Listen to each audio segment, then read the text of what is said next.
the family.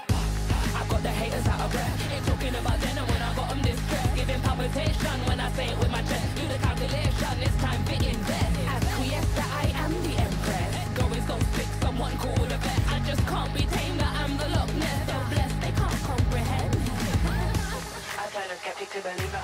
I am a leader, resurrected like it's Easter. If you step to me, you'll get the misdemeanor. They can't defeat her, they can't connect the reader. Can't decline, don't worry, I'll be fine. Cause all I see is ups in the line. Did I plan this? Is this by design? Come reflect, my light can't be denied. Come correct, cause this moment is mine.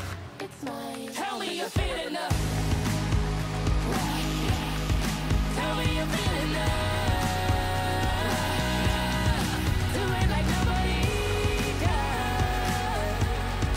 Sipping that haterade, right to the finish line. Tell me you're feeling the. Tell me you're feeling the. Do it like nobody does. Sipping that haterade, right to the finish line.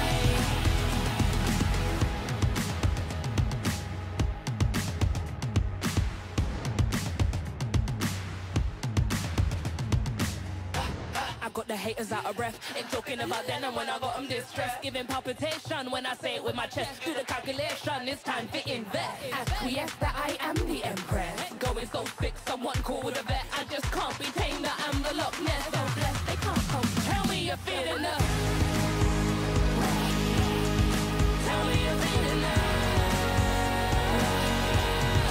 Do it like nobody does. Sipping that haterade, right to the finish line. Tell me you're feeling the.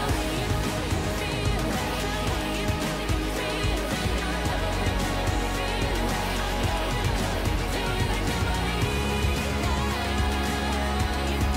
Sipping that haterade, right to the finish line.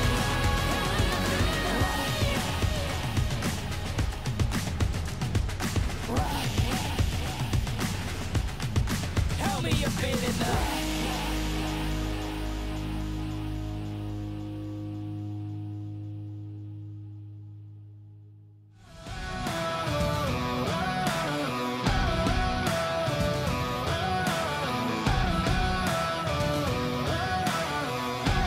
Soaking the fire under my feet. Soaking the fire under my feet.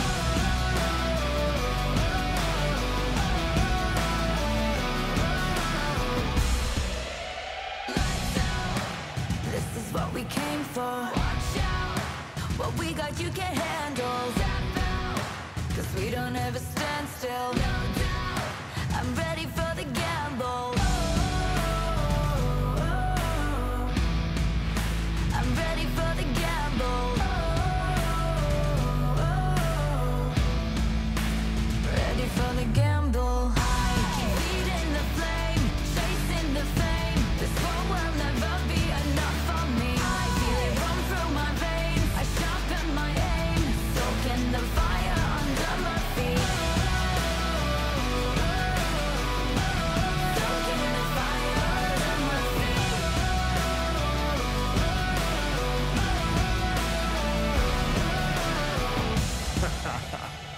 Yo, I switch, I swerve, wonder how I have the nerve. Leaving the heat on the track, too hot and I'm lighting the match. Now blasting off our rocket, grab the mic just to drop it. My Fahrenheit is shocking, amazed, dazed by the sense of grade. Come now, don't be phased, follow the trail I blaze. First place, no second to waste. Pyromaniac, fanning the flames, burn the brightest they've ever seen. Giving armor that third degree, I'm the kerosene and I smoke them out. Fire away, counting down. 2, 1, ready for the gamble now. Feeding the flame, chasing the fame. This war will never be enough for me. I feel it run through my veins. I sharpen my aim, soaking the fire under my feet. Lights out. This is what we came for. Watch out. What we got you can't handle. Step out. No, we don't ever stand still. No doubt. I'm ready for the gamble. I'm ready for the gamble now.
always go 100%.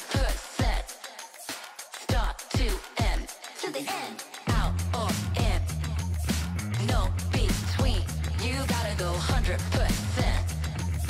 Click to win. Every single moment. Caught up in the motion. Got no use for caution. Hope you're ready for a fight. I believe it, I can see it. If it's in my sights, I achieve it.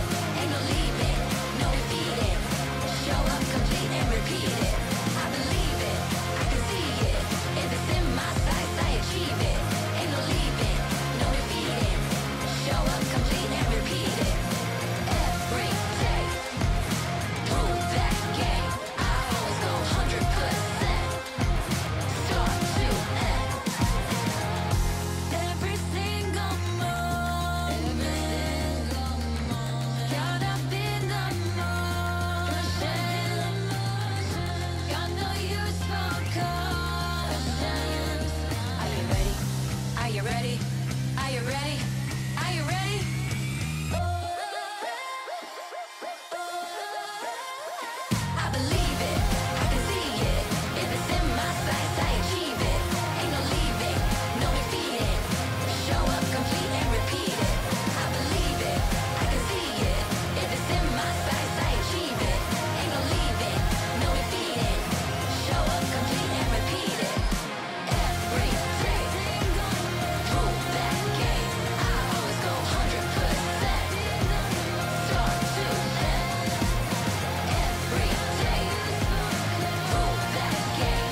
Waktu yang bergulir takkan kembali tertawa menangis. Jangan lupakan hari ini.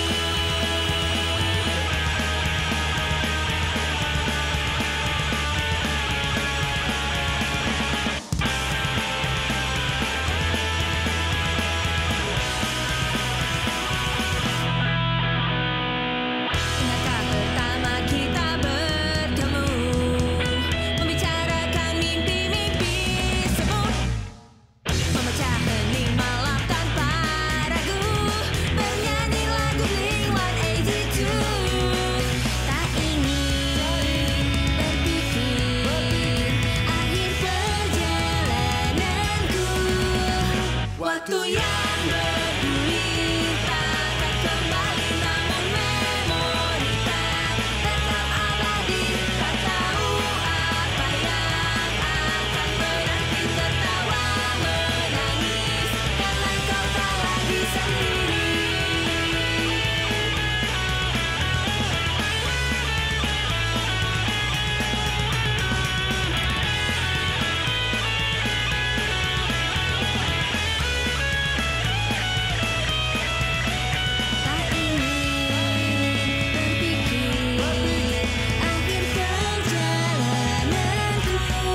The Snapdragon Pro Series is brought to you by Snapdragon Elite Gaming and DHL.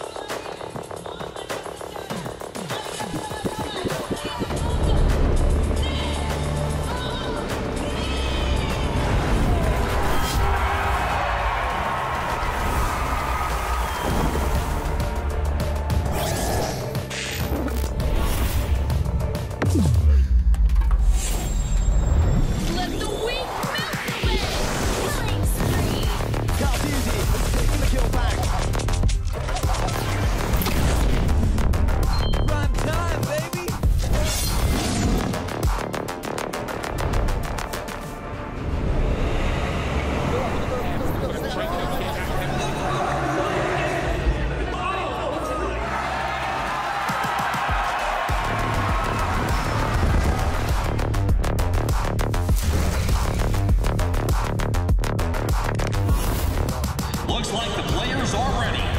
Here we go!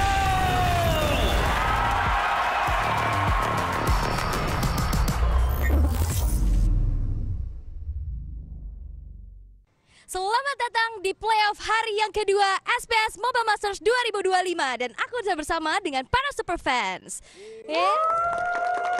Siapa yang timnya udah pulang? Ya ampun. Apa yang mau disampaikan nih untuk tim kesayangan kamu yang udah pulang? Lebih semangat lagi aja sih untuk kedepannya ya. Ya mungkin itu aja sih dari aku ya. Oke. Kalau gitu untuk tim yang masih tanding, kebetulan ada tim Liquid yang masih di sebelah Kolius, ada pesan-pesannya? Ya semoga menang aja lawan RQ sama konsisten terus. Keren. Kalau gitu bakal yayal bareng SPS Mobile Masters 2025. Yeay! 30 detik lagi kita masuk. Ayo.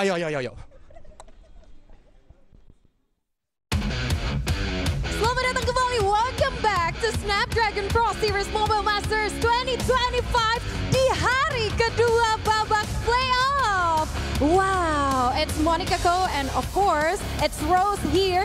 Dan tentunya kemarin kita sudah melihat ya, di hari pertama babak playoff ada dua tim yang harus rela pulang. Ada Bigetron Esports dan juga Onyx Indonesia. Tapi tentunya Rose, di hari kedua kali ini kita akan melihat dua match yang begitu seru yang akan nantinya kita mengetahui siapakah dua tim yang akan melaju ke babak grand final, Rose. Yes, you are right, Monica. As a short recap, yesterday we have sent two teams home, and today we will be witnessing the semi-finals matchup where it's actually the best of the Filipino teams and the best of the Indonesian teams. Now, our grand finals is guaranteed to not have two of the same regions. However, it's going to be an intense PH versus ID moment, and I honestly cannot wait.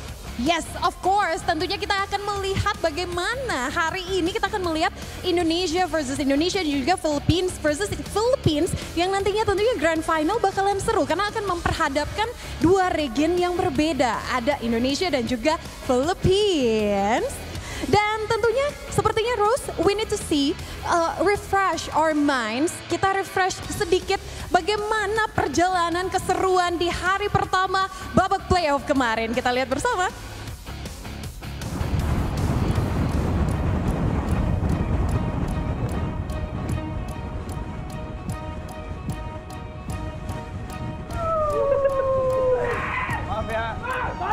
Biar berhasil feel the Lord. Bapak, apa sih bapak?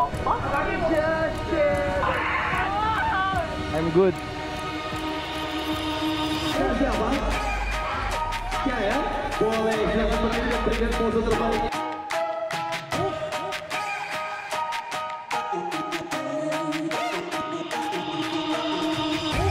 Breathe it in slowly, feel the heat burning, dust it off, shake it out. This is the time, let's burn it down. Ain't nobody hold us, nobody. We was burning fire, winning by design, yeah. You know what we came for. We came for the glory.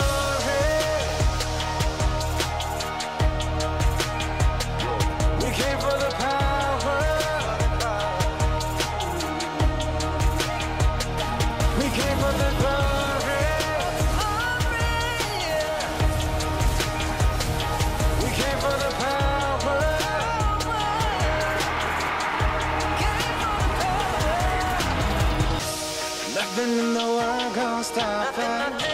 drive, but they make us stronger.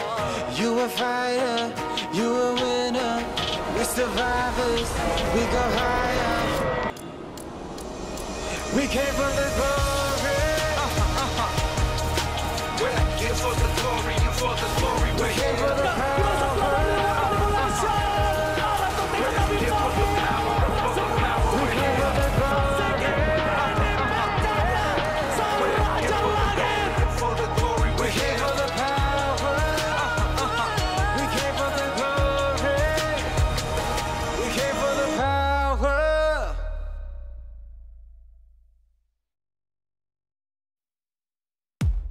Day 2 has been kicked off. We saw the recap, we saw all the energy and also the painful losses in day number 1. 2 teams have already left us, leaving the top 4 to battle it out on day number 2 at the Snapdragon Pro Series Mobile Masters. Welcome everybody for day number 2 of the playoffs. My name is Getting Q. This, of course, is going to be our EWC specialist, LaFell, making sure that he is ready to break these games down. But we've got 2 more professionals at the set. We've got Husky and as well as Miracle ready to keep you guys company on the mic.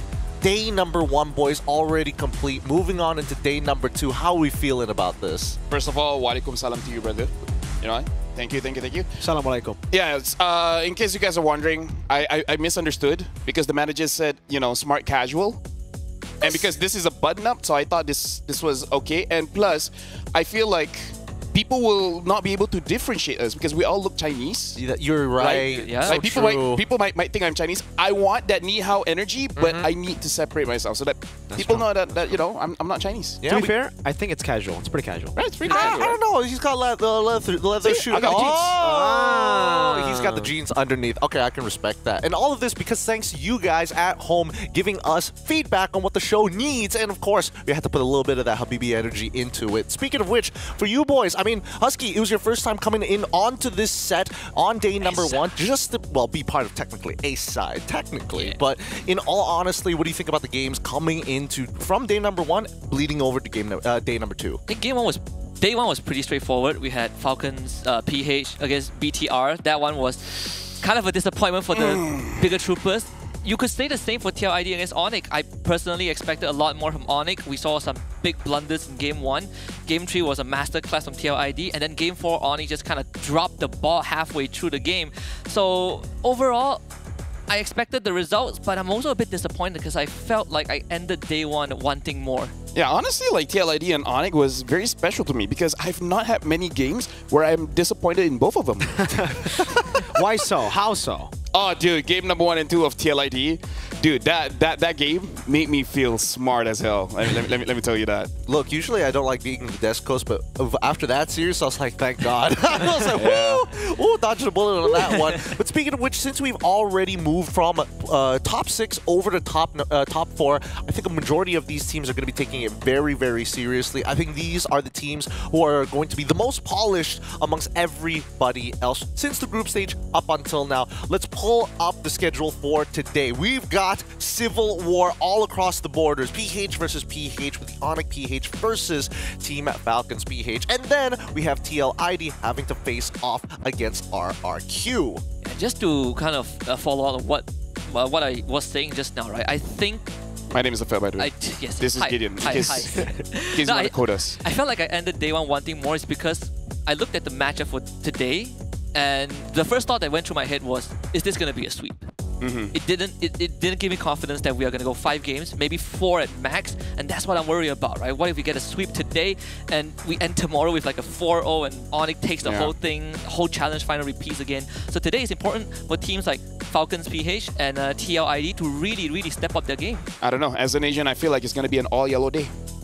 I don't know if it's going to be an all-yellow day. Unless I'm colorblind and I don't know which one is yellow, but I'm pretty sure it's going to be a yellow day. Let me ask the mildly Asian person who's got painful abs after yesterday's punishment. Mirko, what do you think about today's games? Do you think it's also going to be a sweep? Because, I mean, there's a very high likelihood because RRQ is looking really good. Onyx PH, best team in the world. Yep. I made my predictions before we got to playoffs. So far, all accurate, and I did say in that prediction video that it's going to be 3-0 for today, for RQ Hoshi and for Onyx Philippines. So especially after yesterday, I mean, we were already talking about, we were sending criticism toward TLID, Onyx, Falcons, BTR. Yeah, they didn't really have the best of showings on their play-in day. I think right now, especially Onyx Philippines and RQ seem to be on a whole other level compared to the rest of the competition. They look good, but at the same time, I feel like Team Falcons probably would have a good chance. I mean, we're going to talk a little bit more about this in just a little bit, but we need to focus on the meta as of right now. From group stage all the way for the day ones of the playoffs, our biggest problem has been the unstoppable Suyo. So we went into the numbers and started to look at some of the counter picks, potential counter picks, who have done well against Suyo, and we even have the win rates accordingly. Now, boys. Yeah, like win rates, but like Lucas is 90% against Suyo. Yeah, Lucas jungle, by the way. Naruto power. Naruto better than Sasuke. That's lore accurate. Main character energy, dude. Yeah. It really is main character energy, but that's not all. He's the only outlier bringing that 90%. For those above 50%, we've got Hayabusa, Hilda, and as well as the Jawhead. Yeah, we have Jawhead twice. I think it's surprising that we didn't get to see like a Badang or a Cho come in, because I think it's the same kind of idea as the Jawhead, right? You want to have Lockdown up against the Suyo, who's very, very easy to catch. They're talking, by the way. Yeah, don't worry about it. Next time, LaFell, you gotta do the mouth movements. Yeah, of course. Yeah. It's like I make the movements, you make the sound, like that meme. That whole trend. You gotta dub it. You gotta dub it. But generally, as we move deeper into Mobile Masters, I feel like the disruption is so important here. I think there's a lot of times people respect the Suyo kind of just getting these combos for free when all you need to do is kind of CC the guy, and now you force a cooldown almost straight away. I have a friend that plays Suyo, and I've seen him getting CC'd multiple times, and he still survives. And trust me, I tried to let him die. that guy is pretty elusive. Yeah. Pretty good at his 1 job. HP. Pretty slippery. Got a savage just now. But yeah, do you feel like CC is really enough to deal with a Suyo? Obviously, not just CC. You need CC, but you need damage too coming in as well. And that's why I think that's why the Jawhead comes in as the top guy when it comes to CC and damage. That passive allows anyone to follow up and anyone to be, especially in the early game, have enough damage to follow up with the CC. Yeah, I think the justification for the Lucas 90%, even though we don't see too much of that matchup, is also he's one of the few current junglers that can man-fight a Suyo, right? Oh, yeah. Suyo gets in your face, you pop your ultimate, you man-fight him, and you beat him actually 1v1. Well, what's interesting about the Suyo is whenever you're going for these tap skills, when you get CC'd by the Lucas, it actually does cancel it. So it's another big advantage that the Lucas has when you're just going straight in, diving on a Suyo. And you were saying 1v1, I would actually argue that Lucas is better in a team fight because then he gets more heal from the War Axe. Yeah, of course. Yeah, but this is under the assumption that people are like clumping up together, or you're in a position to kind of like displace them. And I think that displacement is already a really big plus during those team fights. Yeah. Well, as the meta continues to develop here, our best of fives are only going to get more intense. For these upcoming matches, you predicted sweeps, Miracle, but what about you, LaFell? Do you think that it's going to be? Because I feel like at least for the matchup of Onyx PH as well as Falcons, I mean, Falcons have beat them before in their own local league. I feel like Falcons can take one game. I feel like they will take one game. I don't think it will go the distance. I don't think it will go the distance. I feel like one game, either Falcon will be, the one like creating that opportunity, or Onyx PH just comes up with a very weird draft and then just Falcons take advantage. It'll probably be something like yesterday when BTR took that one game with like a Selena. Maybe that would be like the game that Falcons can take from Onyx PH. But aside from that, I think it's gonna be a sweep. I think we're all wearing white, by the way. Yeah.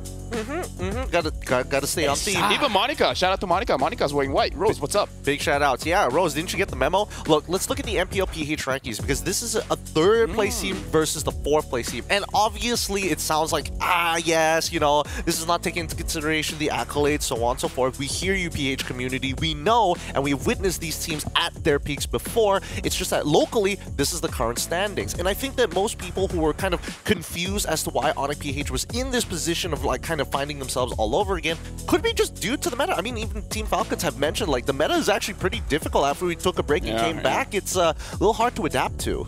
Yeah, I think they come into this tournament at a time where they just broke the win streak of Aurora, right? Like Aurora went on like a 8-series win streak, got broken by Onyx Philippines, and then Mobile Masters happened. So if anything, I think they're coming in at a very good time. The morale is very high. They're adapted. I think on Stream C, we even talked to King Kong, and he said that they're continuing to learn and adapt, but they've gotten used to how things work right now. I agree. I think they're picking up the momentum, right? And we've seen this from Onyx Philippines before. They would start with a slump sometimes. Just earlier, previous Snapdragon, we saw them lose out against TLID in the group stages, and then they came back. They gained back their momentum, and then they were able to shock a lot of people. Now, there's not going to be a lower bracket here in the Mobile Masters, but still, I feel like it's great for them because they're already up against Falcons PH, a team that they know they've gone up against already in the Philippines, and they're already very used to going up against them. They know their strategies, they know their cheese picks, and that's why I think it's going to be sweep, even though we were talking about possibly one game being cheesy. I think they know the cheese. Yeah, I'm pretty sure they had dinner together, you know? Probably. Yeah, so they should breakfast know each other together. well. Discriminate against each other, shake hands, and be like, okay, see you all tomorrow. Best of 5 ready to go. But single eliminations is kind of interesting, right? Now, looking over to the MPL ID rankings, this is 1st versus 5th. TLID, not exactly looking too hot in their own local leads, but RRQ on the other hand, and I think this is what everybody is trying to figure out. In that grand finals, we're expecting RRQ to actually make it there. Is it going to be enough to take on either one of these PH teams? Because TLID, coming off of yesterday, weren't looking that great. Yeah. Maybe you take this they're one. super messy. I agree, but this has always been TLID style. I don't know. You can bring it back all the way to again previous Snapdragon, previous M6 as well. They would look very shaky in the group stages of M6 in the playoff run of the Snapdragon Pro Series just previously as well. But then up against the other teams, they would look really good. I would say they match their opponents really well. They rise to the level of the occasion. So that's why for the longest time, Team Liquid, they would lose out against RRQ in the regular season. But then in the grand finals, when it mattered most, they would step up. I mean, especially on home soil as well. I don't know if it's going to be enough of a momentum boost, considering that this is a single elimination bracket, no double eliminations. I would say if we're talking about home ground advantage, I feel like RQ got it.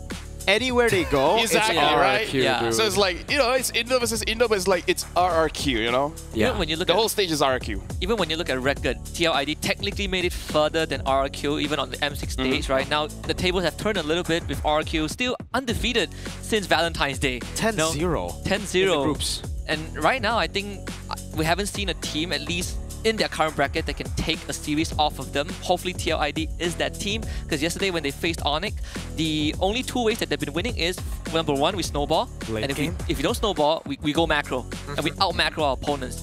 But what happens if the opponents can match that? And if RRQ can match that, what is plan number 3? We haven't seen that yet. We haven't seen TLID being pushed to that level. Actually, I hope RRQ wins. I mean, considering that RRQ I want more has, people in the crowd, you know? I mean, there'll always be people in that crowd, right? If de facto Indonesian RRQ goes down, they move on to the next Indonesian team, right? It's just it just goes down. It just bleeds down the line. Now, we need to talk about the time. It's a matter of time for the average game times, and I like that Husky brought up this snowballing effect coming in from RRQ because they've got the fastest average game time here at the Mobile Masters from group stage and over all of their games. Second, actually being Falcons PH and then Onyx PH right under them. And honestly, it's like roughly 20-ish seconds difference between the two, but I don't think they're too far apart. Yeah, it's just interesting. Number 1 till 4 is roughly the same, but then you have TLID is like 17 minutes, 53. Like the jump between 4 and 5, that's massive. It's so weird to see TLID rock a average almost 18 minutes game time. It doesn't feel like them at all. Usually they would end like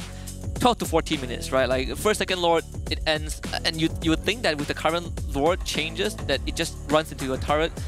With the first spawn, TLID can take advantage of that, but it doesn't seem to be the case. I think it really depends on how you look at TLID, right? If you take a look at TLID through their wins in during their prime days, then yes, this is very uncharacteristic. But if you take a look at their early season, when they just joined this roster of TLID in MPL Indonesia Season 14, this is how they played. They would just look to out-macro their opponents, look for trades on the map, and I think in the group stage of M6, it was also pretty much similar. Xavier. Yeah, exactly. Look at the heroes. They use Novaria. Yeah, try to end the game in 15 minutes. That's why this team is a little unpredictable, right? We heard it from Onyx Esports themselves, from Keyboy. He was just like, I don't know, sometimes this team is kind of weird, kind of jank sometimes, but it works.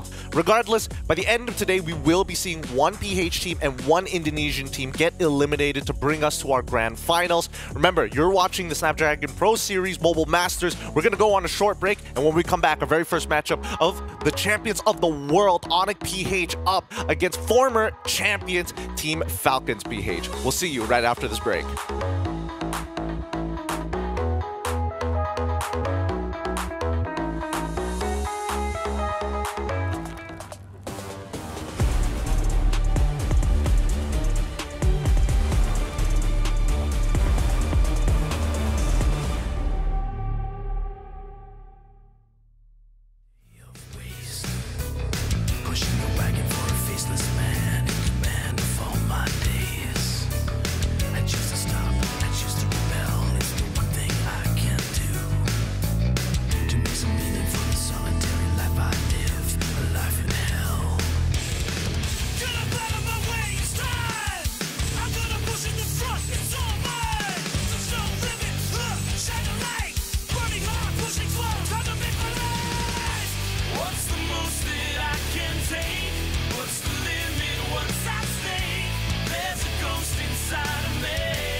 Tingin ko yung rason kung bakit dominant kami, siguro yung lagi sa aming tinuturo ng coach namin, si Coach Tony at si Coach Chase, yung consistency, tapos yung tiwala sa isa't isa. Tapos hindi rin kasi nawawala yung yung band sa amin, yung banding, kahit lose streak kami sa scrim, ganun, banding lang, ganun.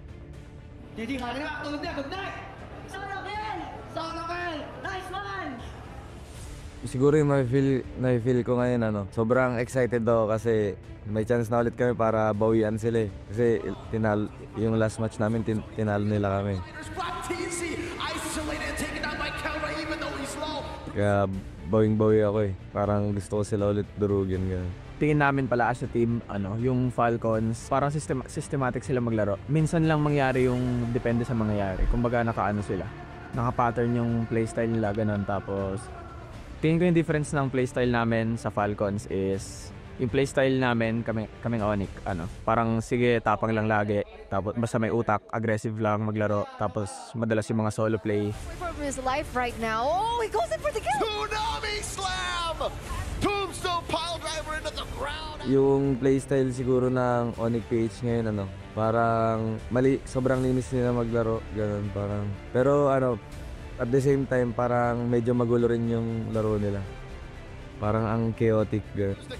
Onto light implosion, the answer. Kirk, the only victim. And now in the backline, Annabelle trying to blast Super Frizz with the dance. Sa tingin ko yung nag-shine sa kanila lagi. Sa paningin ko si Prince. Kasi lagi siyang na-connect sa mga teammates niya. Tapos on point yung mga skills niya. Tingin ko silang lima Silang lima yung star team, ganun. Kasi ang tagal na rin nila magkakasama. Siguro sobrang solid nang nabuo nilang chemistry. Kaya tingin ko kung wala yung isa, ganun, parang may kulang. Kaya tingin ko silang lima yung star sa team na yun. Good luck, Onyx. Dudurugin namin kayo. Sa Team Falcons, sorry, nagkatapat tayo sa international. Masters 2025. Okay, how do you feel? Ano pakiramdam? Muntik na ako maiyak. At ngayon nga parang tumutulong na luha ko eh. He said he nearly cried. He's so touched. His tears are dropping. Jadi tadi Ros tanya gimana nih perasaannya Kelra setelah mendapatkan awarding mekanika. Tadi dia bilang, gue benar-benar tersentuh banget sampai dia hampir nangis katanya. Okay, who do you want to thank for this award? Maraming salamat sa teammate ko. Sobrang kundi dahil sa inyo, hindi ko makukuha to. Salamat sa pamilya ko, sa inyong lahat, sa lahat ng mga sumusuporta. He said, thank you to my teammates. Without you guys, I wouldn't get this award. To my family, to all the supporters who are watching. Without you guys, this wouldn't be possible. Wow, Oscar worthy. Jadi tadi dia bilang kayak ada yang mau disay thank you nggak karena udah dapetin ini awardingnya. Terus dia bilang ya thank you buat ke teman-temannya, buat keluarganya, buat supporternya. Pokoknya tanpa kalian dia nggak bakal dapetin hadiah ini. Gitu. All right, wear it, okay? Wear it for this matchup. And thank you very much, Kelra. Good luck for your match up against Falcons Philippines. And without further ado, let us throw it back to the panel. No surprises. Kara, Mechanic God, I mean, come on. If they were going roll by roll, it would have been the exact same thing. Keep holding up 2 badges at that point. Welcome back, everybody. We're already done with the break, and our best of 5 is about to begin. My name is Gideon once again. This is LaFell. This is Husky, as well as Mirki.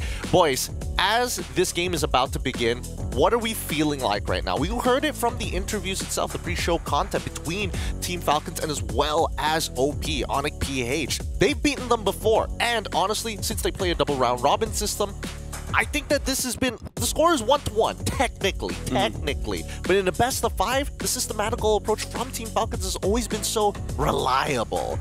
Is that going to be enough? Actually, if we call each other by our IGN, only me and Mirko will be different, huh? Because we don't use our names in the ML game anymore. Yeah, that's true. You use Riku, I use Rui. What is Rui? Rui's my cat. Ah. Oh, it's a cat's name? Yeah, it's my cat's name. That's the portrait. You didn't know that? Yeah, that's the Rui. Same one. That's the same one. But yeah, anyways, going back to this one, I don't know, like personally for me, it's really incredible, like watching even Onyx PH once they start their own MPL, you know, lost some games, but after interviewing with them, they kind of felt like it's a good wake-up call. So they feel like they legit won't lose to Falcons anymore because they're like, you beat us once with that, it's not gonna happen again. Well, let's look at the faces of those who have woken up. OP, Onyx PH. And world champion class team. Made it look easy last year. Coming into 2025, they did struggle in the earlier stages of their own MPL, but now it feels like they're getting back into the thick of it. Onyx, PH, with the lineup of those who should know them: Kirk, King Kong, Super Fritz, Brusco, and Kelra. You know what? Talking about Kelra's mechanic god, I casted one of the games. You know what he did on the Beatrix? Oh, was it that one? The one with... He had 1 HP, and he dodged the Farsa. The Farsa. Yeah, by not moving. I love it when people dodge by staying still. Yeah. That was amazing. I don't know, man. He's just done so many crazy things throughout his career. I remember Season 7 MPL Philippines when he made it to MSC, won it with Execration on the Lunox, on the Harriet that season as well. And then my favorite Kelra play of all time is the Beatrix Savage when he was waiting for Haji, when he was trying to wings by wings out of side of the map. He stayed there and he predicted where he was going to blink back. Oh, dude. So good. Oh my kind of god. He is an absolute beast. So reliable in that gold lane, an absolute pillar. I mean, he's the insurance policy at the end of the day, something that you can rely upon. But OP has always been a team that works together as a team, and that's what we saw why they were so dominant last season. Yeah, I think Kelra, he's on his personal side quest, he's collected all the finals official MVPs. league trophies, you know, MVP trophies, he's got a world championship, he's got MSC, got MPL. Now he's looking to bring the rest of his team on that journey, right? Golden Road for OP, that's what they are aiming for this year. You can start with the Mobile Masters because they've won Challenge Finals. They are the team that came in all the way from the Open Finals. Let's not forget that, right? And when that was happening, they weren't even world champions yet. Dude, I mean, it's just going to be like from one finish line to another, right? You've already won the World Championship last year, and now you're going for MSC, and then you're going to round it up with another M-Series victory. That would be the story to tell. I don't think anybody could top that run. I mean, like, to be fair, because it hasn't been done before, right? This is kind of what makes ML interesting, is that whoever's at the top doesn't stay there for very long. So we do want to see if Onyx PH can actually stay that long. Now, talking about staying that long, this is a team who has been at the top before, but has fallen from grace ever so slightly in a very tough competition that we know as the MLBB competitive space. With veterans and as well as good old youngins, we know that the mechanics are at the top level. Some of the best in the world with their brains to match those bronze. You should know them by name. It's Flap TZ, Kyle TZ, Few, Ogwin, and Super Marco. If Onyx Philippines prove that a team can only get better and there's always a ceiling to break through, some of these players from Falcons PH prove that you can be a world champion more than once, right? Two-time world champion, Flap TZ in the roster. There was a few years gap in between, but if he can do it, if it has been done, who's to say that other people can't do it? It's the longevity of this roster that is just so surprising to this day. And with the longevity, it comes with chemistry, but it can also come, it's a double-edged sword really, right? Because chemistry could be really good, but we've heard from just so many coaches, so many analysts as well, that when you're in a team, when you're part of the same team for more than a year, that already gets difficult. You put on another year and then now add on another, what? It's been 3-4 years with the same exact lineup, only having like Ducky swapped out with Trevor. Some relationships don't last that long. Exactly. Yeah. Honestly, most don't. The funny part, if you really think about it, right? Considering that Few and Flap TZ, obviously the Go Carl TZ being one of the few greats amongst them who has gotten 2 world championships before. If you really think about it, when people were watching during the early days of MLBB and saw Few and Flap TZ, and now the idol of the kids, idol of your kids alongside it as well, it's 2 generations have already passed, and I think that this team, if they were able to make a 3rd one through, this is like the penultimate legacy team. Yeah, I went through 3 X's and they're still together. I'm just saying, dude, there you go. These kind of... Feels like a you problem. Why have you had 3 X's in that time period?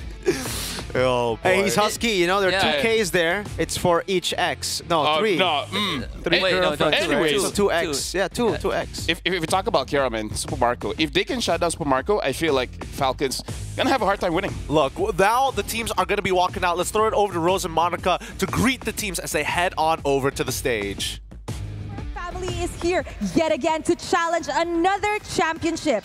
The M6 World Champions, hailing from the strongest region in the world, Indonesia. Give it up for Onyx Philippines!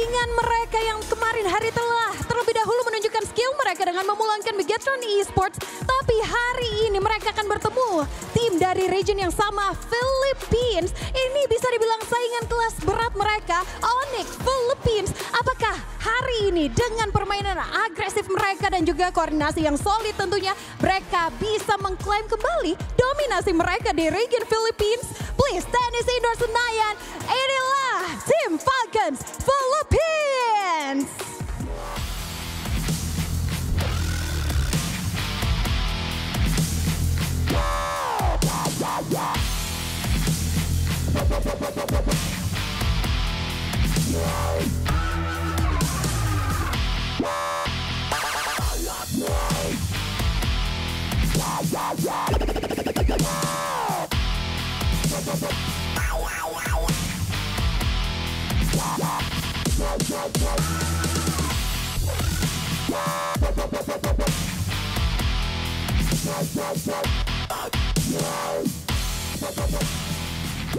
Rose, kita sudah melihat dua tim dari Philippines di atas stage ini. Tapi kita harus perlu ingat karena ini hanyalah single elimination. Ini berarti mereka hanya memiliki satu nyawa dan hanya satu tim dari region Philippines yang akan melaju ke babak grand final. Jadi tanpa berlama-lama lagi kita akan melihat bagaimana mereka menunjukkan aksi mereka di Land of Dawn. So, para panelis, silakan take it away. Thanks, Rose, and as well as Monica. Both teams are setting up at their battle stations. Indonesia watches these two teams go head-to-head. The civil war begins. Let me just say, during their walk-in, Flat was trying to touch the flame. And obviously, you guys can guess, I'm one of the investors for Team Falcons. I'm like, bro, you're going up against Onyx BH, like, don't touch the fire. You need that. You need that hand, brother, man. Exactly. Lefel started praying the moment he saw that. Oh, tolong lah, jangan lah, you know. Oh wait, I was speaking Malay. They couldn't even understand. Yeah. Don't worry about it. I mean, I'm pretty sure that Flap is just... he's so inconceivably hot. He's stopped comparing himself to other people, and now he's looking at something that are technically intangible. It's like, are those fires like, harder than me? I just need to feel something. He's literally playing with fire. I just need to feel something. I think that should be what they have to do in the game as well. For Falcons PH, they need to play with fire. They need to try to match Onyx Philippines at their game. Because for the longest time, Onyx Philippines have just been able to outmuscle their opponents. Yeah. I think with Super Marco coming back in form, just what we saw yesterday, and some of these other members as well, Cal TZ coming back in form, even Few on the Ferrum is doing a really good job. Dude, Olga with the Kufa is actually not bad. There you go. They are getting back into form. Maybe it's due to, again, them having quite a few matches here and there to actually improve on every single time. I give them encouragement. I don't know. I feel like it's the opposite here, right? As much as you want to come, muscle them as much as possible, I think that's counterintuitive for Team Falcons because they're so systematic, right? I like their systematic approach. I like the checklist that they have because it's so effective. Now, we do have the report card. Let's pull it up on the screen real quick because reporting in, coming class of Mobile Masters report cards, we see the strengths here being Super Marco as well as Kaltizi. On the opposite side, it's going to be Kelra and as well as Super Fritz. The biggest problem between both of these teams half the time is usually themselves. No, same. Honestly, even for me. Yeah, I think sometimes when other people don't mess with me, I mess with me. Like when you look at OP, like when we say about them out-muscling other teams, sometimes it's not them kind of brute forcing their way through. Sometimes they challenge you to an arm wrestle match, but they ask you to ball out your fist, and then they let go when you're at your maximum energy, and then you hit yourself in the face, right? That's kind of how they outwit you every now and then. Well, I mean, every now and then it does get a little rough to watch, I will admit, but I think this time around, especially when it's Civil War, that mutual PH respect, it always goes a long way. The draft is about to be starting real soon here, and I'm curious to see how they're going to play this out because blue, if we're talking about blue side, red side, percentiles are still kind of up in the air, but in terms of predictions, world champs all the way through, nobody thinks that Falcons can actually take this away, or at least for actually because I wear like this, I need to switch it up. I'm pretty sure I gotta trust my boy Falcons. Switch it up, 3-1, yeah. Onyx gonna lose. I'm pretty sure. Habibi, we got the money. We should be good. Pretty sure I put 3-1, but either way, Onyx still wins, right? I think results are the ones that matters. But if Falcons take 2 games, I would be more than impressed. I think it's definitely possible, but it all derives from momentum and how they shut that down. So game 1 is going to be so important just to see the bench. I agree with you, Gideon. I think it's going to be 3-0, and I think it's just because, again, you mentioned systematic. I was talking about them trying to outmuscle Onyx Philippines. I think both are flawed strategies up against Onyx Philippines just because of how dominant Onyx Philippines are at destroying systemized teams and outmuscling anyone who tries to muscle up, bruh. Put him up! Put him up! You gotta kick them in the ball somehow, you know? In a boxing match? In the cojones, exactly, right? It's like if fighting fair doesn't work, then don't fight fair. You gotta give the low 1-2 combo. I don't know. That's some alter ego shenanigans right there, boys. That is some alter ego. Boy, all right. Onyx PH going to be on blue side, first pick, with Team Falcons on red side as second pick, and the draft has begun. As we come to the final ban of the first phase, I'm seeing that Suyo being banned out. Yes, it's gone. But now Louis is open. I wonder if Onyx wants to prioritize that, or they want to focus on the jungle, because 3 junglers have already been banned.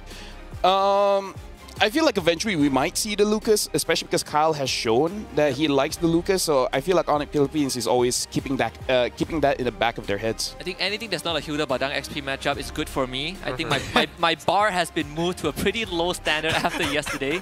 I would say that Falcons might also want to look at Flap's hero, because we looked at the report card, right? He is the weakness for the team, but also his energy is what drives the team forward, right? So he's going to be a key player in this first game to set the tempo for Falcons. He's the coin flip player that the team needs, right? Either he makes a crazy big play and the team does really well, or he makes a crazy big play and he dies for it.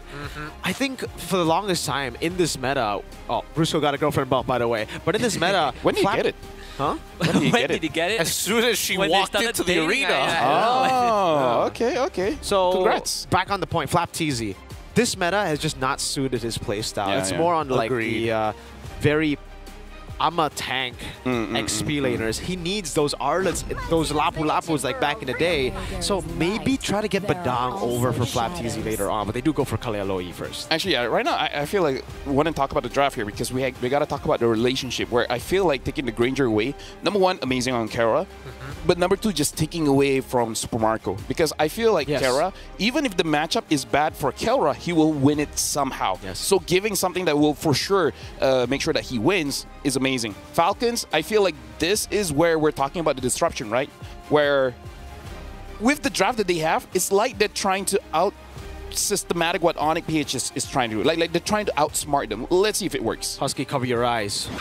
I got a feeling Hilda's coming up, man. You're not gonna like this one. Oh no. But this is wait. We haven't seen the Badang. Yeah, but hey, before we see the Badang, I think if Falcons go for the Badang, this is going to put Falcons in a bad spot. Remember, Super Marco and Falcons, they win when Super Marco gets a Moskov, a Granger, even a Harith here.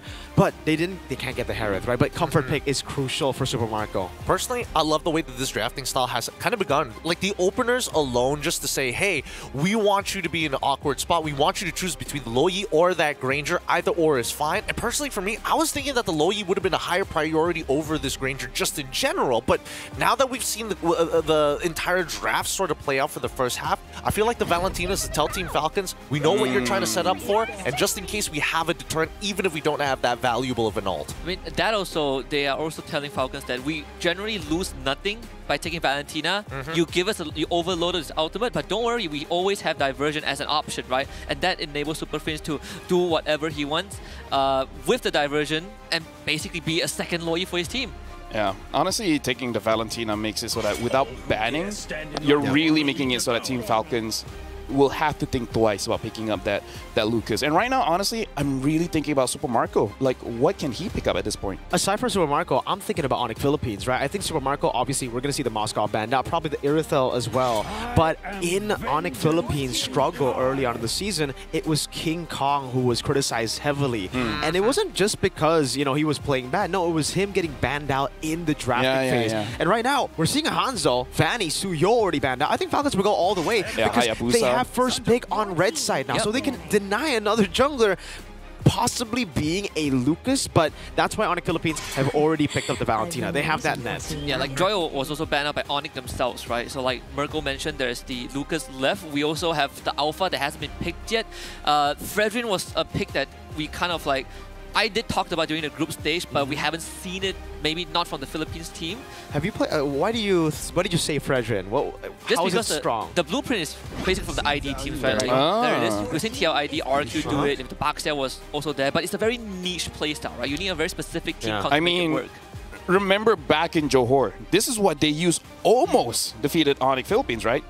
Except, a different healer, but Kalia can heal, so it's more or less the same idea. So what Leo said yesterday about Kalia, she shines the most when you have a team that can keep on going, right? You keep on utilizing the passive to sustain.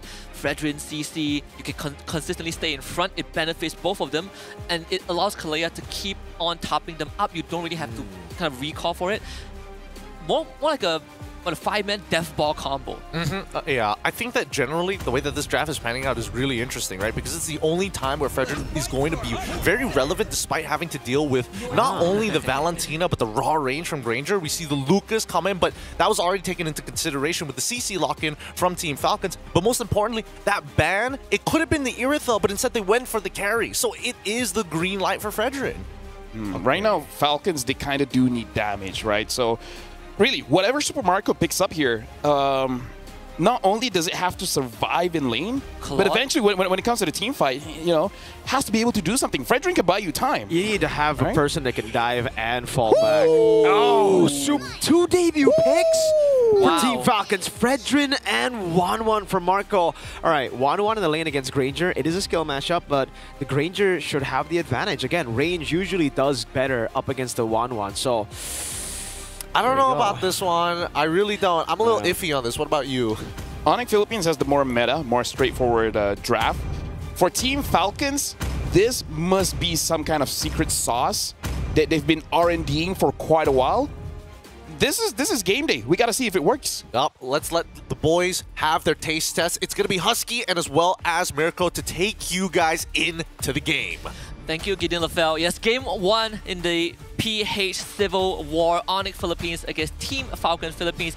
Mirko, I think we have the same reaction when we saw that 1-1, right? I was thinking of a Claude, but I guess they don't want to overcompensate for that safety net. They pick a 1-1, they go into the skill matchup between Super Marco and Kelra, but now all eyes are going to be on Super Marco. Definitely. The Claude would have been the normal choice again, right? I mean, the Claude up against the Granger in the lane, it's alright. Against the Tigro, you can bring Purify. But the main problem is when you're in the team fights up against the Lucas, you're going to get shredded down. He's going to run you down. I think even OP has came up with solutions. The last 2 picks clearly to answer what Falcons want to bring. Even mid-side. That's the first blood on the Friends. First blood, Team Falcons. I guess this is what I was saying earlier. My idea of Falcons trying to bring the fight to Onyx Philippines is you got to play with fire. You got to try to outmuscle your opponents. And sometimes just getting picks like this, these cheesy ones, even though I said maybe you can't really cheese Onyx Philippines because they should know what you're doing, I think they're doing a pretty good job. But also, lack of respect from Prince there early on. Just going up against Kalea Loyi. Yeah, I thought maybe Ogwen cheesed it by taking the title strike, but didn't do that. No, King Kong level 4 already. Wants to go in, perhaps Sacred Beast form. Going to be ready here as he gets the full rage on him. Ogwen gets out just a successful invade. And I guess one thing we can talk about here is Fredrin being pretty bad at clearing the jungle. Yeah, compared to the Lucas. And that hasn't even taken into consideration that when these team fights break out, you've got so many AoEs to deal with. They're really good at fighting though. Appraiser's Wrath not landing. Good flicker out from Brusco. But just like that. Oh, in the bottom lane, Kelra doing a good job. Ogwen taking real low. Kelra holding this wave now, just freezing it up against this Wang Wang.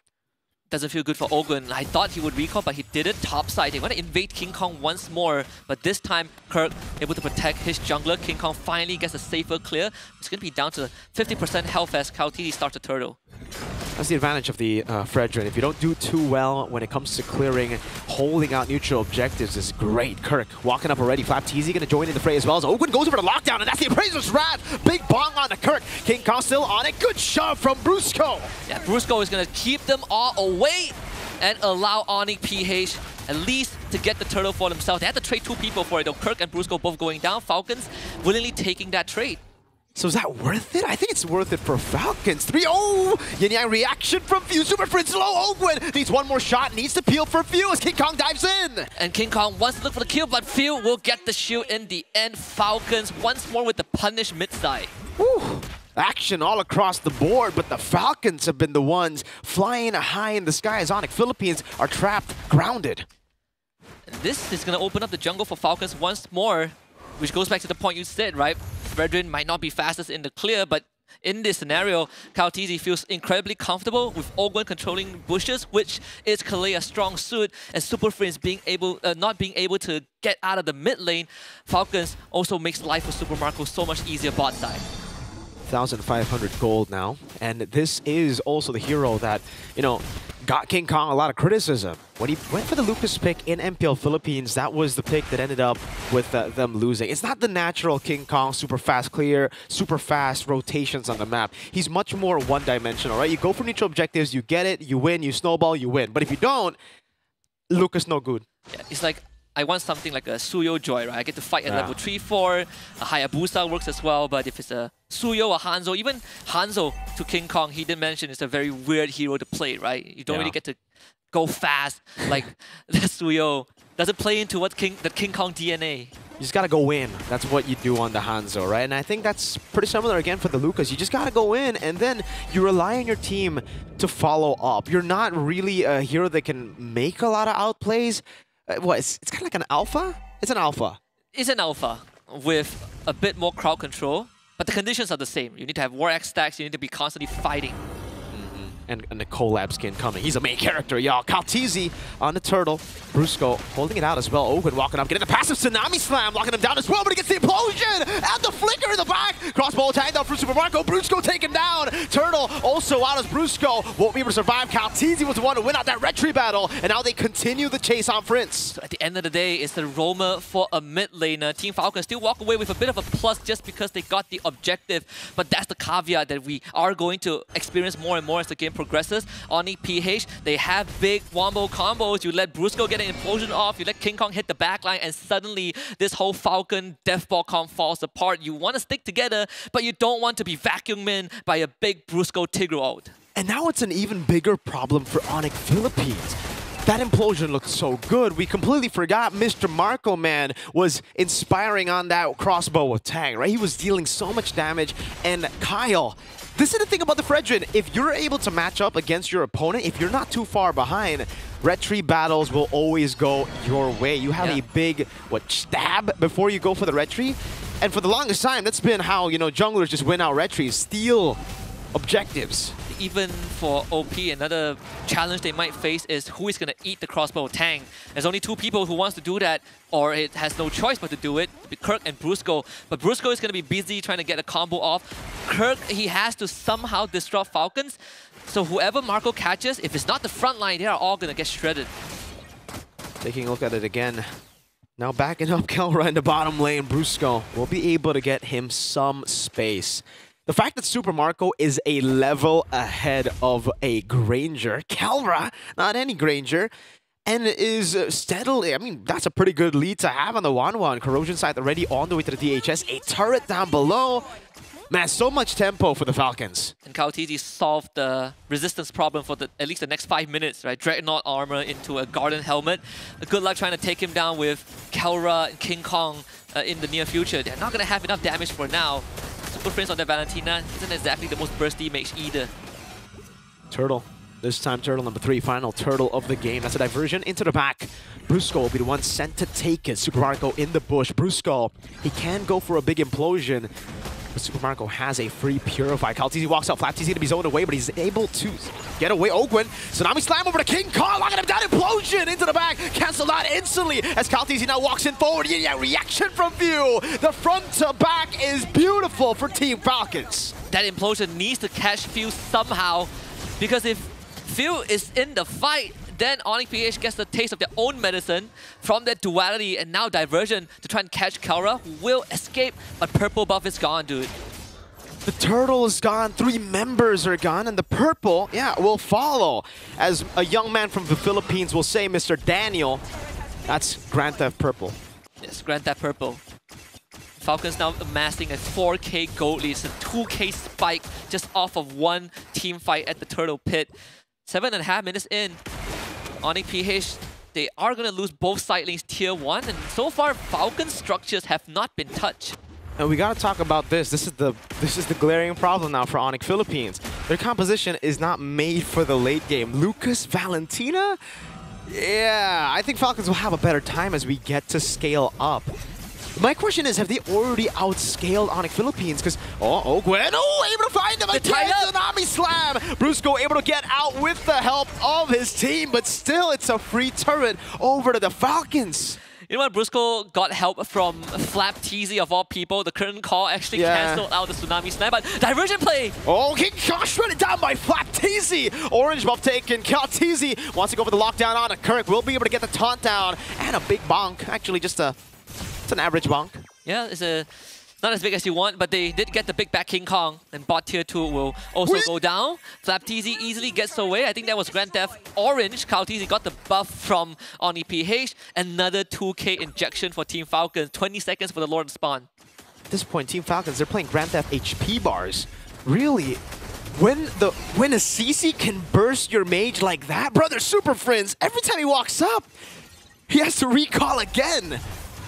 I think Falcons can basically pillage whatever they want. Just to answer your question earlier on, have Falcons outscale Oni PH? I think for the next 6 to 8 minutes, yes. Oni PH, if you want to get that late game, Kara has to get full items, get enough stack, and then you pray for a big Brusco combo to end it off. Because if not, Falcons are always going to win these fights. Oh, you can see it again. Tsunami Slam coming down onto Kirk, bringing him back as well. Flap able to go for the Purify outside. There's Kelra and King Kong still waiting there. Kyle TZ in a 50-50 against King Kong now. A big fight again. Implosion. Kyle TZ wins out the red tree. Now they dive in the back. Yeah, in the back, like completely separated from the front. They needed Brusco and Kirk, but both of them absent. Falcons will get a triple for Super Marco. Oh, the cancel as well up top. Kelra not able. Diversion play. 3-man gang on Kelra. It's a full dive. He's still able to escape. Good read with the Death Sonata too. But it's just 2 members with a respawning Kirk to deal with 3 waves coming down their way. I wonder if we have a replay for the Lord fight, because it was so it was crystal clear for Falcons' game plan. They saw Oni PH frontline run in, and they immediately cut through to the back. And now this Lord is gonna slam the tower. Another fight. Another Tsunami Slam, bringing him back all the way for the crossbow attack to be used up. Now translated over to Kirk. Very low, taunted up, locked down for Flap TZ to shred him down. Base turret down below, taken out. And King Kong is not gonna do much. They steal a Tsunami Slam underneath the crystal. Flap TZ goes in again, curtain call! That Super Friends taken out! Kelra clearing the waves, 4v1 now. Brusco will be back in 5 seconds. Kelra, he can hold on, but how long? Let's see, another dive on Kelra. That's the slam dunk onto him. 10 minutes, Team Falcons fly past the reign of Onyx Philippines. 1-0. Wow, really defying the average game time. We saw like a 20-second difference, but this was out of this world. Some doubts on the Fredrin and the 1-1, the debut in Mobile Masters, but the execution just like what we thought it would be from Falcons. Fredrin momentum death ball completely shut down what Onyx wanted to do. I just gotta say, Husky, they gotta try to outmuscle him again. Maybe this was the way all along. Dear Lord, what a game that was. I was watching it in the back and I was thinking, all right. This could go either way. It's going to boil down to a couple of fights, and it really boiled down to just some strong counter engage and thwarting the counter engage as well. The execution top tier, 17-3 the final score in a 10-minute, 43-second match between Falcons as well as Onyx PH. I mean, again, we got to talk about this, right? During Johor, this is kind of what they were theorizing. They only tried it for like 1 match, and then I feel like after that, they kind of figure out like, we just missed a little bit of something. Again, bit of R&D, and now this is just how you beat Onyx Philippines. Go back to the tank jungle meta again, and I can't believe I'm saying this, but I actually don't mind it. Yeah, I mean, at least some versatility, you know, in the meta. Yeah, the golden trio of all team has always been the mid jungle and the roamer, and in this case, I think the biggest blunder was Super Friends dying at level 1. Yeah. Should not have ever happened. Yeah. Allow Falcons to start moving around the map, and especially unlock Kyle TZ, right? The moment Kyle TZ got a Dreadnought and a Garden Helmet, that game is pretty much in control of Falcon. You have no way to take down Kyle TZ. He is outpacing King Kong, which theoretically shouldn't be the case, and none of OP's engages work. Honestly, like, we gotta go back to the pre-show where we even Mirko was saying, like, this is not Flap's meta, and then Flap's like, you know what? Yeah, that's right. Let me do a bit of damage. Give me a hero that can actually use War Axe, and then look at that. He did 43,000 damage. Not a number that we've seen in a while, at least from him. Put him on a playmaker. I think both these side laners, right? For Flap TZ, we've seen, actually for Super Marco as well, when they're just not on their comfort picks, it seems like a completely different player. And when you do get him on comfort picks, heck, where does this 1-1 lie in the scale of comfort to meta to... Huh? Yeah, I'm pretty surprised that Super Marco got away with 1-1 here, because it's one of the few heroes where it's like you kind of scale, but also compared to like other marksmen, you're not like the top of the top in terms of raw damage. The problem with 1-1 ever since the Winter Crown is usually you get your power spike mid game, right? But now it's like mid-game to late game. Now it's just pure mid-game. If you don't end the game by mid-game, those Winter Crowns or Winter Natures will build up, and then you're just going to be kind of irrelevant. Yeah, but I feel like before that, like, one of the things that makes a 1-1 great is just that how slippery she really is, right? And honestly, looking at this draft, I kind of feel like one of the reasons why they decided on the 1-1 was because of that Valentina. Because they're like, wait, this magic damage, maybe once in a while, Super Prince is able to get me, but that's going to be very rare. Well, I think there's a little more to that. I mean, give it up for our MVP. Thank goodness it goes over to Flap TZ. He had an amazing game, 88% kill participation with an 860 GPM, and you don't see that very often on an EXP laner who is now currently in the meta dedicated as the second roam. But from draft all the way into game, there was a lot of back and forth between. I was even talking to some of the Filipinos in the back, both Leon as well as Renmar agree that, again, a lot of R&D has went into this. The fact that there's not a lot of magic damage for Onyx PH, allowing Team Falcons to itemize very much for that mid game, which also coincides with Super Marco's pick of choice being the 1-1. It all leads to one thing. And I gotta say, man, I already mentioned this, but Few is back in form in the match against Bigatron. Did you see that flicker out from Brusco ult? Yeah. Few was clean this game. He was fast. He was fast. He was looking like back in his good old days when he was all young and saying hi to kids who now have grandkids. And like, what, 2 minutes before that, I was saying that Phil is the one that Brusco needs to somehow catch. And then the one time Brusco had a chance, Phil denied it. He was just faster.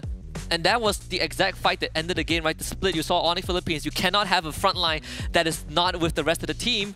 Once Brusco flickers and misses his implosion, Falcons just went the other way. They just came in from the side and wiped the back lines. Even when he got the implosions. Purify on 1-1 built in, Purify on Flap.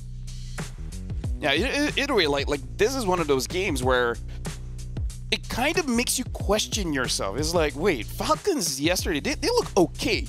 Today they look more than okay, right? Like, what if they just spent their entire time and then they're just looking at the competition? They're just like, it's just Onyx, honestly. So they just prepare for Onyx, so against other people, they're like, but against Onyx, like, they look amazing. They do. Which begs the question, what is Coach Wynot going to do about this? Because it's like, from the draft itself, it's like, all right, we prepare for the Lucas. We also don't mind if we get the Lucas, and it kind of worked out, and now it's not. There needs to be another plan. But adaptation is going to be the name of the game in this best of 5 here at the SPS Mobile Masters. We're going to go on a short break, and when we come back, we're going to see more Mobile Legends action.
most that I can take? What's the limit? What's at stake? There's a ghost inside of me, pushing me closer. Get me right into the flame. Take me right into the game. There's a force inside of me, pushing me closer.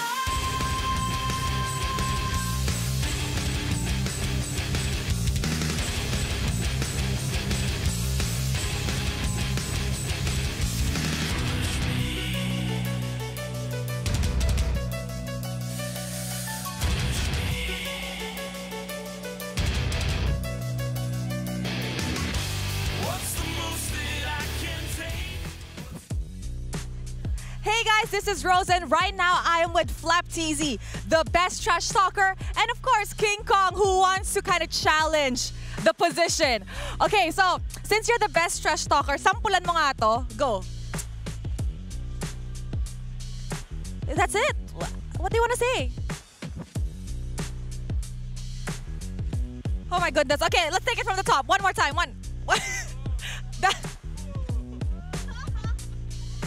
Oh my goodness. Okay, before the match starts, single elimination. Is there anything you want to say? Say ha, not act.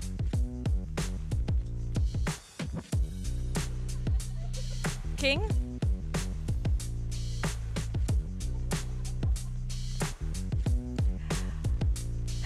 All right, guys, there you have it. And with that, let's throw it back to the panel. Thanks, Rose. No words need to be said. Actually, it's the opposite. First person who says something is probably going to be considered the loser in this matchup. First point already in the hands of Falcons PH. We've got the Silent Boys here on the set. Remember, first words, losers. Both teams have already put their hearts and souls out of it. Poses now, perfect. And only Onyx PH, unfortunately, aren't the ones with that very first point. With momentum on their sides, Falcons have an opportunity to turn this around on our predictions. Is CC the new meta? Everybody has boasted about CC for the longest of time, but currently with an 88.8% win rate across 9 games at Mobile Masters, why isn't CC put up more often? Why have teams banned more Phoveus than they have dealing with this CC? I agree with you, boys. No, it's true. It's true. It shouldn't be the case. It honestly shouldn't. And more times than ever, you would hope that, hey, you put your headset back on. You're trying to bypass the rules here. Okay, boys, let's get into it. Because right now, after looking at game number 1 and the level of drafting here, we got to up our game as well. We need to be able to see what's happening before it even happens in game number 2. No, I feel like when we're talking about EXP laners, like Carry is the anti-tank, and CC is fulfilling that role as well, where everyone is just trying to, build as much defense HP as they can, and CC is just like, yeah, I fight through that. Yeah. So, yeah, I do agree. Instead of, like, Phoveus destroys dashes, CC destroys front lines, right? So if you know your opponent is going to play a heavy front line, then just pick up CC. If you know they're just going to have Moskov crazy dashes, then pick up the Phoveus. And that's why it's strange for me when we were coming into Mobile Masters, because in MPL Indonesia, CC is a hot commodity. Yeah. We got to Mobile Masters, even the Indonesian teams were like, no, it never, no, they were gaslighting me personally, like saying, no, it's never been meta, brother, man. But now it comes back and it's doing so well. I think in Indo, Tyrant, Ara, everybody. Luke is the only guy who has never picked up CC. And that's kind of funny here, because especially in this matchup when we were talking about, like, oh man, for somebody like Flap who wants to beat you in lane and then eventually bleed that lead, we got to see that old side of him all over again. It's the closest you can get to Flap during, I think M5 when Paquito and all those fighters are still relevant, right? CC is probably the closest at this point. I think there are two things we might need to start accepting. Is the fact that Suyo not being able to be picked by either team. I think a Suyo ban is is what we've been asking from since yesterday, but it's also a good way to shut down blue side, right? You open up the blue side pick, but you also make life easier for yourselves. Yeah, but just to say, this is something that we mentioned during the... Okay, it looks like Falcons is first pick, but okay. This is what I mentioned, where Falcons will get a game out of Onyx PH, is where they're being too cheeky in the draft. Like we saw the early Valentina pick, trying to solve a problem before it even starts and all those kind of things. Falcons did the same thing by picking up the Cho yesterday, right? So something about them trying to predict the future, and then the opponents are like, wait, since you picked that allows me to use something else, like the Fredrin. So I feel like Onyx PH needs to respect Falcons in that way, and not trying to feel like you know what they're doing before they do it. Actually, no, I disagree. I feel like putting them in a deterrent position was actually very good. I mean, the Kalia was already shown, so worst comes to worst, you've got two valuable ults to work with, and you disincentivize your opponents from actually picking up the jungler, picking up, you know, an EXP jungle flex, when you can pick it up yourself and do the exact same thing. So now that Onyx Philippines are on the red side, do they want to ban the Suyo or no, right? They want to just trade it out because maybe they might just want to go for the Jawhead that has been doing well, or Lucas. Tell you what, if we learn anything from the last game, there is going to be a back and forth, right? They banned out, I mean, Falcons banned out the Harith, be like, you either get Granger or Loyi. This time around, I think they're going to do the same thing, more ideally pick up the Harith. Yeah, you force a winning trade regardless, right? And in this case, I think Prio pick, now the Harith is on the board for Super Marco. They sure as heck is not going to let Kelra get his hands on the Harith, unless Onyx Philippines right now tells Falcons that we're willing to go for the trade. You take either Harith or Granger. It's Team Falcons are the ones to ban Suyo on blue side. They just do not want to play Onyx Philippines game. They don't want to play this meta game. I think that's totally okay, because now this opens up a lot of opportunities to maybe even play through EXP and maybe have more interesting picks coming down to even the gold laners, arguably. And now with Fanny gone, that does still, it fits the bill that Onyx PH want to be talking about. Hey, gold laners, which do you want? It has to be a Harith first pick, I agree. Right? The Harith's way too good to pass up on. And I think it's why you would go for the Harith over the Grangers, because we did see a stat regarding 100% win rate for Mr. Man Kelra's Irithel. You go for the Granger, you're technically enabling the Irithel, right? So going for the Harith would definitely be the best choice. They do go for the Harith now, and this forces Kelra to not go for Irithel. He has to go for, I think, a trade on Granger, Moskov maybe, but not Irithel. I think they'll be more than happy to do so. But with Harith on the side of Team Falcons, at least it allows Few to kind of play a more utility role. He doesn't have to be like that hard damage, magic damage carry. And they can actually spread it out in terms of damage profile overall. This does deter any tank jungler shenanigans, you know, the Juicin and the Granger. But if we've learned anything about these two picks, is that they are very vulnerable to assassin picks, right? Despite there not being any Fanny, Suyo, or Joy, Hayabusa and Hanzo now are the next two on that list. I think for Onyx Philippines, they need to get a jungler in the first phase here. They've already picked up the Granger and the Juicin. They need a jungler. If they don't pick up a jungler here, it's just going to be deja vu all over again. They're going to lose one of the jungler picks like right now, right? If I'm Falcons, I'm taking Kao's hero immediately to threaten this Juicin and Granger with Hayabusa comes out. We've seen examples of that. I have to bring this out again. It's a broken record. TLID against Supermassive. Hayabusa, great solution to these backlines. Early, mid, and late game, and now you have a pick-off with that Ogwen Cho. The first phase already complete for Team Falcon's side. Does Onyx PH want to get their Flex Jungler on King Kong as well as Kirk? Give him the Lucas again, or just lock in the jungle straight away? I think jungle straight away is a better choice. All right, 16-16 with a 50% win rate overall. It's Hanzo. That's the very first phase here, LaFell. Anything to keep in mind, though, because so far it feels like the draft is kind of even. Yeah, I feel like this draft is very honest by both teams. They're not really trying to hide or flex a lot of things. Like we've seen yesterday Flap using the Cho on the EXP. Not sure if they really want to go for that, because I feel like against Onyx, it's one of those things where you do it once, fine, you may get a game off of us, but you can't do that multiple times. Yeah, no, it didn't even work against Bigatron when they did it, so I don't think it's going to work against Onyx Philippines. It's Sicilian banned out. That's something the Falcons did go through with as well. The Sicilian pick got thought gets taken out. So for 2 games in a row, Falcons have essentially put King Kong on a jungler he's not as comfortable on, right? Like game 1 was Lucas, game 2 was the Hanzo that he himself also has expressed that if I have a choice, I wouldn't want to play Hanzo. I would much rather play like Suyo or Joy. So in this case, you can sort of say on paper, Team Falcons will feel a lot more better in the jungle now that Kao TZ has the Hayabusa. This phase 2 is to shut down whatever frontline peel that Onyx has so that it allows Team Falcons to hit that backline hard. Oh, that's a Hilda ban as a follow-up coming in from Onyx PH. Team Falcons, the fact that they got rid of Gothot makes me question whether or not they're thinking about like artillery, whether they're thinking about just pure raw engage, Farsa, the Yeeves, something along those lines. Yeah, I feel like they definitely need some kind of range. If not, they're going to get bullied out, because look at the Granger as well as the Hanzo. If Onyx PH, they're able to stall out long enough, it will be a case where Falcons, they're going to have a hard time fighting around Lords, because at that point, they don't have to force anything. They can just chip them down, you know, little by little, and then just play the long game. How crazy would it be if Falcons go for like a Lunox mid, something like that later on? If they don't pick up the mage instantly here as we get into the second phase, this is something that I've seen in Indonesia. Gotta think about the team. I think it was Dewa. Dewa United really like to go for these kind of compositions when they already have a lockdown hero like a Cho. They go for another initiator up top in XP, and then they play for the Lunox. What about Selena? Selena's actually not too bad. Yeah, I think for Team Falcons, Yeah, more for Falcons, yeah. over Yeah. Onyx. I'm also thinking how you need a plan to peel the Hanzo away eventually, right? Like if the game somehow goes late, these three current heroes, they don't really have the best way of peeling the Hanzo away. He can easily run you down. So these next two picks, like that mid lane, has to have some crowd control ideally. And then regardless where this Cho goes, that last pick also has to be someone that can kind of frontline and eat up all that damage. Is this just not another CC for Flap? Or Flap, yeah, gets the winning lane, but to be fair, it is still flex, right? So I guess you don't want to rush into it. I think either way, it's either CC or going into Badang here. One or the other feels completely fine with me.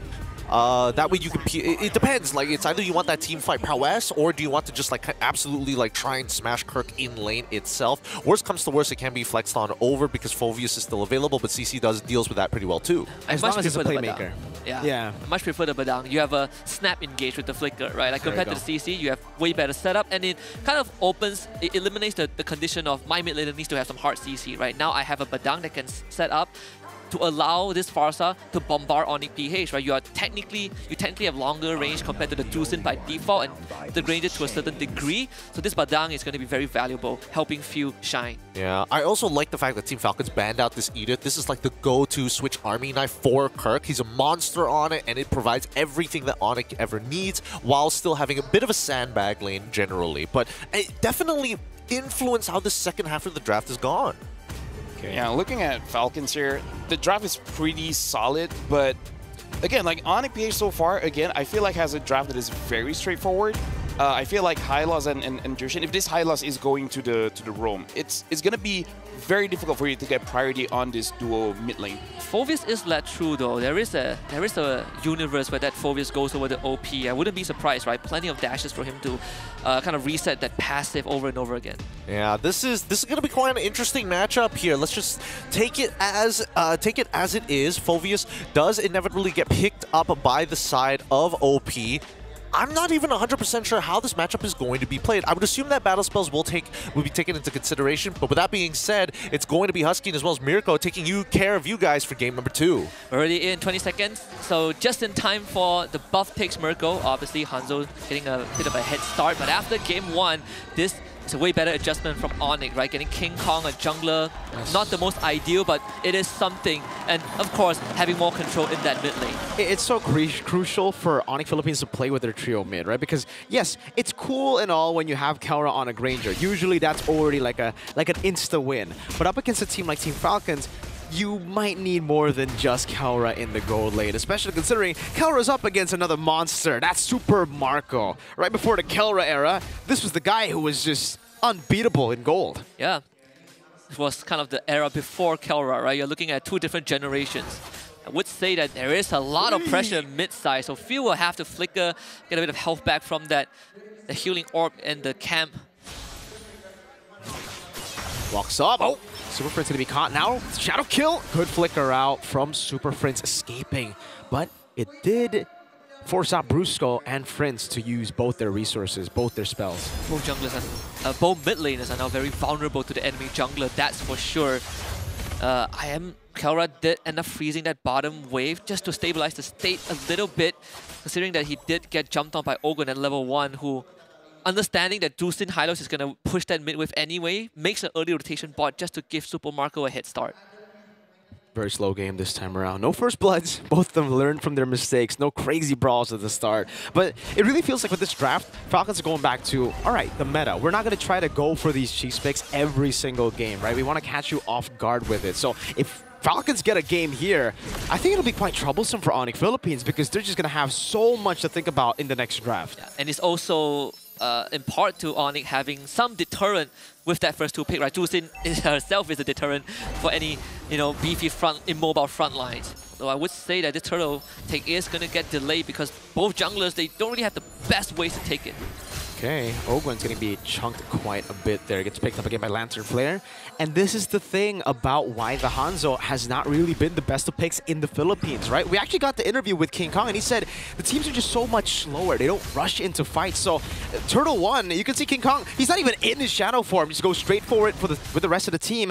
And Team Falcons are in no rush to match it. They know in the bottom lane what happened, View! And again, it's Kelra who gets a 2v1 win. And Onyx Philippines get the Turtle. Now it's a lockdown over to Caltizi, who went in with the quad shadow, another shadow kill over onto the revitalized members. Oh! They're healing on that damage. It's a set from Flap, but there's no damage. This was the time that they needed Few to be around. Open does find a kick.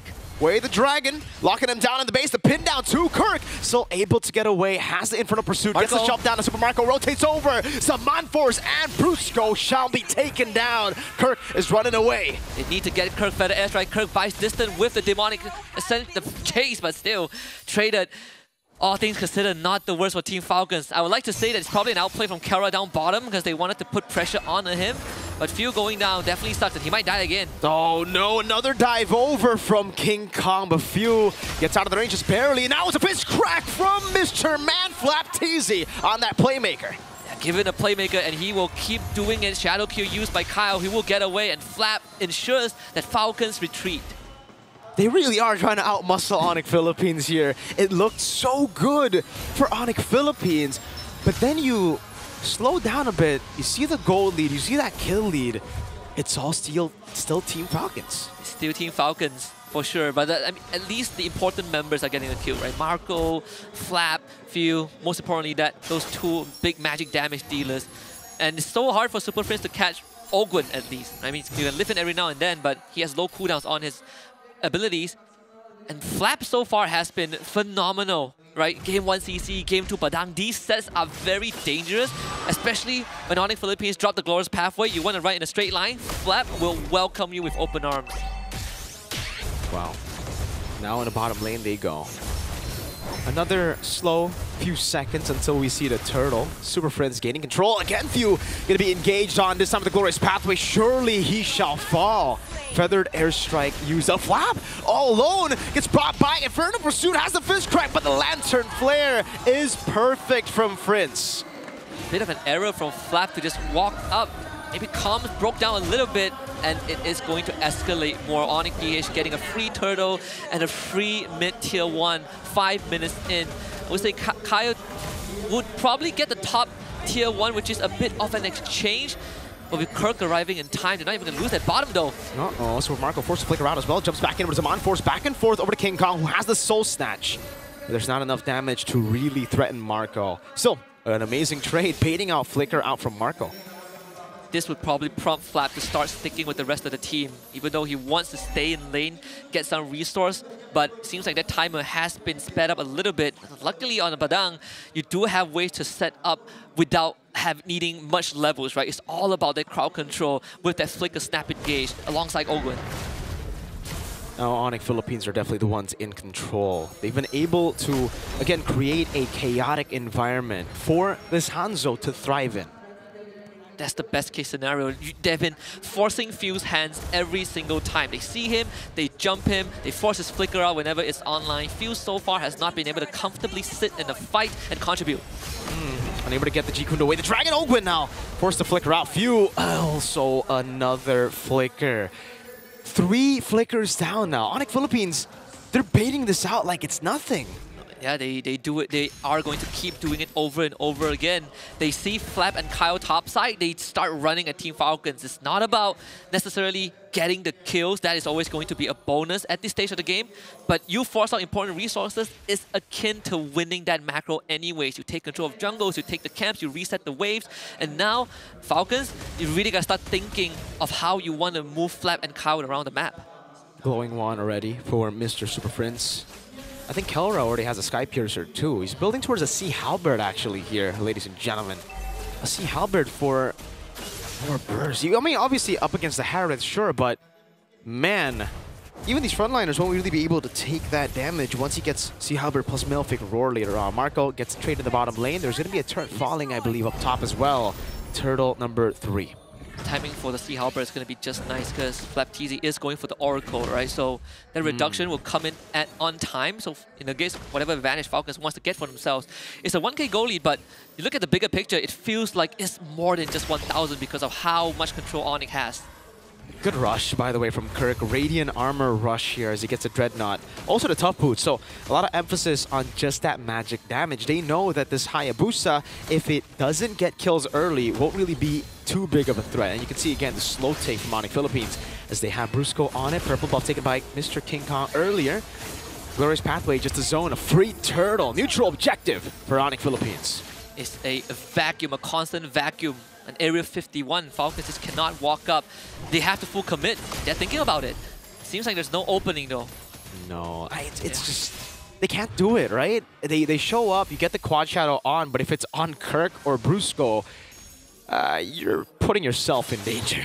Your best bet is Kelra or Prince, but then if Kirk is standing nearby, there's no chance at all. Yeah. He just tracks you down. His shoulder bashes you, man. Bodies you. And Ogwen now is really... At this point, they're waiting for Super Marco, right? That's the win condition. And in case you guys are wondering, what are Falcons waiting for? And if they wait, do they have a chance? Yes, Super Marco needs to get to those item power spikes. He's currently standing on a feather of heaven. So Holy Crystal should be the timing where you would see more fights for Falcons. But knowing Onyx Philippines are going for so much magic defense, I might say Divine Glaive. I was thinking the same. But looking at the components he has, he's probably thinking about the Holy Crystal Rush. And he even had to stop halfway, right? Stop by a gas station and buy that leather jerkin just because of the trade early on. So does slow him down set him back by a couple hundred gold. That means they are going to keep losing more and more control on the map, right? The Onyx PH, this measly 2k goal lead at 9 minutes doesn't seem much, but it essentially slowed down Falcons for at least 5 minutes. King Kong with the munch on the purple. You can't really say he stole the purple. He just ate it, man. He just consumed that purple. But up down, oh no, flicker again. It's just the name of the game at this point. Like for Team Falcons, it's all about distracting, getting space, so that up top you can have Super Marco freely farm. Good move by Flap there, pinning King Kong down, making sure Few's safe. It's like every flicker on the PH Force is a 2-minute window where they can play a bit more aggressively, where they feel a lot more safe, knowing that Ogwen doesn't have a snap engage. Flapteezy doesn't want to do it right now. They're gonna try though. Okay. Flapteezy's actually gonna be the one caught. Sky Piercer! Not even, it's Super Prince who picks up the kill. Just say he doesn't want to do it, and he does it anyways. The team wasn't even ready. You can see he gets the engage off, and Falcons were like, we can't, sorry man, you gotta go. And it's at a pretty bad timing. Lord just spawned, Ogwen might go down. Yeah, it should be Ogwen taken down, this time by King Kong. Free Lord over to Onyx Philippines. Team Falcons have been playing an anti-fight kind of game for the longest time, but you're eventually going to have to fight. And Onyx Philippines, no, it's either for the Lord or you just lose it out. Few. Connor the Soul Snatch still has the wings by wings, gets out. But this gold lead is going to build up, as you saw Kalteezy earlier, unable to get a trade.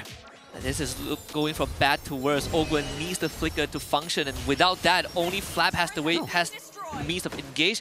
But I feel like if you are Flapteezy right now, you don't want to be the primary means of engage, right? Ogwen has to be the distraction. You know, you force some Onyx PH hands, and then Flap comes in as a second layer. But now, it's another 50 seconds on the clock, because Flap doesn't have his flicker, and they have to contend with a Lord crashing in topside. So this Cho, right? Who do you kick at this point, right? I guess Kelra, but how do you kick him when there's so much peel? And even if, let's say, you do get the kick on Kelra, the rest of your team will have to deal with King Kong Prince and Brusco, who's diving in. They just have so much dive, so much peel. Everything is very well planned right now. Lord charges up top. It should be dealt with. This is not going to be the end just yet. There's still going to be holy defenses to keep Falcon's base intact. But hold up. Ogwen going to be stunned up as well. Super Prince goes in for the Crimson Beacon. Now the Feather Airstrike into the back. Ogwen almost getting that kick, but Kelra gets the shot down. Super Marco going back and forth. Even when fighting underneath the inhibitor, Onyx still went even. Kelra somehow escapes once more. Few. Once the kill, couldn't find it. Kelra finally goes down to Marco. But Super Prince should be chased down. Flickers to safety. So Marco on the chase with Few. Looking for that chase. Doesn't have the flicker, but Prince is sandwiched. Synchrovision, Super Marco, Zaman Force, that's a kill. Right as the Holy Crystal comes up, it's Team Falcons who ride that team fight. So to answer your question, ideally they want to wait for Marco and Few to have more than enough damage. So if I kick Kirk or Brusco, we can burst them down in an instant. But hey, they have a 6-man, right? They had the inhibitor turret to help them out in that fight. Kyle should survive this, thankfully. So Falcons won because they had that inhibitor. Even then, it was a hard-fought battle, but it did give them breathing room. Onyx PH now shrunk to just a 1,300 gold advantage. The inhibitor didn't go down, so if anything, Falcons, they're breathing big sighs of relief. Husky, I saw glimpses of the AP Bren playstyle at M5 yesterday against Bigatron, and now I'm feeling it. Team Falcons, this is the exact same way they were able to get that World Championship. They wait for Super Marco, right? Obviously, they want to win in the early game, but if they don't, they can always just trade on the map, look for farm, and get space for Marco to farm. Once he gets those item power spikes that we were talking about, Holy Crystal, Divine Glaive, now they are online. They can start looking for fights. They can start to be the ones proactive on the map because they know they've got a cannon, they got a nuke in that gold lane. Onyx might have overestimated their battle power, right? The Brute running so deep in. Kao snuck into the backline in that fight, so essentially causing chaos to Onyx PH, the way Onyx PH wanted to do. But this second Lord, now Falcons, they're going to feel a lot better contesting this. Bottom wave is in their favor, top wave as well. Falcons can now walk up and gain presence. Lord started. They're both just chilling right now, both going back and forth. Bottom lane is still neutral. Watch out for the flicker engage. Both Flap and Ogwen have the battle spells online. An intense Lord. Can't even call it a dance. They're not dancing with the Lord. They're just hovering over it. Both of them just watching over this Lord. Both very reluctant to be the ones to start it out, to commit. If you are Onyx, you want to take control, but if you are Falcons, you have a lot more, slightly more freedom. That bot wave, I think, is a neutral wave. I'm not sure if the wave crashed in front of the turret just now, but either way, it's good news for Falcons, right? They can play this game forever. As long as Flap has vision, as long as they have the flicker back up, there is always an opportunity for Falcons to catch Onyx PH off guard. You don't want to glorious pathway into a Badang. So the bottom lane now is slow pushed into Marco. Bit of poke over to Kirk. King Kong holding on to this Lord. But the airstrike landing on Kelra, taking him to a quarter of HP. Control now given back to Team Falcons, but they are not going to commit. They will wait for that wave down below to continue slow pushing with a crown for Super Prince. Fatizi has the pin down. That's a fist crack from Flat Super Prince, still able to escape. Yeah, Ogwen will be pulled back, but he has immortality, and he flickers to save the King Kong. Finds Phil and munches him down. Super Marco brought it again, has the Mind Force, goes back in. Wait, the Dragon Appeal. Kirk taken down. No, he's still able to survive for a bit longer. Kelra getting him down in the back as Shadow Kill comes in. Brusco going for the stun. Ogwen still able to escape, and after all that, it is a 1-for-1 trade. Mid laner for XP laner. Few is going to be back in 15 seconds, but I don't think Kao can contest this. He's going to try stuns up, and that is the end of the attempt. Onyx PH gets the Lord off of King Kong's assassination. A prolonged skirmish, a messy one, and that Flap cancels the recall on Kelra. An angle, a window of opportunity. King Kong cancels it out, now walks up over to Flap TZ. Kelra has to recall. This is another window of opportunity for them to deal with this Lord. Bottom lane, you can see the base turret barely surviving that minion crash. So fortunate for Team Falcons, for Onyx PH not losing that inhibitor and now having a chance to get their own. And Team Falcons, they were thinking about dealing with the Lord on the enemy side of the map, but with Onyx PH all alive, they will have to accept the fact that this top inhibitor will be conceded. And all things considered, Marco 5-0-2, he's decked out in items. Holy Crystal, Divine Glaive, Blood Wings is going to take off his boots pretty soon. And when that time comes, he is really going to hurt. We're not in the timestamp of the Evolved Lord just yet, so this is still an Enhanced Lord, charging up top, getting a turret down already. King Kong walking forward, gets punched in the face by Flap TZ. Lord dealt with, now the waves coming in. All Onyx PH is going to get off of this Lord, and it's a weakened inhibitor. So silver lining for Team Falcons, right? You don't really lose too much. And Onyx PH, they have a weakened inhibitor down bottom that is always under threat. But hey, that next Lord is going to be spawning bottom side, so long lane advantage is going to favor Onyx PH regardless. And you can see this choice now for Super Marco. We've seen, for the most part, Harriets go for concentrated energy towards the late game, and then they sell their boots for Oracle. Here, it's the Blood Wings option for Super Marco. He wants to have that additional movement speed, obviously the shield, but the movement speed too when the shield gets cracked. Because there's just so much chase for the side of Onyx Philippines, he needs that additional mobility, and I think that's why he hasn't sold his boots just yet. That, and also Phil is working towards the Winter Crown, because you don't want to get munched on by King Kong a second time. That was how Onyx PH got away with a Lord take just now.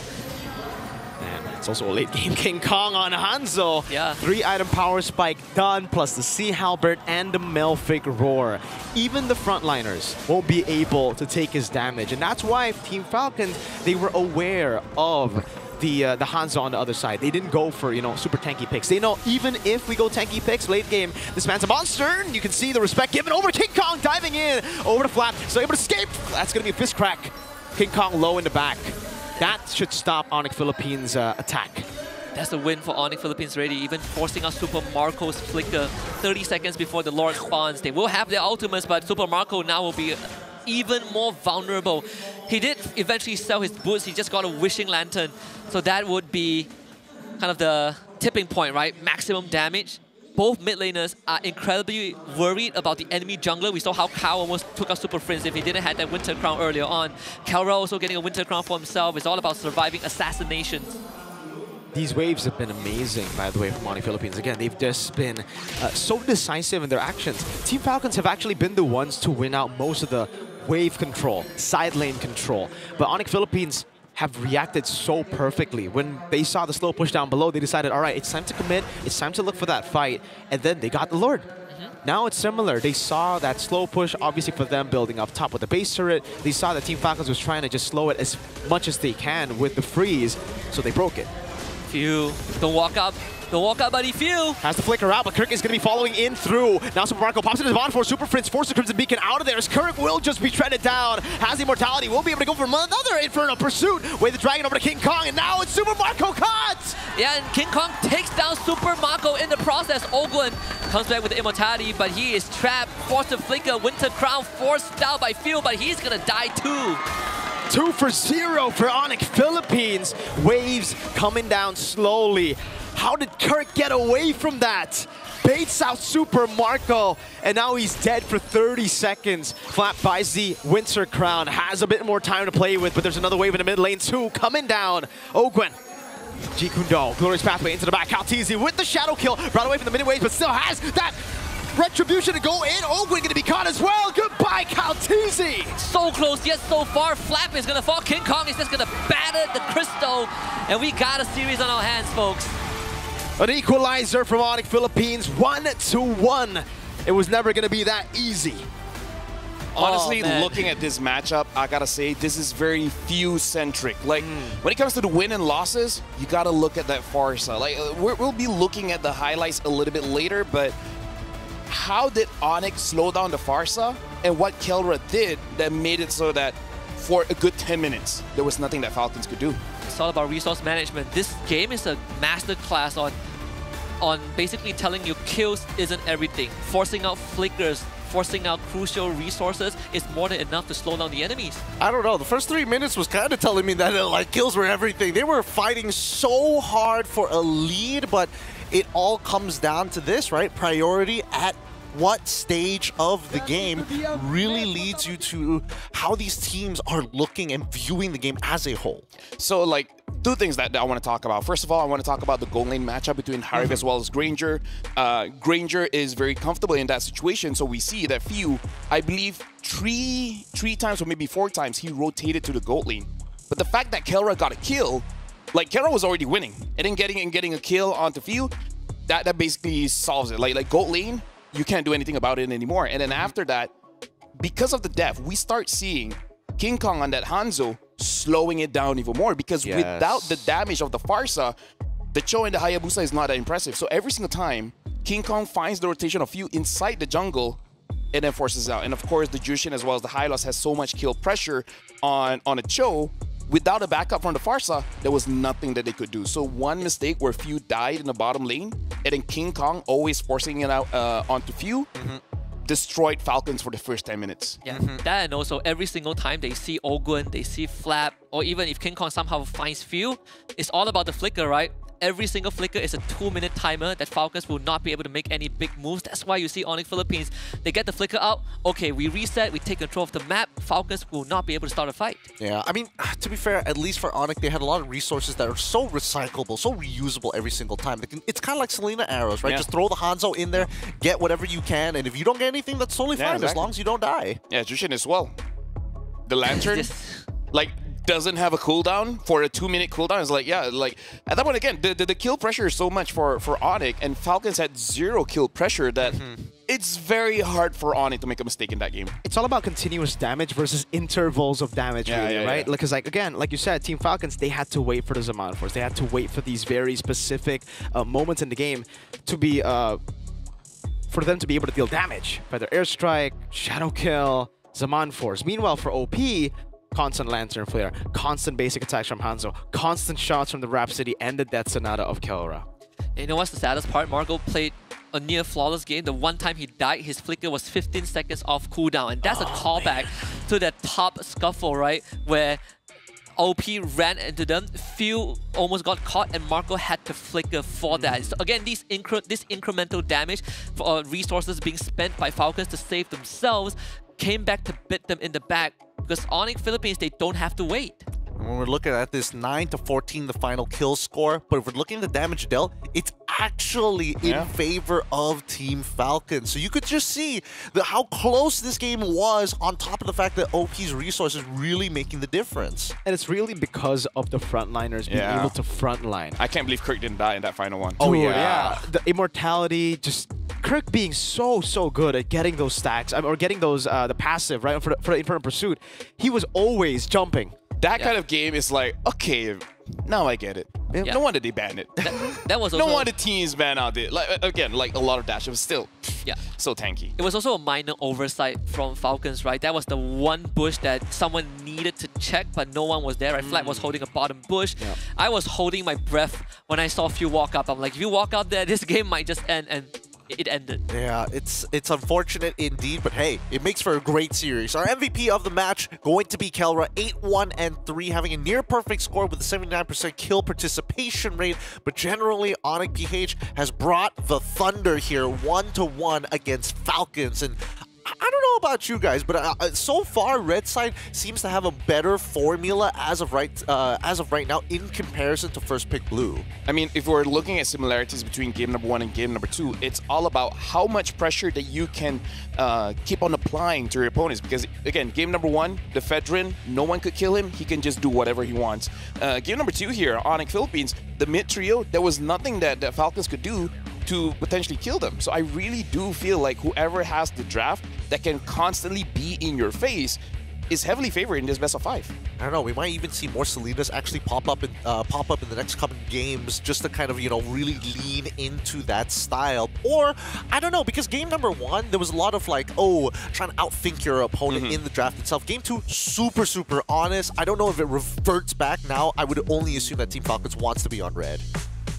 I think Falcons, do you want to be on red? I think it doesn't matter as much, right? I think the only time it matters a lot is when that Suyo is on the board. But when you look at the bans from game number 2, right? 3 junglers banned out in the first phase, and all Onyx did to adjust was to give King Kong his jungle pick in the first phase. And I think that solves a lot of problems. So I don't think it matters too much whether Onyx in that case was blue or red. It matters who gets that sequence right. I think Onyx getting that Hanzo on King Kong and was able to get a very strong, low commitment kind of draft against Falcons, that itself is an advantage. I agree. I think it's really all about how you play for your win conditions, right? Because in game number 1, we saw a crazy cheese pick. We saw a crazy pick that even Onyx didn't really expect in the 1-1, and that's what was able to outsmart Onyx Philippines. Because coming into that draft, Onyx Philippines were thinking, all right, if you want to sacrifice your best player for our best player, for our win conditions, King Kong and Super Marco, we're fine with it. Turns out they picked the Lucas and they saw the 1 and they're like, okay, you got us there. Next time we'll pick up King Kong's pick in the first phase. With that being said, guys, what do you think about these matches? What do you think about these games, and how can we make this show better? First, follow us on our social medias at ESL, at the X Everything app. Don't forget about Instagram. Don't forget about Facebook. It's all the same. Tag at ESL MLBB. And don't forget, make sure we want to hear your voices. We got the Tobe initially ready for EWC on our professional analyst. I think I don't know what to tell you. They ran out of budget to wear that, right? Yeah. It's like 1 hour rental. Yeah, I mean, it is super expensive. It is. It is pretty expensive, but we want to hear your thoughts in the comment section and scan that QR code and just let us know what's going on with you. With that being said, we're going to go on a short break, and when we come back, it's going to be this match once again. It's 1-1. We've got a series on our hand, boys, as the PH Civil War continues here at the SPS Mobile Masters. We're going to go on a short break, and when we come back, more MLBB action.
go 100%.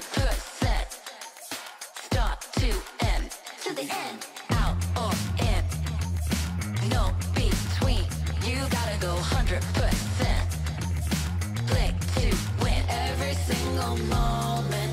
Caught up in the motion, got no use for caution. Hope you're ready for a fight. I believe it, I can see it. If it's in my sights, I achieve it. Ain't no leaving, no defeating. Show up, complete and repeat it. I believe it, I can see it. If it's in my sights, I achieve it. Ain't no leaving, no defeating. Show up, complete and repeat it. Every day, prove that game. I always go 100%. Start to end.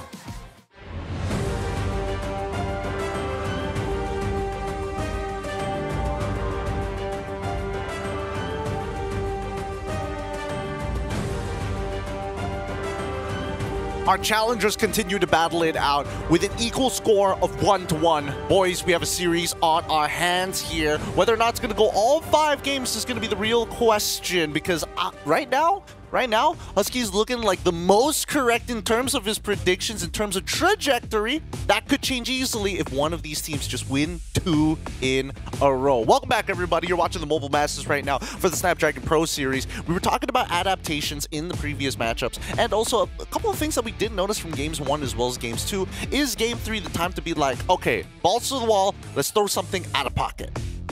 I think Falcons did it right off the bat, right? Right out the gates in Game 1, they did the, the Selena effect that Bigatron did to Falcons themselves yesterday. Yep. And right now, Game 3, I feel like you're going to go back to basics, right? The curveball probably is going to come Game 4 for whoever loses this one. But for now, I think you want to stabilize the state of the game a little bit, right? Play back to fundamentals, go back to your basics, and try to win the game the meta way. Talking about fundamentals, Onyx PH on blue, Team Falcons on red. Matilda, but they also get rid of the Lucas this time around on their side as the Kalia, the follow-up ban for Team Falcons. Looking at the bans here, I wonder if Falcons wants to get that Louis again and put it on Onyx Philippines. Do they want to ban on something like a Louis or Fanny? Hold on, which one is actually first pick? It's Falcons, right? No, Onyx Philippines are first pick. They're blue. Yeah. Okay.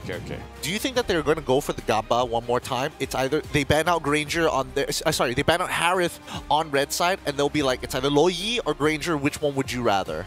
Yeah, because again, like honestly, personally for me, it really is about that continuous pressure. Yeah, I think for Onyx Philippines now, they banned Joy Game 1, right? Now they know what Team Falcons are trying to do.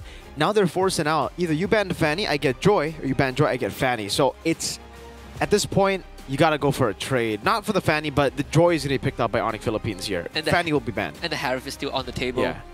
So 3 power picks. Joy Harith trade. Yeah. Joy Harith trade, or do you kind of convert your comp to be like, hey, if we let Fanny through and you guys don't want to steal anything from us, we just go Cho Moskov? That was one of the few openers that we did actually see against Onyx ID, if I remember correctly.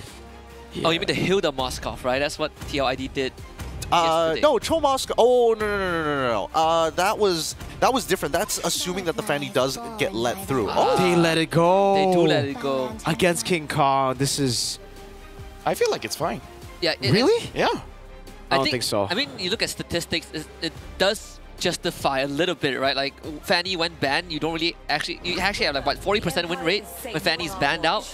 King Kong Fanny unleash, but Joy Harith is there for Falcons. Same goes for Loyi as well. Yeah. Same for, I mean, if they don't want it as well, they could just lean into Moskov, maybe pick up the Cho as like a guaranteed like deterrent for this Fanny, and then decide to play the draft from there. Yeah, the Moskov would be a great choice here because obviously the choice would be again Moskov or Harith. Onyx Philippines, if you pick up Moskov, Onyx Philippines will probably go for the Harith. In the Moskov-Harith matchup, Moskov should get a slight edge in that. So, especially for Marco, that's his comfort pick. He goes for it. Loyi comes around. Onyx Philippines should go for the Harith now. Already, it's same combo. You know, you have physical jungle, now magical in the gold. How do they play this out from this point onwards? I mean, they're definitely going to get the Harith here for sure for the side of Onyx PH. What do they pair it up with? Do they want to match with the mid laners, mid laner for mid laner, so they don't get pinched in the second half? Or are they looking to immediately like start leaning into maybe a couple of picks coming in from Flap? Again, I kind of feel like for Falcons, they're having a lot of pressure on the map with Moskov as well as Loyi, a lot of a global pressure. It really does look like Falcons want to play the map. It's going to be very difficult to play the map against a Fanny. But again, I just want to see how Falcons, they just want to put continuous pressure on Onyx, making sure that their mid trio doesn't get to move. Because I feel like, again, against Onyx Philippines, if you find a way to make sure that Brusco and Super Friends just stay in their lane, they're gonna eventually figure out how to shut down King Kong as well. I think it's a good time to pick up someone like a Phobius, I feel. It is still open, plenty of dashes. You need a sandbag too, because you're not sure where this Gatot is going to go for Onyx PH anyway, so that's a very safe pick for Falcons. It does mean that Falcons are leaning towards their their lanes as of right now. They're like, all right, if you want to ban out junglers, that's totally fine. There's still plenty of options for us, so we're not too concerned about that. But I think the real crux pick is who is going into that. What's the hero for the support?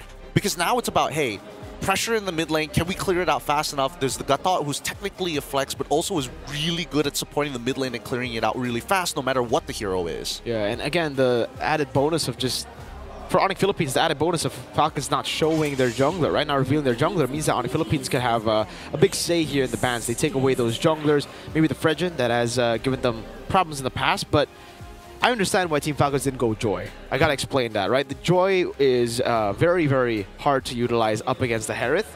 Add the Gatot onto that, it's gonna be even tougher. Plenty of shields to chew through, crowd control too, and it's very mobile targets. The Joy generally doesn't like it. Yeah, like Mirko called it, the Fredrin ban comes through. I do like it a lot. I think Team Falcons have shown some semblance of, hey, if you don't ban the Fredrin, we can run it back again. Yeah. So no Fredrin this time. They want to force Kyle into that assassin matchup. Yeah, they do. But what's that final ban coming out from Team Falcons? And it looks like they get rid of the Switch Army Knife. It's going to be the Edith, which is interesting because CC was still available. So they would rather deal with the CC rather than the Edith. I think Onyx Philippines shouldn't ban the Hanzo here, because they already have a Gatot Harith, but they will just ban it out. So they would much rather go up against, say, a Hayabusa, something that is much more manageable if it ever goes late. Yeah, especially since it's just, if you need to rely on a particular buff to make, efficient plays on the map, Onyx can then start shifting their composition to just play throughout that mid lane. I feel like what's important here is actually for Ogwen's pick, because I feel like Ogwen needs to do a lot of things here in terms of protecting the backline. So honestly, he had a pretty good Kufra yesterday. Yeah, I was thinking the same. I'm hoping for that Kufra, but at this point, who knows? Kufra plus Phoveus, just anti-dash all the way. Let's see, they've got 12 more seconds left on the clock to decide on what they want here. And Ogwen's pick is going to be the Crux. And it looks like they're going for the Cho. They want something a little bit safer, something that can at least help out a little bit more, minimize the amount of damage and interaction in case it's just a battle of priority. I mean, like, they have a pick-off, but what's the payoff? Yeah. Like, will they have enough damage? Like, sure, you can kick the Fanny. However, it's going to be much more difficult, but still, it's like, even if you kick the Fanny, if you don't kill her in time, she's just cable away. And I think right now, Onyx Philippines can go double revitalize now. The Hylos are still up for grabs. There is no way for you to go CC anymore with the Cho and the Phoveus. Or they could just go all in even more, like pick up a damage dealer in the XP. Maybe they go for Badang? Could be. I think Badang is like okay at best, I suppose. Shilda also, it's not the worst. Oh, they go Farsa and as well as Jawhead this time. All right, so it's clear that they want to kind of push their enemy. This is a lot of damage, by the way. Yeah, that's why. But also, they're not that tanky. They're not tanky. I mean, Gatot is. That's it. Yeah.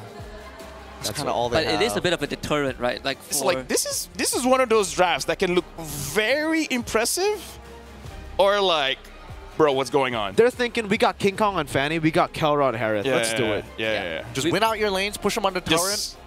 Just overpower them, I guess. Like, our cores are very hard to catch, right? They're very slippery. It's not like you can easily walk up to a Harith or a Farsa and kick them in the face. Not to mention, Gatot, Jawhead, decent deterrent, right? You can isolate these targets. Like, Ogwen's life is not going to be easy. Alpha picked up on Kyle. I was thinking of something like that. I feel like if Kyle is thinking of a Hayabusa, it's definitely not a good idea right now. But if you have the Alpha, it can make up for the whole I still want to be in your face kind of play style. I don't know. I think this is going to be a hard game for few. Thoughts, Lafel? What do you think of these two compositions? Onyx PH, that draft is just like their interview. They just want to flex their muscles. So this is one of those things like, will you look very strong or will you get a cramp? You know, we'll see how the game goes. Like, the momentum is going to be important for this one. All right, it's Onyx PH up against Team Falcons 1-1 as we head on over to game number 3. I will pass the mic off to Mirko and as well as Huskies. They take us away to the land of dawn. Every time when we look at a marathon, it's about who gasses out first, right? You go for the sprint in the first game and then you gas out by game 3. That is lights out, but the night is still young in Jakarta. Team Falcons, Philippines, and Onyx PH both have thrown punches. It's now 1-1 Mirko. Coming in the game 3, I think we can all unanimously agree that OP's draft looks slightly better. Yeah, I gotta lead with Onyx Philippines. It's every comfort pick we have learned in the Mobile Legends encyclopedia to fear against Onyx Philippines. Given the Fanny, the Prince Farsa, the Kelra, you know, one of the strongest gold laner right now. And then they double up with just Gatot and Jawhead. Talk about pressure, making life hard for players like Ogwen to function, and even forcing the alpha pick that I think at the start of the show we even said it's not really the best pick anymore. Really good jet damage, dude. This is something that's just so... Oh, hold up. Lethal Wanderer. Few force a flick around already. King Kong with the cables! Getting called it. Few's gonna have the best of games here up against King Kong's Fanny. Doesn't look like Kyle's gonna have the best of games either. Already invaded. No level 4 for him. An easy lethal for level 4 for King Kong. I'm trying to figure out how Few is even gonna play the rest of the game. The early game looks bad already, now that you have King Kong flying around, but as the game progresses, it's not going to get any better. You're always going to be at a disadvantage. He even took Firmless because he knows that he's going to take a lot of punishment. Okay, they want to go in again. CalTZ going to be taken very low. See that reaction over from Few, almost taking him down. Still got to respect that damage early on against the Lo Yi. Ogwen going in. Oh, Spear of Misery too. Look how he wishes he got that Beetle topside, because that would have been level 4. Yeah. As the only window that King Kong was able to go that aggressive and not be punished. All things considered, Falcons, they are running the Lo Yi, so level 4 is not the most important for this hero. As long as you can get that duality reaction, it's good enough. Marco against Kelra is going to be stagnant for quite a while. Turtle spawning topside. You can see that Marco is winning more of the trades though in the lane itself, just due to the Moscow being able to blink out of the Synchro Fission. Ogwen, again, putting that damage over to Super Prince. You can see Super Prince doing the same thing. Kirk is the one holding it in. They want to wait for King Kong on the purple. Few is going to feel very uncomfortable trying to cross that mid side. With Prince and Brusco around, Prince even level 4, and this turtle is going to be hard. Oh, FlapTZ trying to go for the flicker play earlier, jumps in forward. Ogwen goes in, but King Kong still on it now with the cables one more time. FlapTZ able to dash in, but it's King Kong with a kill. And now for the airstrike with the AOG. CalTZ, can he run? Pinned down just by the boys. Unstoppable force, and Brusco is the one to take it. Crazy juggle with Kirk tanking that turret. Very well done. Onyx PH already starting off on a good note. Duality reaction. Prince does tick down, but still King Kong should be able to get away. Yeah, might be able to get a kill before he walks out, but now great ejector too. Disengaged from Brusco. Okay, so Falcons, they did save their orange buff. Meanwhile, Kero is going to start hard shoving that wave with the Zaman Force down bottom. Get himself a recall. There is a world where I can see that lane swap coming out. We'll see what the plan is for Onyx PH. They did get the first turtle, got themselves a bit of a slight goal advantage. Unstoppable force this time. They know there's no flicker on Few. Fed into the feather airstrike, but now Brusco shall be caught as well. But it's a 1-for-1 roam from mid. King Kong. Still better for Onyx PH for sure. Yeah. Marco would get that mid wave, and this push control is essentially given over to Onyx PH. Now Falcons on damage control. Kyle needs his jungle, and of course Marco getting a double wave, a kick.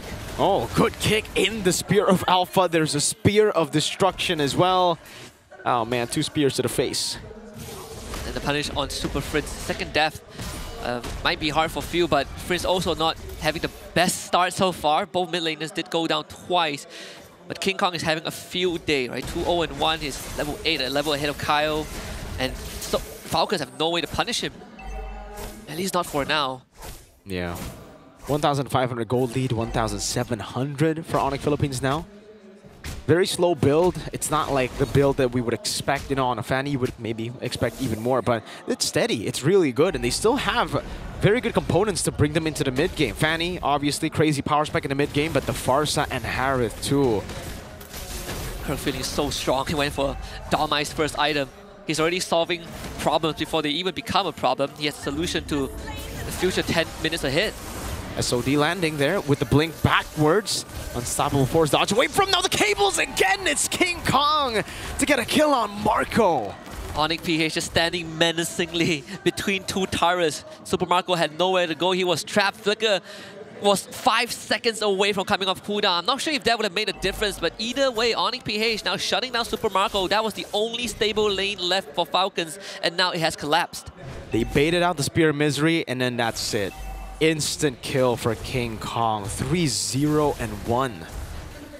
This kind of does feel like game 2 where Onyx PH, for them, low commitment, right? Very low investment for high return in the heroes that they have. But for Falcons, gotta wait for flicker on Ogwen. You know, Kyle needs to be there. The diversion doesn't guarantee anything for yourselves. And Onyx PH is just a way faster pace with the heroes that they have.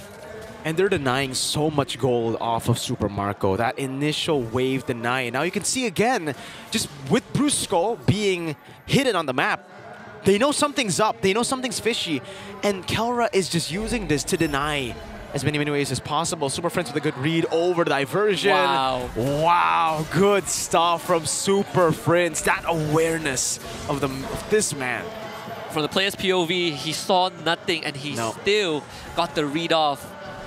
And that means that Ogwen, he's desperately trying to get intel for his team, but he's getting nothing. And even on top of that, both teams have ways to travel around the map, but caveat is Falcons needs a diversion.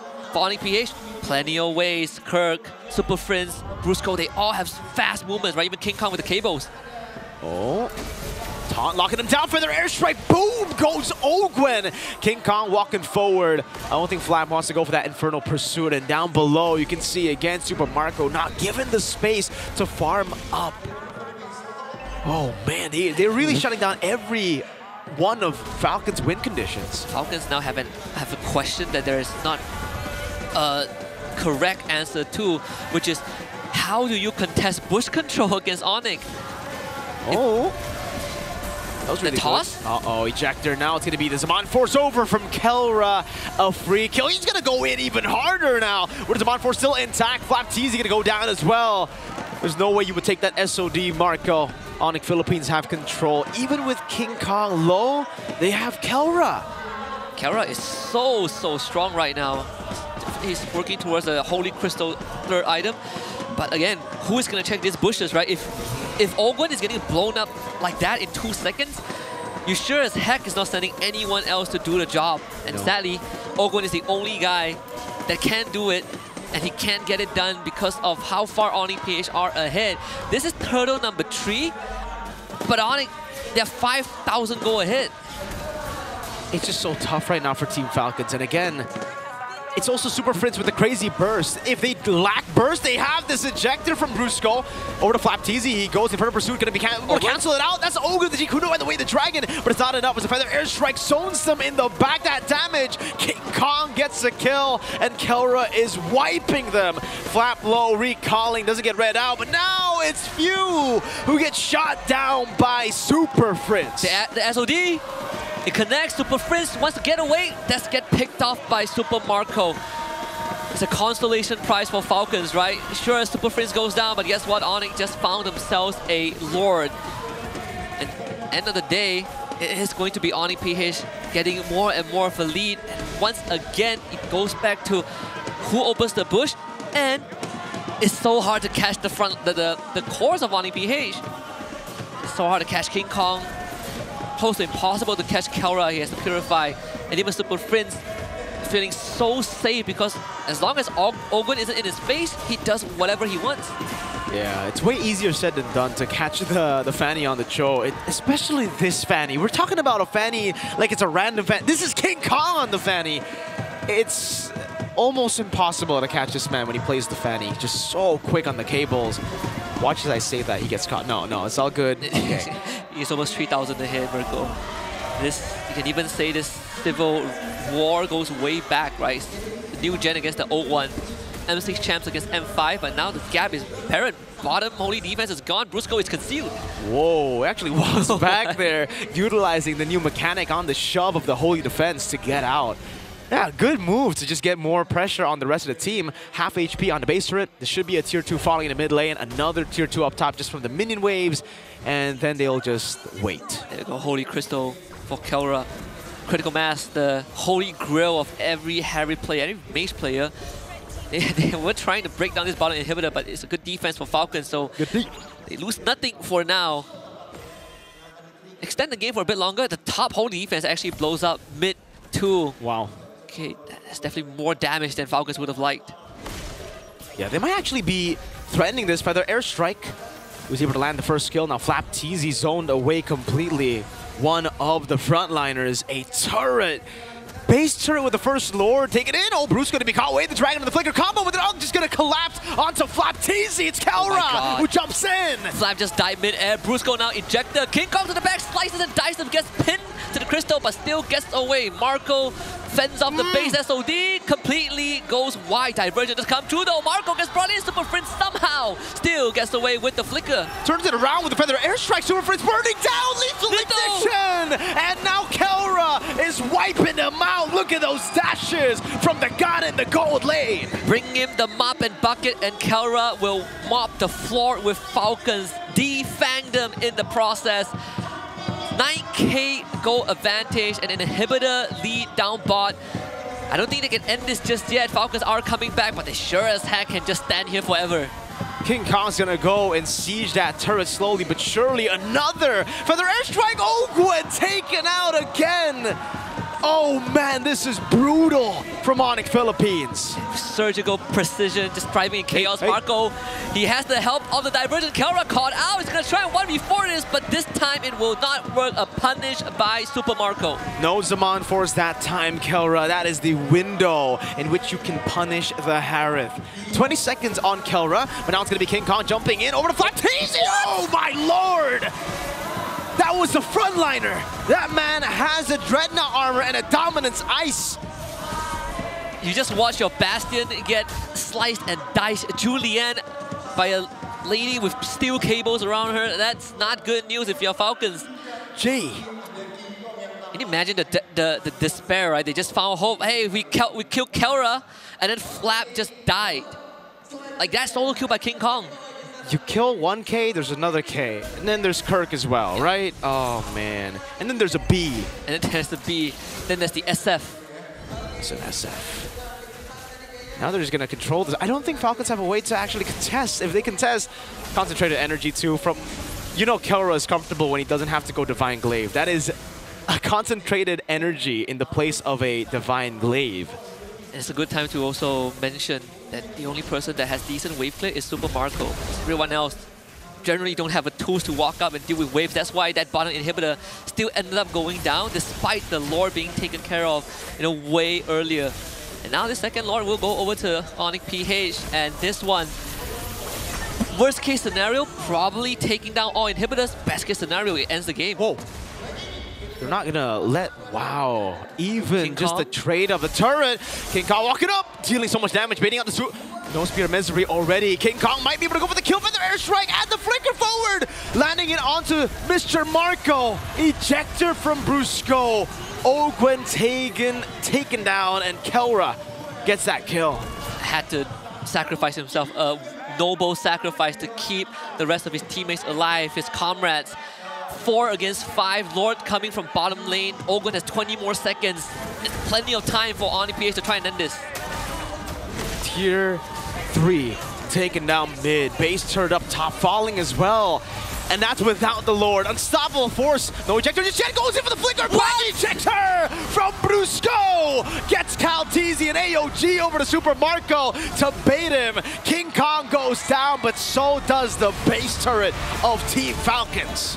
Brusco with the redirect. We've seen the tricks like that. And Unstoppable Force into a flicker ejector plenty of times, but that one was something else. OP, they've woken up. You give them comfort picks, they show you what they can do with it. That brings the score 2-1 in favor of Onyx PH as they show the Falcons how fast they truly are.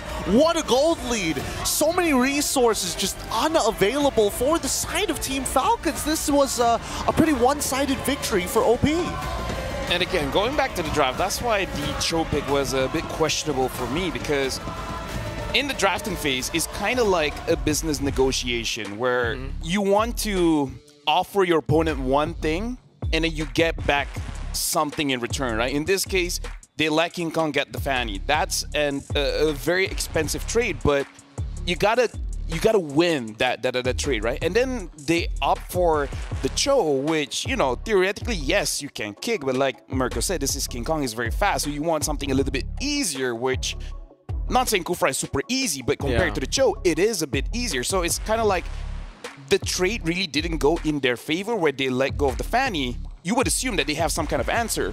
Apparently not. Yeah, and I think even when it comes down to just like the raw execution, even if Falcons were to outplay like a lot of these scenarios, the profit margins aren't that high in comparison to OP. Like Brusco on that Jawhead alone, if he just goes even a little bit above and beyond, they get so much more. It's again, like, what balance does Falcon has? No. Even if Ogun gets a kick, like, he didn't even kick King Kong. Anyone. He kicks anyone. Yeah. Where's the damage? Where's the follow-up? They essentially lost a tariff war at the start, right? It's not even close. Like, again, that's the question I kept echoing. Who is going to check the map? Who is going to open up bushes? Like, if Ogun walks in and you watch him get blown up in 2 seconds, you know you have a big problem. And then we saw that solo kill by King Kong into Flap. That's an even bigger problem. And Falcons, they would never have a solution. Funnily enough, in games like these, it always goes back to the basics of which draft is easier to execute. And in this game, it is very clearly OP's draft. Well, let's also talk about some of the openers that we did see coming in the first couple of minutes of the game. Super Prince is opting to go for Rapid Boots this time round, and notice that he's not trying to get himself killed at level 1. That's already like a big plus. But as soon as he hits level 4, he's very confident in his laners, especially Kelra's side, which is why we see him rotate so very often to that lane. Hey, Super Marco, you may be bulletproof, but if we put just enough damage into you, then we can call in the big guns, King Kong, to finish this off pretty easily, which we saw multiple times. I think they solved the problems by just not using bullets against Marco. Just magic. Just nuke the poor guy. Hit him from man. the skies. It's, I don't know. Yeah, when I saw the Fanny pick already, I was already kind of like, okay, because there's no trade there. The Joy, I thought maybe they would take the Joy, but they have to go for Harith then, right? Yep. They want to go for the Moskov. We know that. And that just gives the Harith over to the other side. It kind of denies you of the Joy pick that you would rather have over the Alpha, I would say. Honestly, I kind of feel like I felt a bit weird they didn't prio like the Fredrin early, because we've seen previous patches where if they pick up an assassin, just go inside their jungle, you know, and then just pressure him that way, because Fanny without a purple buff is still terrifying, but less so. But instead, they just wait for the very final pick, and then eventually it's just an Alpha. And then your mid duo doesn't even have prio, so how is the Alpha gonna go inside the opponent's jungle? So I don't know. I feel like it was just a bit of a mess. Yeah, quite a bit of a mess. I think there needs to be some adjustments coming in from Team Falcon's side. I think even the big issue for me is like even item power spike tempo isn't really there, because you're playing for the opposite lanes rather than your win condition until that Trinity is already built. Even so, it is a victory for OP at this point of time, and it looks like this just might be that sweeping momentum, because the Sonics have built up quite a start now with this 2-1 lead. They're winning in the draft, right? And that's the scariest part. Both Game 2 and Game 3, Onyx just won from the drafting phase itself. And right now, if you're Team Falcons, I think all hands on deck, right? You need to throw out the playbook. If there's any cheese, Game 4 is it. You know, extend this to a full 5 and maybe try to muscle your way with the basics once more. Just play it risky, just all early game. Like there's no lower bracket, right? So I agree. Might as well. I don't know. Do you agree with the Slafel? Is that the way? Just to dice roll it, coin flip it from minute 1? I mean, Game 1 worked, and that's the only thing that worked.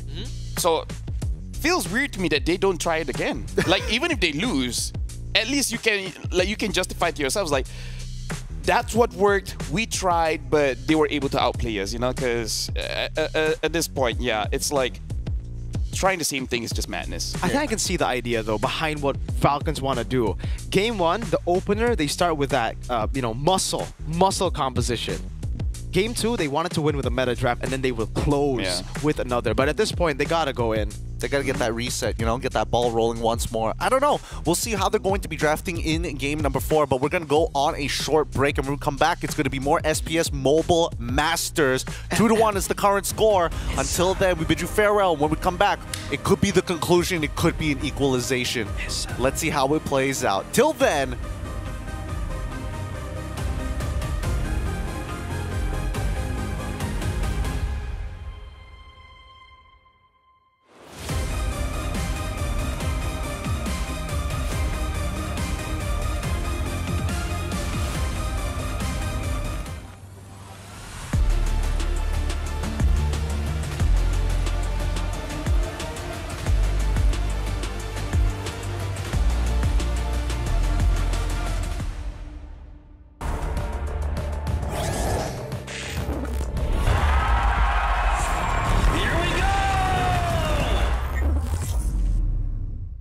The Snapdragon Pro Series is brought to you by Snapdragon Elite Gaming and DHL. Clean slate, I'm insane. It's giving insanity on a melody, more flow than a manatee. Levels that I reach, man, I defy gravity. Heart so strong like it runs in the family. I've got the haters out of breath. Ain't talking about then when I got them distressed. Giving palpitation when I say it with my chest. Do the calculation, it's time to invest. Acquiesce that I am the empress. Going so sick, someone call the vet. I just can't be tamed, that I'm the Loch Ness. So blessed, they can't comprehend. I turn a skeptic to believer. I am a leader resurrected like it's Easter. If you step to me, you'll get the misdemeanor. They can't defeat her, they can't connect the reader. Card decline, don't worry, I'll be fine. Cause all I see is up in the line. Did I plan this? Is this by design? Come reflect, my light can't be denied. Come correct, cause this moment is mine. It's mine. Tell me you're feeling up. Tell me you're feeling up. Do it like nobody does. Sipping that haterade. Back to the finish line. Tell me you're feeling up.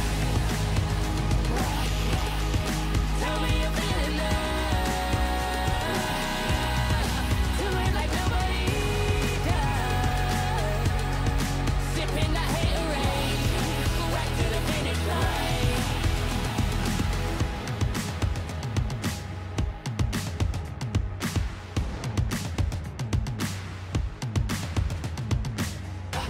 I got the haters out of breath. Ain't talking about then and when I got them distressed. Giving palpitation when I say it with my chest. Do the calculation, it's time to invest. Acquiesce that I am the empress. Going so sick, someone call the vet. I just can't be tamed, that I'm the Loch Ness. So blessed, they can't come. Tell me you're feeling up. Tell me you're feeling up. Do it like nobody does.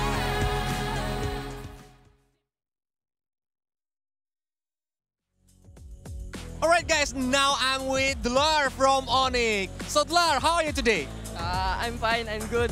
Yeah, Rencana. So, the third game just ended, and you see that Falcon PS just giving the Onyx PS, especially King Kong, his power hero, which is Vanny. What do you think about it? I think that's a Falcon mistake because they gave King Kong Fanny. Yeah, kalau King Kong Fanny emang ngeri sih. Wow. Yeah. King Kong Fanny is very scary. And do you think that Onyx can win on the fourth game? Ya, pas nila Onyx PH manang nga. Soalnya si Flap TC Dark System. Bisa ka pakibasa Tagalog? Sorry, tropang dikit ko si Flap pero sure win Onyx PH. Yeah. Definitely it's gonna be Onyx PH who's gonna win in this game because Flap TC is the Dark System. Okay, so do you think that Onyx PH can once against these SPS Mobile Masters again? So they can go to the grand final and later they're gonna meet TLID and RRQ. Who do you think they're gonna meet? Is it RRQ or TLID? For me, I think RRQ. And it's gonna be a good match, I think. Onyx PH versus RRQ. Yeah. Because RRQ right now is very strong and they're gonna RRQ is a top contender.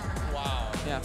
They are unbeatable right now. So predict the score for this match. Is it gonna be 3-2 or it's gonna be 3-1? 3-1 because I saw the match in game 3. It's kinda the gameplay is so beda banget ito. So different. Yeah. So I think 3-1. The gameplay is so different on the game 3, so that's why he predict that it's gonna be 3-1. I think that's overall on it, Dlar. So thank you so much for the interview, and let's throw back to the panelists. Time to shine. Words from the general himself, Dlar here, making his opinions known about Onyx PH. He's thinking that this is going to be a 3-1, and he's also excited that RRQ is going to go to the grand finals eventually after they beat TLID. In the meantime, welcome back. In the right hand, Fanny shines because, yes, this was a pretty big mistake coming in from Falcon's side. Too many resources and too many ways to try and stop this Fanny. Still not enough. Sometimes you gotta learn the hard way, right? Like it's like you haven't seen a hero for a long time, and then you think to yourself, what's the worst that can happen? You know, maybe everyone's gotten rusty. Not King Kong though. No, that's the wrong guy to challenge. Let's go into the Game 4 draft. It has already begun, and it looks like the trades are already through. Aloyin as well as Harrod for Onyx PH on the red side, and Team Falcons on the blue get Blue Yo. Yeah, the direction is clear. Yeah. Let's ban King Kong. Let's ban King Kong from the game. Joy, Fanny, and the Hanzo all banned out. Yeah, and then they pick Suyo. So technically 4 bans to King Kong. It has to be a King Kong pick, like, next. Has to be. If they don't do it, then they're going to be forced to play Lucas again. Yeah, but at the same time, at the very least, they have Super Marco back onto the anti-assassin marksman here, the Moscow, but they also get the Jushin this time around, and Hayabusa gets locked in early, so you guys called it here. Hayabusa with a 53% win rate, and King Kong at least has his pick in the first phase. Yeah, not really much of a choice, honestly. If you're King Kong, you're begging for push Why Not to just give you that jungle pick, but now they can't focus their attention elsewhere. We're looking at Roma and XP, right? Both teams are still lacking in that department, so it's going to be very heavily contended, especially with Onyx PH on their red side. They can definitely go for a flex in that 4th pick. Let's see how this flex is going to go, because initially I was thinking whether or not they might want to rerun going with the Hilda, but that could, again, very easily punish for the side of Team Falcons, and not to mention now that they have a Jushin, any tanks in the front line is going to struggle overall. Okay, Phobius going to be banned out there. All right, they know they have a lot of dashes. They know this Phobius could be a big problem for them. We did see that the Phobius was a big problem to Team Falcons when they had the Harrod and the Hayabusa, so yeah, for some reason, it's so hard to burst down the Phobius with this kind of composition, even though you would expect they should have enough damage. It's one of those guys one of those heroes that you feel like you can take him down, but he just doesn't go down. Oh. And then it just gets worse, right? You just feel the terror escalate. Oh. It's like, oh my god, he's still not there, no! And then the game's over. Honestly, looking at the draft right now, Falcons, they also need someone to be able to open a map. Like, if you want to have kill pressure, having something like a high loss with the Jushin is going to be great, because, again, fighting against a Lu Yi, no matter what, you have to think about the macro here. And I'm very worried that Onyx PH, even, like, doesn't matter how the early game goes, eventually they'll be able to corner Falcons if Falcon doesn't have a reliable way to really check the map properly. So it's got taught for Onyx PH. Even more dashes. You know what? It has to be Kufra, right? There it is. Yes. Kufra gets locked in with a 67% win rate. Is looking pretty good, because Olguin is one of the very few roamers who actually utilizes it from the group stage all the way up till now. But what do they need? I mean, they now have a way to kind of somewhat open the map and not get punished too hard, but now they have to start thinking about technically their second roamer. Do they want him to do the same thing so that Kufra doesn't have to show himself first? CC? CC for Falcons? For Falcons. Yeah, honestly could be. It's a good way to use... the current call will be great to handle... Oh, actually, all right. They go for the Hylos. I think for Onyx Philippines and the Badang would, again, fit this composition, right? They would have a really good CC to handle the Suyo. And again, that Fist Crack is a good way to just deny this Tyrant Revenge Rage combo. Yeah, the stagger is very, very disruptive in these team fights. Low cooldown, high impact. Then you'd have someone to just go in for the Gatot Kacha to get so much value, right? You pin them down, boink. I just want Falcons to almost force it out, because they have a draft where they can increase the tempo early against a Lu Yi, against a Haya, but I don't know. Seems trying to outmuscle Onyx PH doesn't seem like the best idea, but I don't know. If they don't do it, they're just going to lose here. But this is a comp that can have your mid jungle and roamer kind of walk into the enemy jungle early on, right? Again, low commitment. The Lantern is always up as long as you have mana, and then you have Suyo who can kind of speed things up. With Ogwen as the Kufra as well, bush control is going to be great for Falcons. Well, but here's the full compositions for Team Falcons as well as Onyx PH. What are you liking, LaFell? Falcons or Onyx right now? Feel like this is going to be the last game. Boy, that's Onyx PH lean favored from LaFell, our analyst. All right, boys, game number 4 is going to be on its way shortly. I'll pass the mic over to Mirko as well as Husky. Just like LaFell said, this could be the last game of this best of 5. But a part of me, Mirko, wants it to go all 5 games because it looks great for both teams, right? They got some good signature picks. It will be great for your prediction too. It will be great for my predictions as well, even though I did go 3-1 Onyx. I gotta get that fixed. It's okay. It might work out for you if Falcons win it. The first caster curse that actually comes true. Hey, maybe it's a cast or bless. Bless. What do you guys think back at home? Do you guys think it's going to be Onyx Philippines taking this final game? Or is it Falcons to equalize it on the board to bring us our first playoffs 5-game match? It would be historic enough, honestly, for this to go 5 games. I don't think most people would expect it the whole distance. And this is the first time we see Suyo getting picked up in this series. Which in of itself is a weird thing to even say, because Suyo is such a popular pick. But that means that theoretically, people will be looking at Kaotizi to be the one that's moving faster. Yeah, definitely. King Kong will definitely have a tougher time in the early game of the Hayabusa.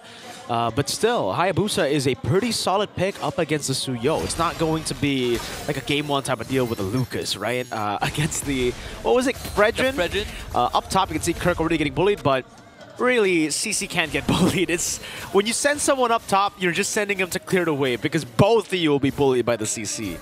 That, and also you're helping him restore some health. Oh, good damage over the view. Already used the flicker earlier. This is going to be first blood for King Kong. Kyle locked as well, has a bit of damage. Brusco healing back up. Completely isolated from the team, and just the timing from King Kong was great. Mid-side though. Blade Surge from Prince Khan. Oh, he's waiting for the bouncing ball. There you go. He goes back in. One last shot should do it. One shuriken. Flicker out from Ogwen. Respect. So there's 1 death and 2 flickers out from Team Falcons. And the best part is, King Kong doesn't even need to recall. Didn't lose much in these exchanges. Just some abilities, goes back to farming, can prep for the turtle. And now Oni PH. Brusco, sure, it's not gonna hit level 4 anytime soon, but King Kong sure as heck have an advantage. Oh, you can see that Super Friends has already put a little bit of damage over to Kaotizi. Just needs 1 more snack for the yin-yang reaction. Turtle reset, but Brusco was in the pit. King Kong gets the orange buff. That's double buffs for King Kong. Again, a stun over to Brusco. Now Kirk walks in again. It's going to be the retry win for Kaotizi, but the shadow kill for King Kong gets him down. 3v4 SOD. He's going to come in, and Marco not able to find much, but the duality brings Kirk back, and that makes Marco's time worth it. You got to try to out-muscle Onyx Philippines, and that's the muscle. Super Marco coming in late. King Kong going to be looking for the quad shadow here. Finds it on few, but there's a Spear of Misery. Yin-yang reaction. 1 last shot for Prince. Doesn't get it. King Kong Shadow didn't lash onto Few. I think that would have been just enough to take Few down. He doesn't have the flicker yet. Either way, they did force the recall, and once more for King Kong, he loses nothing. Ogwen is charging out the Tyrant's Rage. Doesn't find anything. Little Wanderer for Onyx. Onyx Philippines still keeping the lead. Despite losing out on that retry, losing out on the skirmish earlier, they were able to get some cheeky first phase or first few minute picks. And I think a lot of the gold has got to be up top. Kirk is bullying Flapteezy on the high-lows. And you know what? We've been talking about this all throughout the series, Husky. And it's happening now. We're putting Flapteezy on a non-playmaking hero. It's the most non-playmaking one we've seen the entire series for him. Kara gets a free trip back bottom too, so loses nothing to Super Marco. In fact, once more, Kirk gains priority top side. Not only he bullied Flap, now he's getting extra gold from the turret too. And Kao, I think he got the small beetle, but it's a small price to pay. Yeah, look at the vengeance already from Kirk too. Curtain call over to Kyle, zoning him away. Good damage, good chunk of damage. King Kong is actually ahead in farm, in XP. Uh-oh, a gank up top. Flap doesn't have the Glorious Pathway, already used it up earlier, but luckily Kirk does not have the curtain call, so Flap is all good up top. They just continue to bully Flap. Okay. They're not having fun at all. Boss side, Kara 1v2 against Marco, and Ogwen almost kills Marco. Once the Harith gets a Starlium Scythe. Diversion. Hold up. Oh, no one's taking it. Oh, man. I thought King Kong was going to be the one taking it there just to get the quad shadow in, but it will be a free neutral objective. But yeah, when you have a Starlium Scythe, you know that counter that we were talking about? The Harith could, the Moscow could beat the Harith. It becomes a no-no. We'll find Brusco in the bush, who easily gets away. And Flap is just having a rough time on this high low. He's walking around the map. He's trying to make something happen. But I think right now, he might have to relegate himself being a secondary roamer for the team. He essentially has lost control of the lane. They went for a lane swap because Marco cannot stay bot side against Kara anymore. Slow. Very slow from Onyx Philippines, but steady. You can see the gold leaderboard here. Kelra up top. It's not that far off of a lead. I mean, Super Marco is still keeping up. 700 gold lead for Kelra. Almost got King Kong with the jump to instant response from Brusco. And nothing gained from Falcons. They did force an AOG, so but there's no objective to be contested. Super Friends will be caught by the Blade Surge. Also a Queller, just more poke, but just look at the timing for the next neutral objective. It's so far off, and Onyx Philippines knows it. That's why they're walking up in lanes. That's why they are taking a few more risks here and there. It's because there's no way for Team Falcons to be able to really punish them. And nothing to gain for Falcons. Onyx Philippines, for them, it's just a chance to reassess the state of the map. Kelra, just wave, goes for a recall, now goes back up top. Both goal laners are constantly just trying to dodge each other. I say that, but it's Marco trying to dodge Kelra. Now Kelra gets another free lane, and Flap is he's just thinking to himself, man, I am not having fun at all.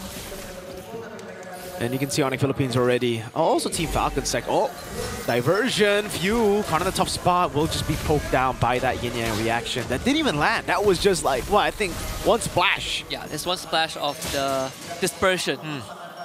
So Nocturno is definitely going to come back up. Flap has an off angle, but he himself isn't enough. Falcons needs to be ready, and I don't think they have damage yet. The fight is going to end pretty fast.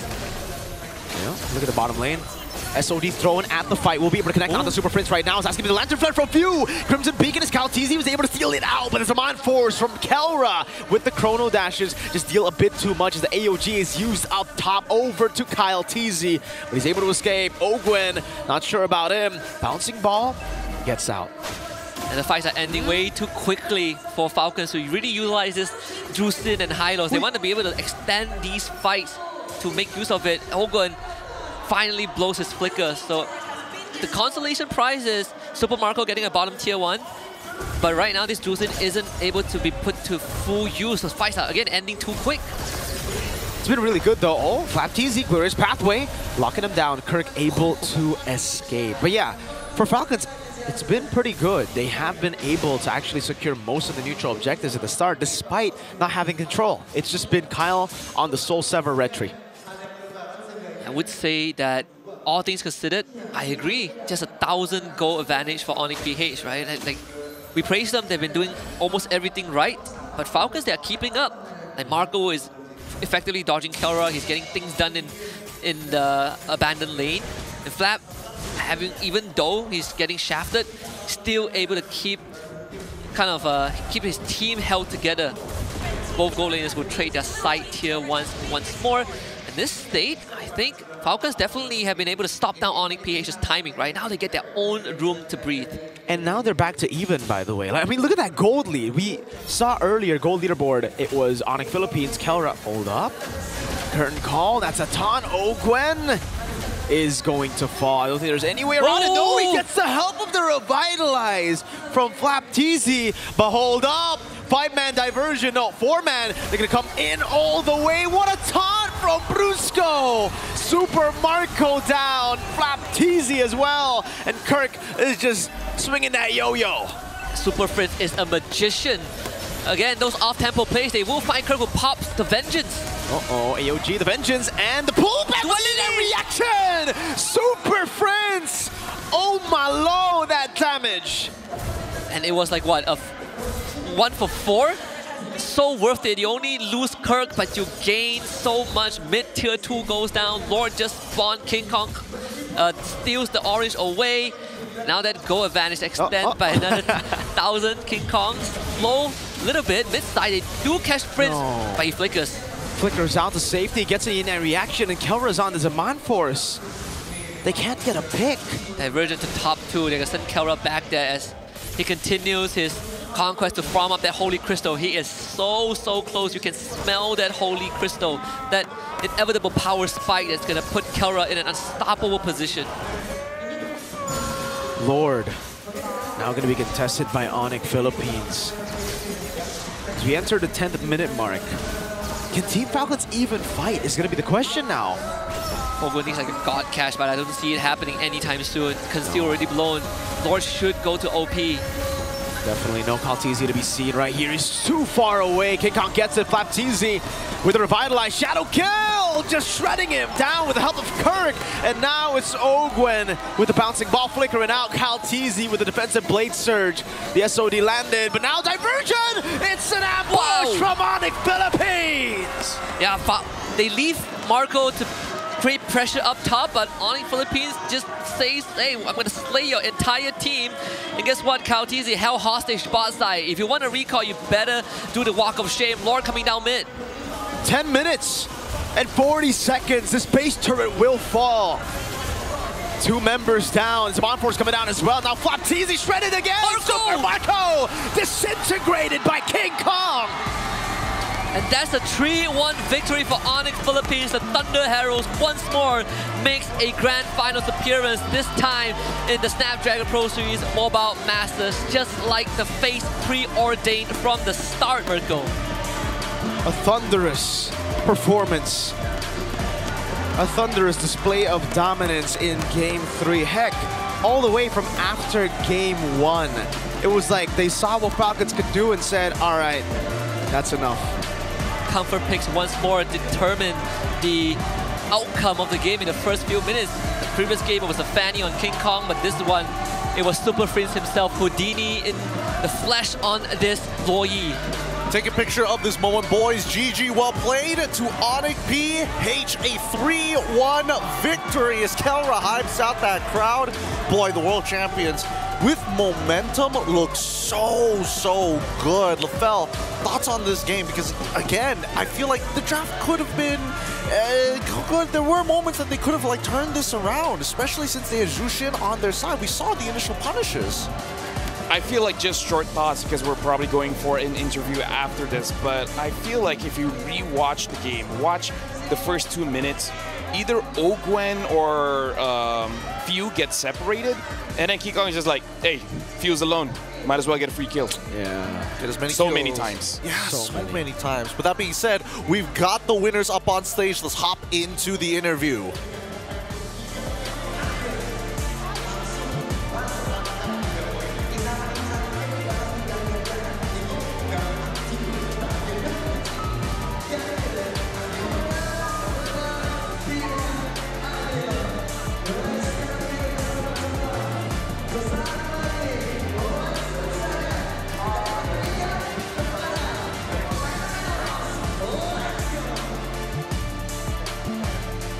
Match perdana mereka di babak playoff dan langsung saja menjadi grand finalist of the Snapdragon Pro Series Mobile Masters 2025 Onyx Philippines.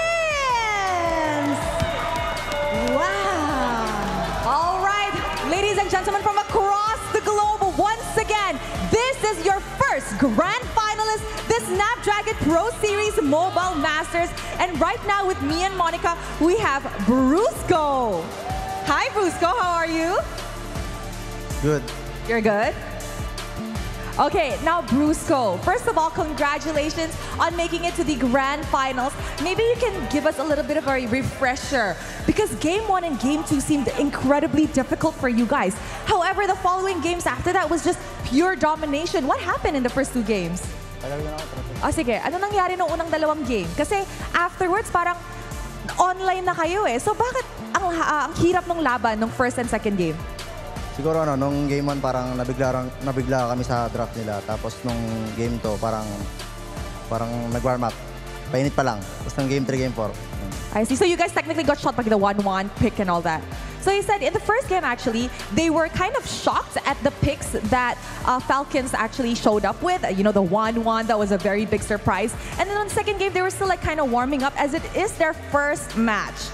So game 3 and game 4, they were in the groove. They were just slaying everywhere. Wow, jadi Ros bertanya ya, kenapa di game pertama dan game kedua kayaknya Onyx Philippines itu agak kesulitan. Tapi ternyata Brusco menjelaskan bahwa memang di game pertama agak kesulitan dengan draft pick dari tim Falcon sendiri. Kemudian di game kedua bisa dibilang warming up atau pemanasan. Karena perlu diingat, ini match pertama mereka di babak playoff. Wow, and Brusco, so you're the first grand finalist and you will be facing either it's Indonesian team, both. It's either RRQ Hoshi or Team Liquid Indonesia. What do you think about that? Ano? Ano sa tingin mo ang makakalaban mo bukas? Sino? RRQ naman. Sawa na kami sa Team Liquid eh. He said he wants to meet RRQ Hoshi tomorrow because he's very bored of Team Liquid Indonesia. Wow! Jadi ini jawabannya menarik banget ya. Jadi kita bertanya besok ya.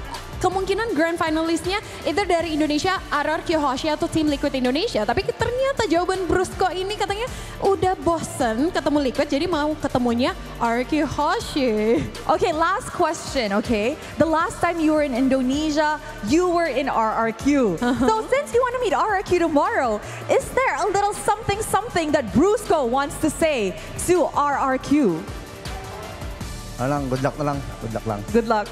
Okay. So jawabannya good luck saja, karena perlu diingat sebelumnya Brusco pernah di RRQ Hoshi, jadi apakah mungkin besok pengennya ketemu RRQ Hoshi karena ada sesuatu yang ingin diselesaikan mungkin dengan RRQ Hoshi, we don't know, tapi katanya Brusco, ya good luck aja ya, kita main besok, kita akan lihat bagaimana. Yes, terus tapi tentunya thank you so much and congratulations our grand finalist Onyx Philippines. Dan tentunya untuk selanjutnya, grand final selanjutnya kita masih akan melihat nanti. So, kali ini kita akan kupas lebih tuntas terlebih dahulu bagaimana match kemenangan dari Onyx Philippines. So, panelists, silakan take it away. Thanks, Monica and Rose. Now, let's bring it back to the post games because Falcons unable to find anything in this game. 3-11, 10 Yikes. minutes, 53. It just got faster and faster and faster each and every game. Brutal, very brutal. Like game 2, I think the duration from game 2 to game 4 just got faster and faster, right? Like Onyx just kept speeding up. Comfort picks again in game 4. That's the name of the series. Super Prince Loyi, even though they tried to ban King Kong, but it didn't stop King Kong in the end. How did it go all wrong, right? Like, I see the tools, I see the puzzle pieces. Obviously, there's some clear answers to certain things. And after that punish, there was a little bit of hope in me that Falcons could pull through. I feel like you can create a montage of how many times few died at the same spot. Yeah, is that the orange buff right on top? Yeah. It's like King Kong is like, I wonder who will be at this spot. He either uses the Hanzos, goes in, hey, Fuse alone, kill him. I use the Quad Shadow, hey, Fuse alone, kill him. Why is he alone? Well, Ogun wanted to help a side lane, and then Fuse is like, well, I guess this is it. I mean, like, it's one thing to see it happen once, but after a few games, like, I mean, at this point, you're just giving them the W. Yeah. You gotta admit, Phil has had a rough game 2 to game 4. Right? Game 2, he was up against a Hanzo. He's getting his flicker blown every time off cooldown. Game 3, he's getting run down by a Fanny. Game 4 is just like, man, I'm a Juicin. I can't fight a higher boost side. Like at this point, just to make it clear, in case you guys, don't know, I'm not actually going for Few. I'm actually going for Ogwen. Why isn't Ogwen there? Like, were the side lanes losing that hard that he can't protect Few? Because every single time Ogwen is not there, Few gets attacked. It's almost like the side lane is saying, hey, Ogwen's here. Guess who's not at mid? No bush control. I think that's the biggest thing, right? Yeah, and I think that's the case. Because again, for Flap TZ, what was this Hylos pick going to do? I feel like the drafts are very, very, for Team Falcons, weird. I will say that much, right? Because this is something we were talking about all the way from the first phase, all the way from the first game. We need Flap TZ on a playmaking pick. We need Flap TZ to have a say in the game. When you put him on a Hylos, when CC's still up, when Abaddon's still up as well, Flap TZ became a non-factor of this game, and he can't do anything about it. He's a horse. He just needs to stand there and gets yo-yo'd. I mean, I gotta give it to him that in the group stages, he had a couple of hot games. When you're up against people like Super Prince again, just the IQ on this guy sometimes in predicting people ambushes is ridiculous. It's just a never-ending series of like, it feels like he's just wall hacking somehow. He's not predicting. He knows. He just knows you're there, and it's just like, nah, I'm good. I'm gonna back out of this fight. Like, so many times he's finding these crazy angles against Team Falcons, and these fights just get more and more intense. I think the hardest thing to watch was the fact, as LaFell mentioned, right? Ogwen isn't sure where he needs to be at certain times, only because it's like, you want to find these engagements, but you need to protect, you need to choose who you protect, and then Few ends up becoming collateral damage. We've seen a lot of success from other teams who have beaten Falcons doing the exact same thing. These off-tempo plays with the Loyi, you know that feeling like you feel like you're falling asleep and then you jerk yourself awake. Yeah, something like that. It really feels like that. You know, like every single time Falcons thought they got away, boom. OP shows up behind them with 5 men, takes out an extra member, and then again it's the staggering effect. I think the worst, and it's something worse than having a whole team wiped out at the same time is when the death timers get staggered, right? You essentially extend your inactivity on the map. Yeah, I think it's a little too much here, and even so, the systematic approach didn't work this time round. At least we got a couple of notes of what OP is going to be like coming into that grand finals. I don't know. I kind of feel like it's like a Falcon-specific thing. Like, they know that few is going to be easy for King Kong to handle. Because, again, look at all the games. And, again, it's really like, okay, let Kirk win so much against Flap that Ogwen has to be like, oh, no, I got to make sure that Flap is okay. And then at that point, because it's like, happen one time, sure. When it's 3 times, when it's 4 times, it's kind of like... It's a habit. It's pre-planned. I would say it's pre-planned. Like the coach would say, this is their habit. You know it's going to happen, so punish. And they definitely punished. Yeah, they did. Even me and Mirko, we kind of agreed on the potential of a CC pick, right? At one point, you have to sack the high-lows, right? He has lost his, I would say, innate value. He just has to take the beating. You move him around the map, he's not going to do anything. But the least he can do is to plant himself in the lane so that it doesn't collapse, right? Like, the Ogwen has more places he needs to be when Few is getting completely destroyed by King Kong. Just stop it. It's already dead, man. The high-low's just like, stop! He's already dead. You don't need to help him anymore. He's not coming back to life. Just leave him be. The irony of kicking the dead horse. It just doesn't. Yeah, I have to agree on those parts. I do feel that it's sad that the meta is what it is as of right now, but there are strong synergies. So I can't even deny the logic behind having the Jushin on top of the Hylos with Glorious Pathway. But what I mean, coming into this upcoming game, right?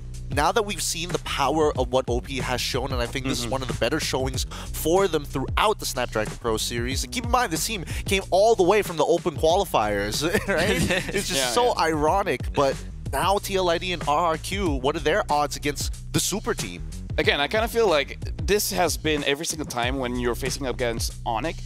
Number one, not so much right now, but before this, Brusco and Super Friends never loses the mid lane. They always have priority, and because of that, King Kong feels like this is the easiest role to play, right? And I feel like no one has really stopped this mid trio. Like, you gotta stop that because eventually, I feel like, again, they just know, like, Few's gonna be alone, I'm gonna kill. Against RQ, if they make the same mistake where the coaches be like, whatever lane is so weak that you can essentially get a solo kill on King Kong, everyone else just force a rotation somewhere else just so that King Kong can have that 1v1. That's a good point. Actually, hold on. We're going to go cut on over because I do want to get some words from Onyx themselves. We got Rose with an interview on the side, and I'm curious to see what they think about RRQ or maybe this upcoming game. Telah melakukan yang terbaik tentunya karena kemarin melalui challenge finals, kemudian group stage, dan sampai dengan top 4 Team Falcons sudah melakukan yang luar biasa. Yes, Team Falcons already did amazing. Now, Kyle, I have another question. Your team, you guys actually hold 2 awards. One is Ride or Die by Ogwen, and then one more is Best Trash Talker. Okay, now as a representative, who do you want to pass it on to? First, we'll go for Best Trash Talker. Anybody that's still in the playoffs. Kanina mo gusto ibigay? I think Best Trash Talker is Idok. Idok? Idok? Idok RRQ.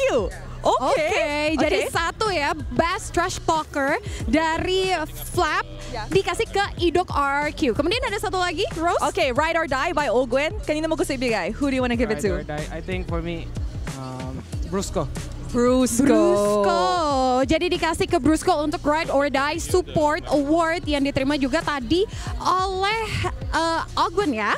Jadi 2 ribbon dari Team Falcons sudah diberikan dan tentunya itu sudah selesai berarti ya perjalanan dari Team Falcons yang begitu luar biasa sepanjang Snapdragon Pro Series Mobile Masters 2025. Okay, one last question, Kyle. There's only one more Filipino team left, which is Onyx Philippines. Is there anything you want to tell them? Because I remember in an interview, you said it doesn't matter if we or Onyx Philippines make it to the Grand Finals. Either one of us will win this. Oke, jadi kata Rose ya, di interview sebelumnya, Rose ingat banget kata Kyle, jadi nggak apa-apa kalau misalnya tim Falcons nggak lolos, yang penting tim Philippines yang lolos dan menang ya. Jadi kita tanya ada message apa, ada pesan-pesan apa dari Kyle untuk tim dari Philippines yang masih berlanjut, yaitu ada Onyx Philippines. Ano gusto mo sabihin sa Onyx Philippines? Galingan nyo, tsaka champion nyo yan para Pilipinas ulit yung champion. He said, do good, make sure you guys win so the Philippines will be the champion once again. Oke, kita akan lihat nanti karena kata Kyle, pokoknya lakukan yang terbaik untuk Philippines biar nanti jadi champion di Snapdragon Pro Series Mobile Masters 2025 kali ini. So, thank you very much Tim Falcons. You did an amazing job, come back stronger. Dan tentu saja kita akan kembali lagi kepada para panelis di sana yang sudah siap. Take it away, panelis. Thanks, Rose and Monica. That's the words from Kyle Teasy. I mean, you can see it on his face. He's like not even disappointed. It's like the Civil War has happened. One of us is good. We're going to win the whole thing anyways. It's no big deal. Something to think about for MLBB. But man, I gotta give credit where credit is due. Kyle, he was trying to play a strong game, but I think he knew at a certain point that, man, OP is a little too tight. Yeah, it's the expression of, you know, you've been bested. Right? You can't even be mad. You can't even be sad. Just go back to the drawing board. It's not the end just yet. They haven't even finished their regular season. Yeah. Who knows? Maybe Falcons going to win the playoffs in MLBB. So many permutations down the road. Yeah. It's so cool to see just the development of Kyle Teasy, man, because I remember this guy as one of the up-and-coming junglers. At M5, before the Grand Finals, he actually, I think in the documentary, it was shown that he was crying before the Grand Finals. So to see his development from there to now just be also winning the M5 World Championship, obviously, but also now taking the defeat and being like, all right, yeah, it's all good. I'll come back later. W improvement. That's character development right there. He went on an anime arc. Yes, he did go on to an anime arc. And speaking of which, I feel like Falcons definitely may have a couple of scrims against RRQ. If not, how else does he know that Edok is the best trash talker? Edok, you sly man. What have you been saying in scrims, brother? What have you been saying in all chat? That's what I'm curious about here. And dude, the Civil War doesn't end here just yet, because now that we finished the PH arc, now we're going over to the ID arc. Let's quickly look at the updated standings for those of you who are just tuning in and missed out on that best of 5 between these two titans of the Filipino MLBB esports scene. Now we have OP moving on to the Grand Finals, and remember, that's a best of 7. The question is, who are their challengers from Indonesia? Is it going to be RRQ or TLID? Boys. RRQ. RRQ. I feel like 3-0. Yeah, RRQ. I feel like 3-0. What about you, Gideon? Look. Give us your prediction. I will say my predictions until the best of 5 match. That means it's TL. I'm just saying that TL is an organization, one of my favorites, and obviously I'm not gonna go and like start piggybacking and saying that like I've been behind this Indonesian team, like so Kingdom. So, dear Lord, I hope that they have that on a shirt. We'll talk about it a little bit more afterwards, but right now we're gonna go on a short break, and when we come back, we are going to finally see the best of 5 that most people have been waiting for in Jakarta. It's going to be the ID Civil War arc right after this at the SBS Mobile Masters. We'll catch you when it begins. Yes.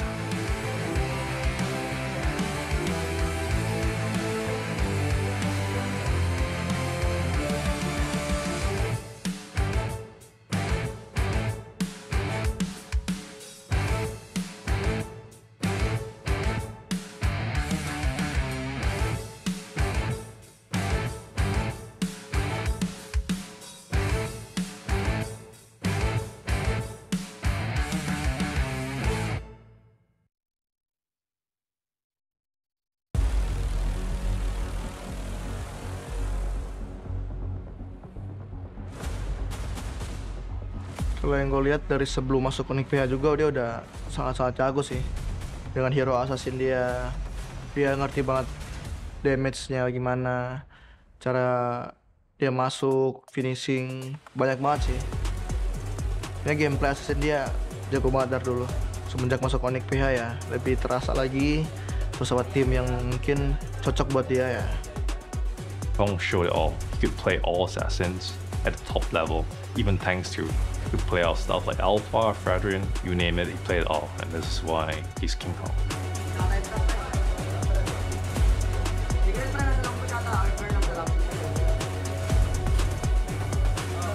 Parang nabigyan niya yung mga junglers ng motivation kasi halata naman sa laro niya pag nakukuha niya yung mga hero niya. Nag-shine talaga siya kaya maraming namamotivate na tao na gusto siyang talunin balang araw din. Yang gue rasa dia pinter lah. Dia bisa ambil decision di early setup turtle, lordnya dia pinter banget.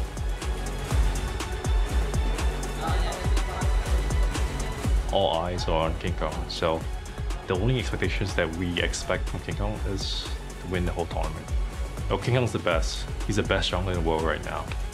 But for he succeed in winning SPS, there's teams like Team Liquid, Araki Hoshi, junglers like Susujin and Fabian, they're all coming after him.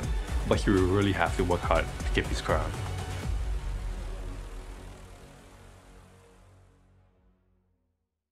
Hi guys, Rose here, and today we are over at the Ragunan Zoo, the oldest zoo in Jakarta and the biggest zoo as well. And of course, what's a zoo trip without my personal two monkeys, the super family, King Kong and Kelra? Wow. So, monkeys, are you guys ready? Ready. What do you guys want to do inside? I want to feed pandas. I want to feed kangaroo. Kangaroo? Okay, we'll see. There's pandas and kangaroos inside, so you guys ready? Ready. Let's go. Let's do it.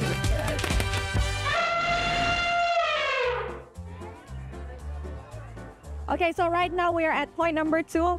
Guys, amongst all the animals on this on the board, where do you guys want to go? Jaja. Well, elephant. You want to say elephant? Elephant. Elephant. Okay, let's go. Elephant.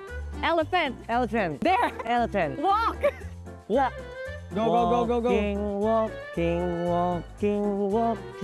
Hop.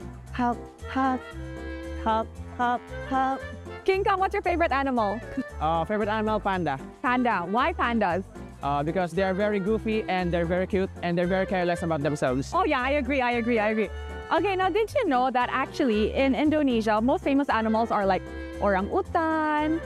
Now it's also famous here, as well as the Komodo dragons. What's Komodo dragon? Dragon? No, not really a dragon. It's just called a Komodo dragon. Okay, I know you guys want to see elephants, but I actually just spotted a giraffe over there. Giraffe! Wait, don't scare the giraffe. Don't scare the giraffe. Let's go see giraffes, okay? I want to ride the giraffe's neck. No, don't ride the giraffe's neck. King Kong, that's dangerous. Oh my God, it's huge. Very huge, like a dinosaur. Where's the dinosaur? There's no dinosaur. Do I have a T-Rex here? Dude, look. Giraffe. Oh my God, look. First time ko lang nakakita niyan. It's your first time seeing a giraffe? First time. This is my first time. Oh. First time ko lang di makapunta na zoo. Okay guys, fun fact, this is actually Kelra's first time visiting a zoo. So it is also his first time seeing a giraffe in real life, and as you guys can see, he is very, very intrigued. The baby looks like a goat. The baby? Oh, no. And as you can see, that's actually that's their height. Height. So they can go up to 7 meters. Huh? Yeah. So very long. Very long, yes. Right now they're like what, 4.5 meters? Yeah. The tallest I think is around 5 meters, but they can go up to 7. And in some cases, if I'm not mistaken, they can go taller than that. Goated, that is goated. Goated height. That height is goated. Is it Sigma? Yeah, Sigma height. Can you maybe Sigma to the camera? Sigma height. All right, guys, so the animal that you guys actually have been waiting for is right there. I can see the elephant. Where? There. It's huge. So big, dude. Like another dinosaur. What dinosaur? As you guys can see, it's gray. It's big. I can see one right now hiding behind the tree. Let's go. Can I ride it? You cannot ride it. Sorry. Dude, the trunk is actually very strong. Unlucky. Yes. There you go. See, it's eating. It's eating. Sumpahin ka ng ilong yan. So, you finally see what you wanted to see? Yeah, I want to get inside. You cannot get on top of the elephant. Get inside and touch. No. What about you, Kelra? What do you think about the elephant? Well, gusto ko rin siya puntahan. You want to go to it? Okay, let's go. Let's walk. Let's get inside, guys. Let's get inside. Alright. King, Kel, do you guys know that that's the poop of the elephant on the floor? Looks yummy. Yeah. And that's the elephant. So I think they only have one adult elephant here, or maybe other. Sometimes they're sleeping, sometimes they're hiding. Oh, okay. Yes. Harmless ba elephants? Harmless? If I'm not mistaken, they are harmless, but if enraged, they will get dangerous. Oh. Not make it angry. Paano magagalit yan? You disturbed it. Just like any other animals, once disturbed, it will get angry.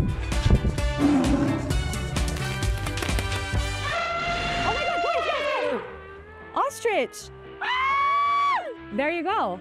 It's an ostrich. So as you guys can see, that's an ostrich. And apparently the name in Bahasa Indonesia is burung unta. Burung is a general name for birds. Ibon. Yeah. So burung is ibon. Then unta is, I guess, ostrich. Yeah. Can I run inside and let them chase me?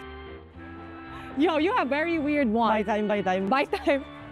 No, so as you guys can see actually here, the mating season for ostrich is in between April and March.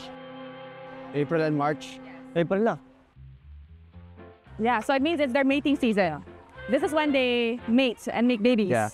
Now that it's the Mobile Masters, what are your expectations this season? We expect to have so much fun in every game and to work as a team. Do you guys think that winning again is possible? Winning again is always possible. Wow. Every single game, it is possible. Okay, now you guys are actually like doing really, really well ever since M6. You guys won and everything. You guys won the Snapdragon Pro Series in JB. Now we're in Jakarta. I have a question. Do you think you guys could be the team to achieve the Golden Road in MLBB? We think that there's a chance. There's a chance? We can't tell that we're going to claim it. Okay, you guys are still being humble for now. Yeah, we're gonna work very hard for it. What about you, Kelra? You've won MSC before na. Ayun nga, sabi ni King, talagang paano namin, pagpupursigihan namin. Humble muna. Humble muna. Wag mo nang advance. Work hard. Work hard, play hard. Okay. Work hard, play hard. I love that. Okay, now, speaking about play, let's go find some orangutan. Let's go find some gorilla. No, orangutan. Let's go. Walk. Okay. Okay, guys, so right now we are over at the Orangutan Kalimantan. Now, I can't see it because it's raining. Maybe you guys can help me find it. Let's find it. I want to see it badly. Go on. Is it hiding? I don't know. Please find it. It's hiding. It's hiding. Eating bananas. Eating bananas? I can't see it. Do you guys see it? See it? Do you guys see it? No. Oh, wait, I found it. Where? These two. You guys are orangutans. Can you do the King Kong thingy that you did before? There you go, guys. Orangutan in the flesh. Okay, guys, how's the zoo? Very, very nice. Very, very fun. Sobrang saya and very, very nice. Okay, I wish it wasn't raining. We could have done more, but you know what? I think that's pretty good for now. So thank you very much to my two orangutans. Thank you to my two monkeys. And to everybody watching, thank you. We will see you guys on the Snapdragon Pro Series Mobile Masters. Bye.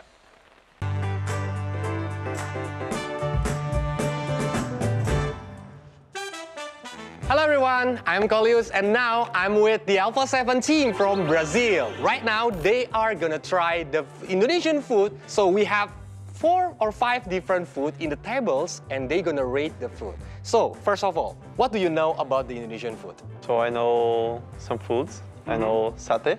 Oh, you tried it before? Yes, I tried it before. The chicken one. I know martabak. This one as well, I already tried. The baked one. So it's not too mysterious for you right now. We're gonna let them try the food first because we have two kinds of martabak there. Okay. It's the baked one and the fried one. And this one, for the satay, we call it the satay here, is the chicken meat and the lamb meat. Okay. And the other one is bakmi ayam. So I'm gonna let you guys try the bakmi ayam first. It's like the chicken noodle and using the fried dumpling and the boiled dumplings for the toppings, and they use the diced meat. So let's dig in. Oh, I love dumplings. This smells good. I'll try the dumpling first. Wow, it looks so delicious. What's the name for this one? Bakmi ayam. You love it? Yeah. So you try this one? Okay. Yeah. That one is the fried meat, and so they have the diced chicken meat. Okay, I'm gonna try the noodle. So good. Usually for Indonesian, they eat the bakmi ayam with this soup. We call it bakso. So you must try the bakso first. Okay. The soup with the fish ball. It's a bit like salty. The fish ball is really good as well. Does Brazil have similar food like this? The bakmi ayam? We have like the meatballs, like with the caul meat with the tomato sauce. Yeah. Yes. It's a very different, and I think the consistency also different. How the meatball. Wow, I see. Yes. So on a scale 1 to 10, how good is the food? The bakmi ayam? 10. 10 out of 10. Yes. I give 10 wow. also. I would eat this like all day easily for dinner and lunch. Next, I'm gonna let them try the satay ayam and kambing. So sate ayam is a chicken skewer burned above the charcoal using some of the seasoning, and usually they use the peanuts butter, but this one they use the sweet soy sauce. This one is the chicken and this one is for the lamb. I'll try the lamb. I'm excited for this one. I like this one. I already tried like it before. Yes, really good. I think I want one more. Just to get more taste. This one is too good, to be real. Oh my god. On the scale 1 to 10. I'll give the satay. I always give the satay like a 9 because I'm not a big fan of sweet and salty food together combined. In Brazil, we always eat only salty food. Yeah. So I'm going a 9 because I really like it, but I'm not a big fan of salty and sweet food combined. I see. How about you? I think for me, like, it's very rich, the flavor. I really liked, and I give 1,000. For me, it's 1,000. So this one is your most favorite food so far? Yes. Okay, for the dessert, we have the martabak here. We have two kinds of martabak. This one is the baked one. Yes. So it have, later you're gonna taste how it tastes. And this one is the fried one. Okay. So which one do you want to try first? The baked one or the fried one? The baked one. Okay, sure. Basically, they just use the flour. And for the toppings, they use the peanut, they use the chocolate sprinkles, and they use the butter. This one's so good. In Portuguese, delicioso. Delicioso. Muito bom. I'm gonna steal this plate. I think it's similar to something that we eat already. Pancakes? Right? Yeah, I think so. More thicker than pancakes. Yeah, pancakes with like the walnut cream, you know? This one's a bit different, right? Yeah, that one is like fried. Usually they use the egg for the base, and they fried it using the minced chicken meat inside. Okay, so this one is salty, right? Salty. Okay. This one is salty, and you should try the pickle and of course the chili. The green one is like the most spiciest chili at Indonesia right now. We call it cabai rawit. Yeah, in Brazil we don't eat spicy food. Wow, so it's a challenge for you. Yes, it's really a challenge. Okay. Usually you take one bite, then bite the chili one. Okay, this one? Okay, yep. You can hold the chili and you can hold I'm a bit afraid. Okay, I can do it with you. Do we have drinks here? Oh my god. Oh my god. You can bite the martabak first and eat, then bite the chili.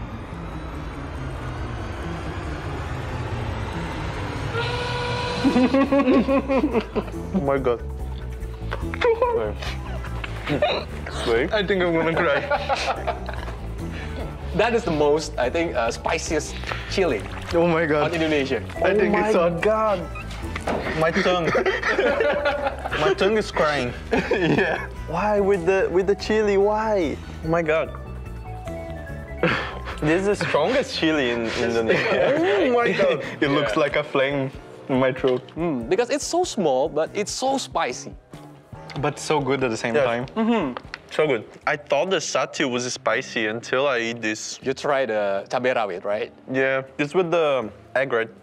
They use the egg as the base and use the minced chicken meat inside and then fried it. Deep fried it until it get golden and they're gonna take it out. For you, do you prefer to eat the martabak goreng, or we call it the martabak telur, without the chili? Or without the chili. Without the chili. Yeah, without. For you? I think I want the chili. Wow. For the hot experience. So you love the spicy food? Yeah. Okay, for the martabak, the goreng one, 10. With the chili. Minus 1,000. Minus 1, yes. Oh my god, the chili, no, 0. The chili 0. And the martabak, the baked one, 10. Always 10. Because every time I came to Jakarta, I always eat martabak because it's really good. I think the baked one for me, I'll give a 9. Because it's so soft and light. I think I can eat this whole plate if I want. And for the chili, 2,000. Oh, 2,000. Yeah. Oh my god. That's my favorite. I love how it burns. Okay, good job to you guys to done the challenge. And that's all for you. See you on the next content. See you.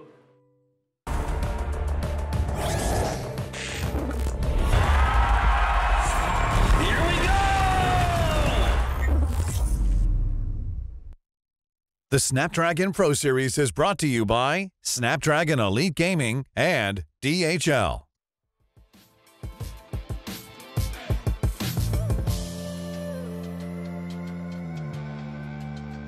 Yeah, we showing you the power.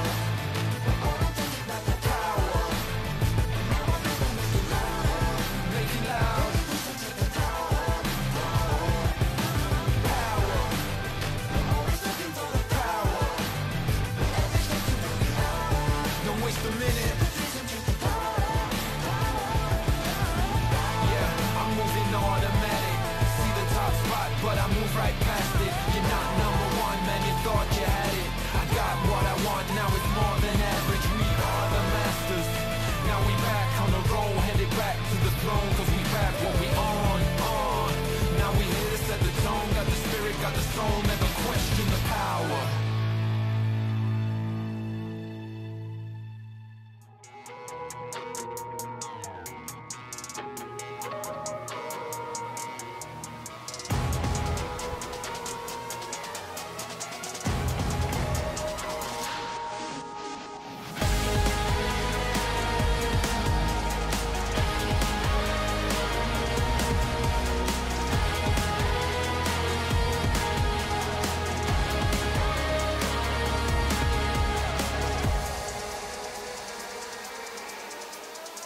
Way to the top, I never stop. It's coming ready or not. Do you have what you say you got? Go till you drop. Going till we hit the spotlight. Gonna shine bright. Anything I like. Put it on the line. I've been taking chances all my life. I've been patiently waiting, and we're gonna take it like you can't stop what we began. It's the one.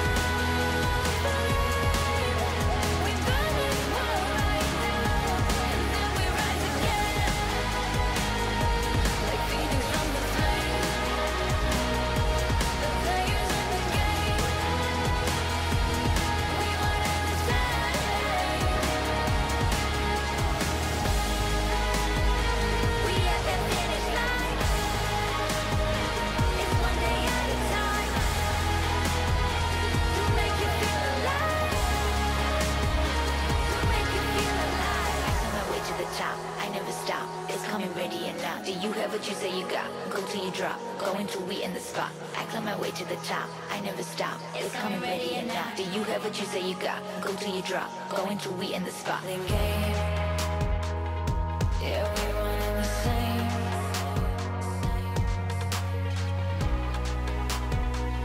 I've been patiently waiting, and we're gonna take it like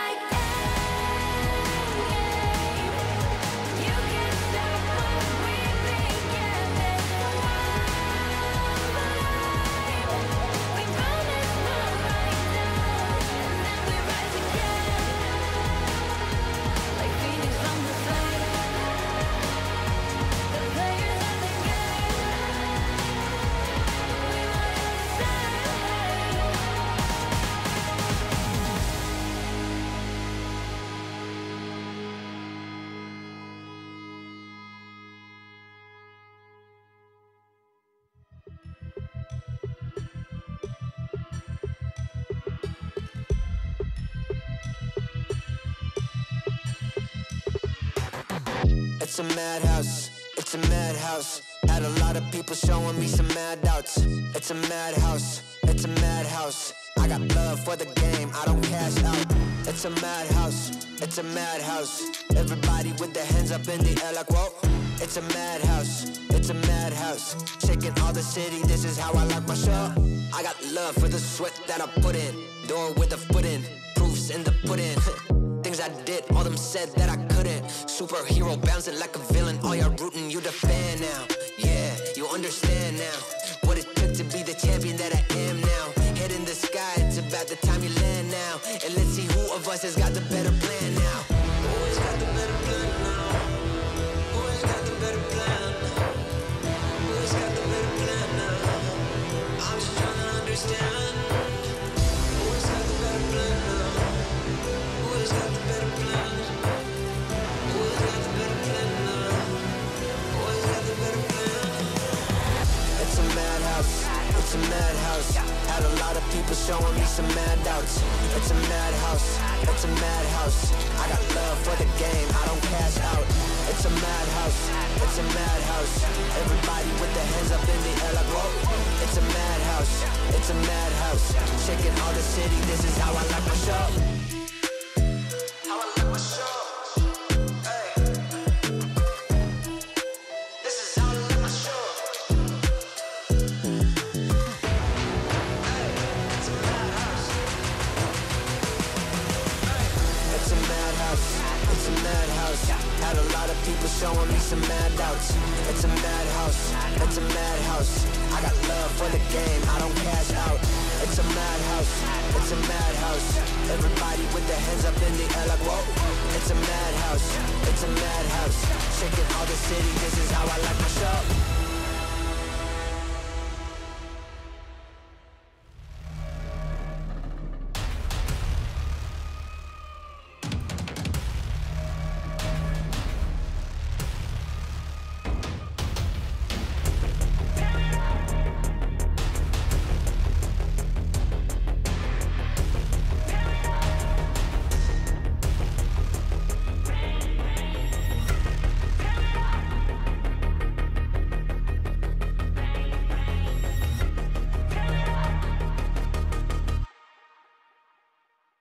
You get one night before the sun's up. Bang, bang, tear it up. One shot before your time's up. Bang, bang, tear it up. You get one chance before you're out of luck. Bang, bang, tear it up. Tear it up. Bang, bang, tear it up.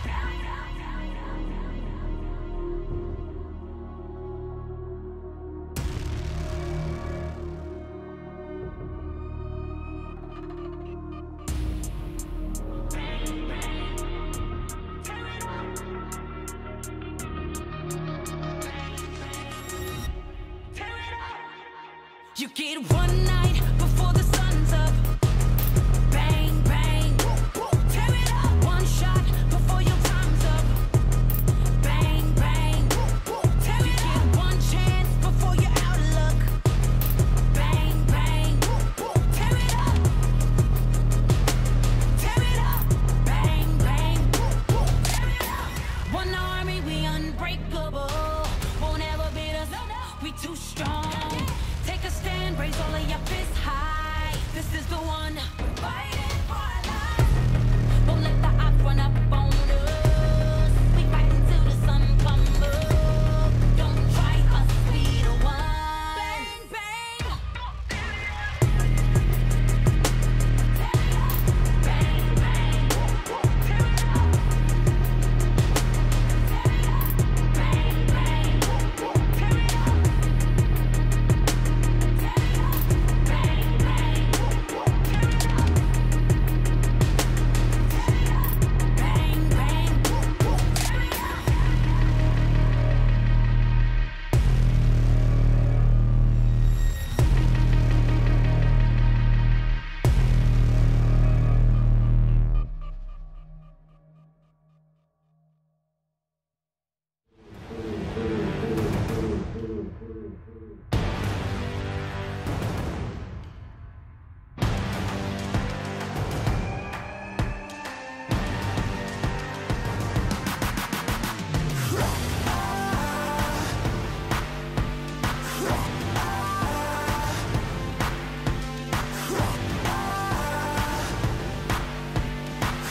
go farther. They working hard, we're working smarter.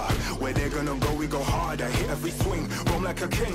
Every dream in your head getting bigger and bigger. Isn't it time we start pulling the trigger? Shoot for the clouds, let there be no doubt. We're flowing without any drought. Baddest the baddest, just call me rolling. Playing with folks for the serotonin. Placing your best, yeah, we're going all in. It's somebody calling my destiny. Betting on me, you don't wanna be my enemy. Wait and see, lay on the waist. Taking a victory, not just a taste. Laying on fire, we're storming the gates.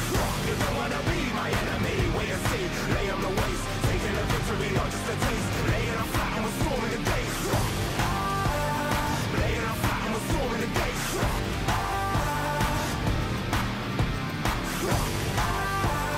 Laying on fire, we're storming the gates.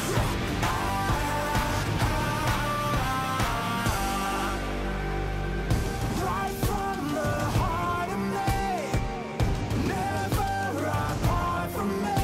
It's all I had and all I'll ever need.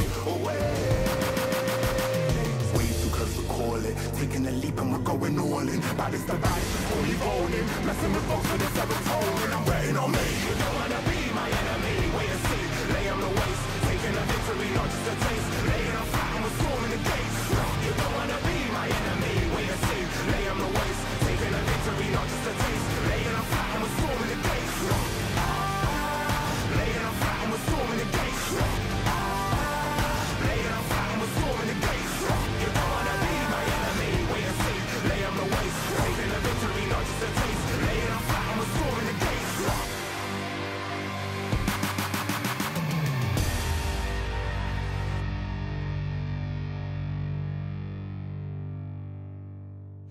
Let them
stop me when I get in my zone. I don't even answer when they call on my phone. Baby, myself, I ain't make no wrongs. Here with me, I don't condone. I'm way too up, but I'm so far gone. Here with me, I don't condone. The man down doing up, beating up the beat till it's blowing up, chewing up. Look at me, look at how I move shit, tickle me, riddle me, looking good, got the remedy, living me, deep pulse energy, complimentary, they can never be jealousy. When they stare at me, they like legacy, legacy, gotta leave them white when I feel like I'm lost. Watch me, you wanna taste, like what you see, come get close. Watch me, tell me low, I bet you won't, what you gon' do? Watch me, I make it hot, blow up the spot, ready or not. Watch me, watch me, watch me, watch me, watch me, watch me, watch me, watch me, get it, watch me do it, watch me slow. Watch me, let me feel it, take control, let me go. Watch me, tell me, watch me, with my buttons, if you roll.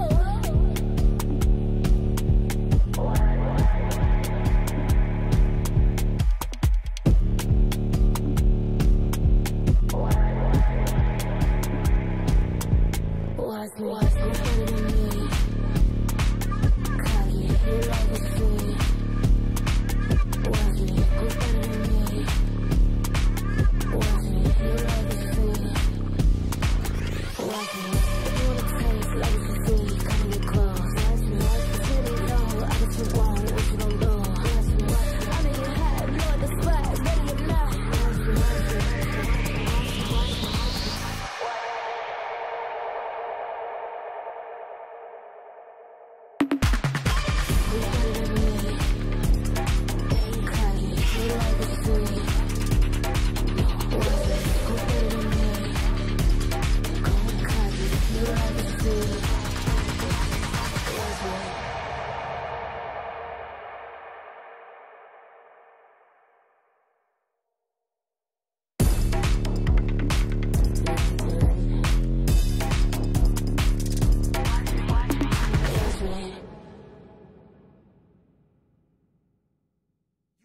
Guess who in the building? Born of the realest. Never catch me slacking, I was born, that's the illest. They call me a champion, I got there with a win. I'm a round breed walking, I am one in a million. Guess who in the building? Born of the realest. Never catch me slacking, I was born, that's the illest. They call me a champion, I got there with a win. I'm a round breed walking, I am one in a million.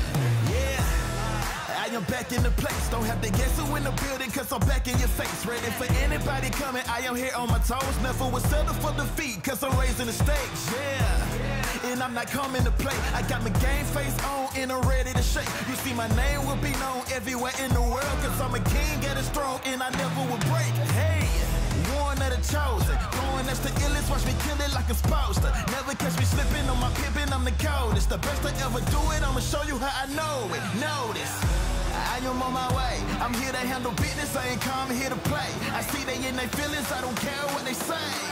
I am one in a million, you don't have to guess who in the building. Born of the realest, never catch me slacking, I was born, that's the illest. They call me a champion, I got there with a win. I'm a round breed walking, I am one in a million. Guess who in the building? Born of the realest, never catch me slacking, I was born, that's the illest. They call me a champion, I got there with a win. I'm a round breed walking, I am one in a million. I'm a rare breed walking, I am one in a million. I'm a rare breed walking, I am one in a million. And I'm at it again. I'm a bad man walking around and tell all your friends. And whoever wanna test me, I am standing my ground. As they come closer, I am focused as I smart with a grin. Yeah.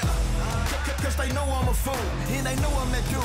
I don't follow their rules, never bow to their principles, never choke when I move, never fold under pressure, never vouching to lose, yeah. I am on my way, I'm here to handle business, I ain't come here to play. I see they in their feelings, I don't care what they say. Cause I'm one in a million. You don't have to guess who in the building. Born of the realest, never catch me slacking, I was born, that's the illest. They call me a champion, I got there with a win. I'm a round breed walking, I am one in a million. Guess who in the building? Born of the realest, never catch me slacking, I was born, that's the illest. They call me a champion, I got there with a win. I'm a round breed walking, I am one in a million.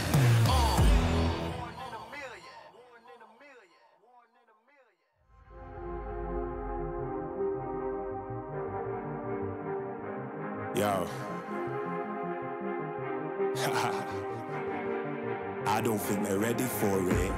On the loose, on the loose, on the loose, on the loose, with the beast, on the loose, say the truth, on the loose, off the chain, it's all the gauge, yeah, getting wild, shot me out the cage. It's getting wild out here, one by one we watch them all falling. It's getting wild out here, but I'ma be the last one standing. You can't stop what's begun, you can't stop a revolution. Come in, come in, it's getting wild out here. It's getting wild, it's getting wild. Eating them, beast, eating them, feast. Fire the most, tire the least. See them admitting defeat, and they so useless. I'm so ruthless. New phone, who this? Give no reply to excuses.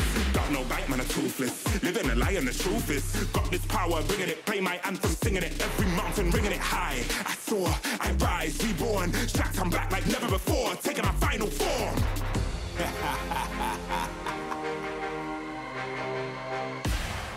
Yo, it's getting wild out here. One by one, we watch them all falling. It's getting wild out here.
Halo semuanya, nama gue Aran, gue explainer dari tim Liquid ID.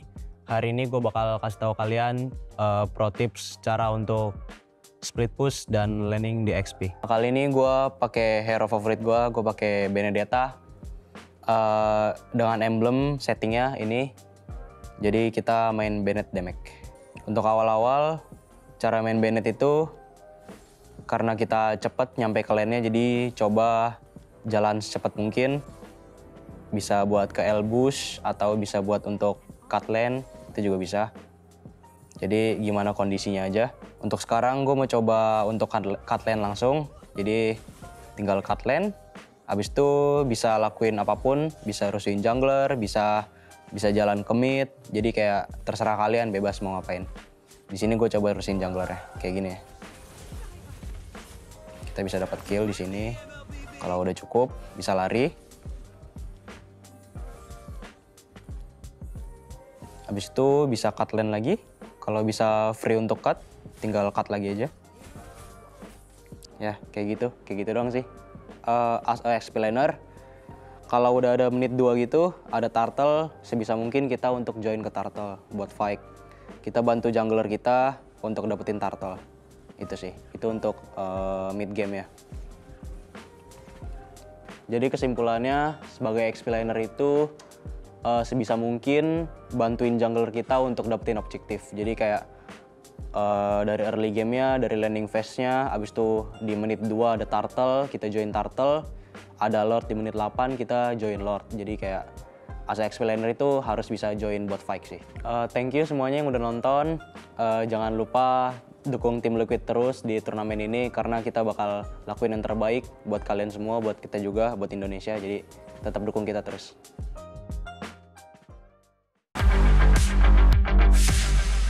Halo guys, gue Sutsujin dari Arati Hoshi sebagai jungler. Gue sekarang bakalan bagi tips ke kalian cara main Hayabusa. Oke guys, sekarang kalian bisa nentuin startnya dari mana itu lihat turtle-nya guys. Kalau turtle-nya di atas, biasanya gue start atas biar nanti bisa turtle-nya gampang. Kalian start biru pun kalian bisa rotasi ke gold lane juga nantinya biar bisa bantu gold kalian. Nah pas start jungle gini kalian bisa suruh roamer kalian buat bantuin jungle biar lebih cepat rotasi. Kalau enggak midnya kalian bisa suruh freeze hero di mid kalau nggak mau bantu jungle. Pokoknya Haya harus 2 buff dulu guys biar bisa biar bisa ganking enak, nyari level 4 biar bisa ada ulti ya. Nah kayak gini guys, kalian bisa suruh tim kalian kayak aduin aja terus nanti kalian datang geng. Sambil scroll map juga kalian bisa lihat limit. Kalau posisinya kemajuan gini bisa kalian bunuh guys. Jangan lupa skill 2-nya harus kena ya guys, biar makin sakit. Di menit 2 turtle ya guys.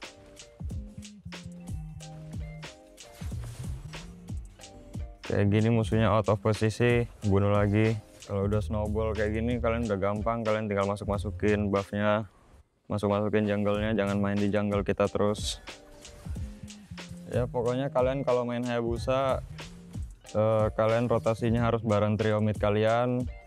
Terus juga kalian harus ganking kiri kanan, lihat yang mana bisa di kill. Terus sama maksimalin skill 2-nya sih biar shadow-nya itu harus kena guys kalau mau main Hayabusa. Soalnya stack pasifnya tuh penting banget biar bisa ultinya tambah sakit. Udah sih gitu doang guys. Oke guys, itu dia tips dari gua untuk main Hayabusa.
tebar hasratku, tak pernah lagi meredam anganku, meredam semangatku.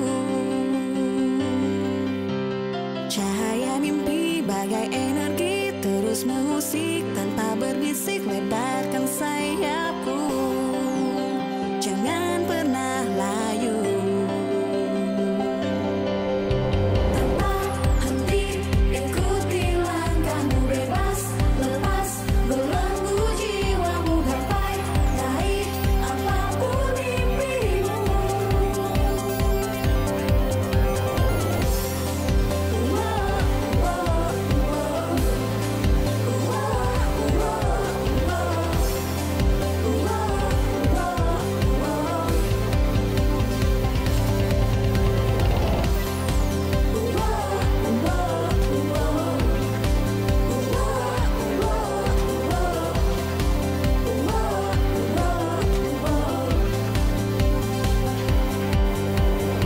Setiap jiwa pernah merasakan sepi,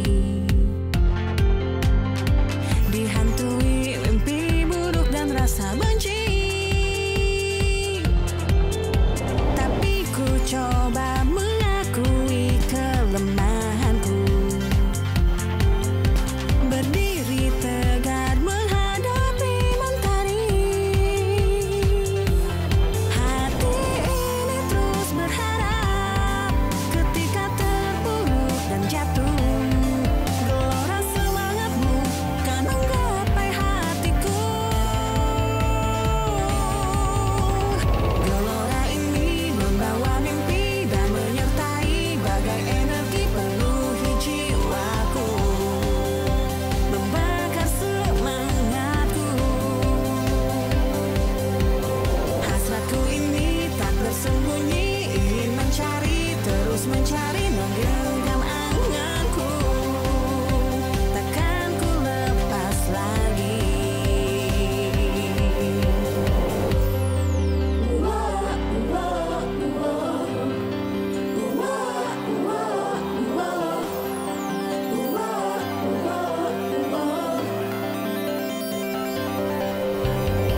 Ketika aku yang rapuh ini bersamamu, aku merasa tegar dan tak mudah hancur. Hati ini terus berharap ketika terpuruk dan jatuh, gelora semangatmu kan menggapai hatiku.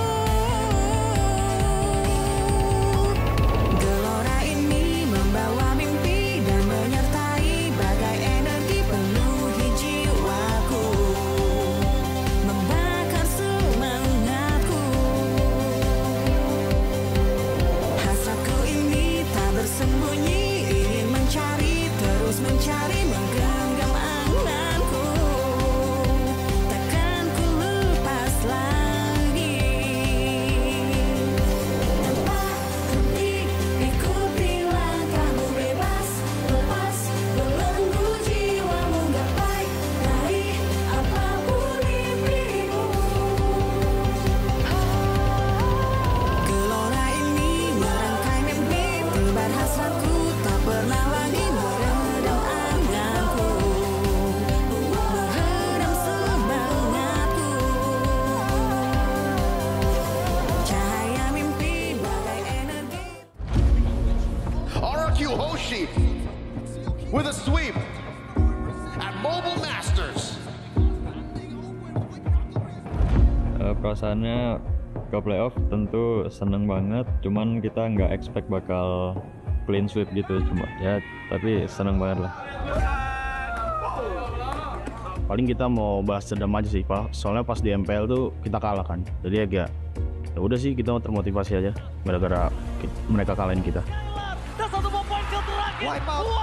Gak begitu banyak perbedaan sih, cuma yang pasti kalau RRQ mungkin dari gameplay idoknya mungkin idok sama Rins, jadi ya mereka lebih agresif aja sih mungkin. Terus mereka kalau agresif gitu jadi kayak lebih ngeri aja sih. Yang gue lihat Liquid itu gameplaynya banyak lah, mereka bisa berubah-berubah gitu kayak random gitu. Jadi ya kita mainnya lawan mereka harus adaptif aja sih pas lawan mereka. TLID key player Widi. Karena Widi sering yang bikin move buat tim Liquid gitu. Ya rencananya paling kita pasti nonton match dia sebelumnya kayak di SPS Mobile Master, kayak di MPL gitu sih. Lebih buat menganalisis mungkin buat gameplay mereka, jadi kita bisa ngebaca. Buat lawan tim Liquid mungkin itu nanti coach yang bakal ngasih tahu kita gimana. Cuman kalau buat playernya kita yang penting jalanin gameplay aja, komunikasi lancar, terus disiplin, yang kayak gitu-gitu aja sih kita. Good luck, have fun, kasih game yang seru. Good luck bang.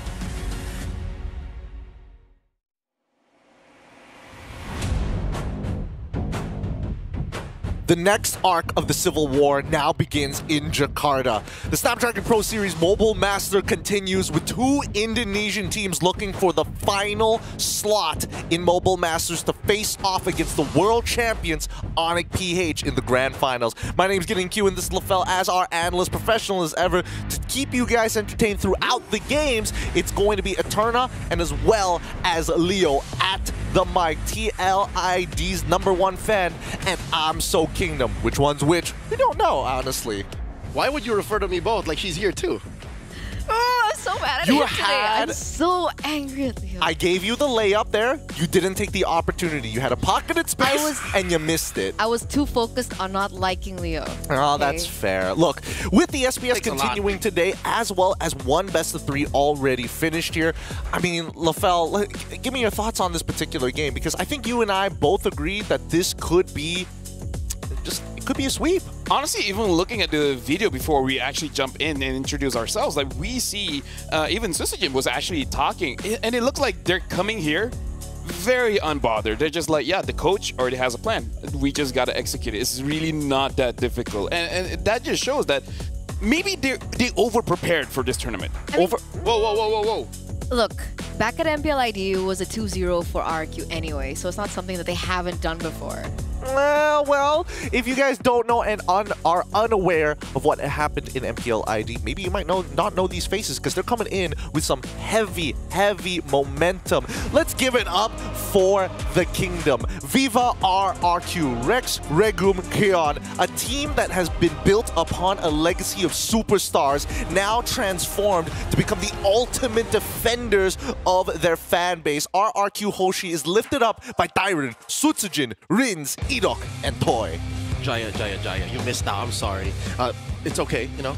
As a member, a welcoming member of the Kingdom, we welcome all. Again, this is a worldwide brand, one of the biggest names in esports right now, and they are currently the best team out of Indonesia.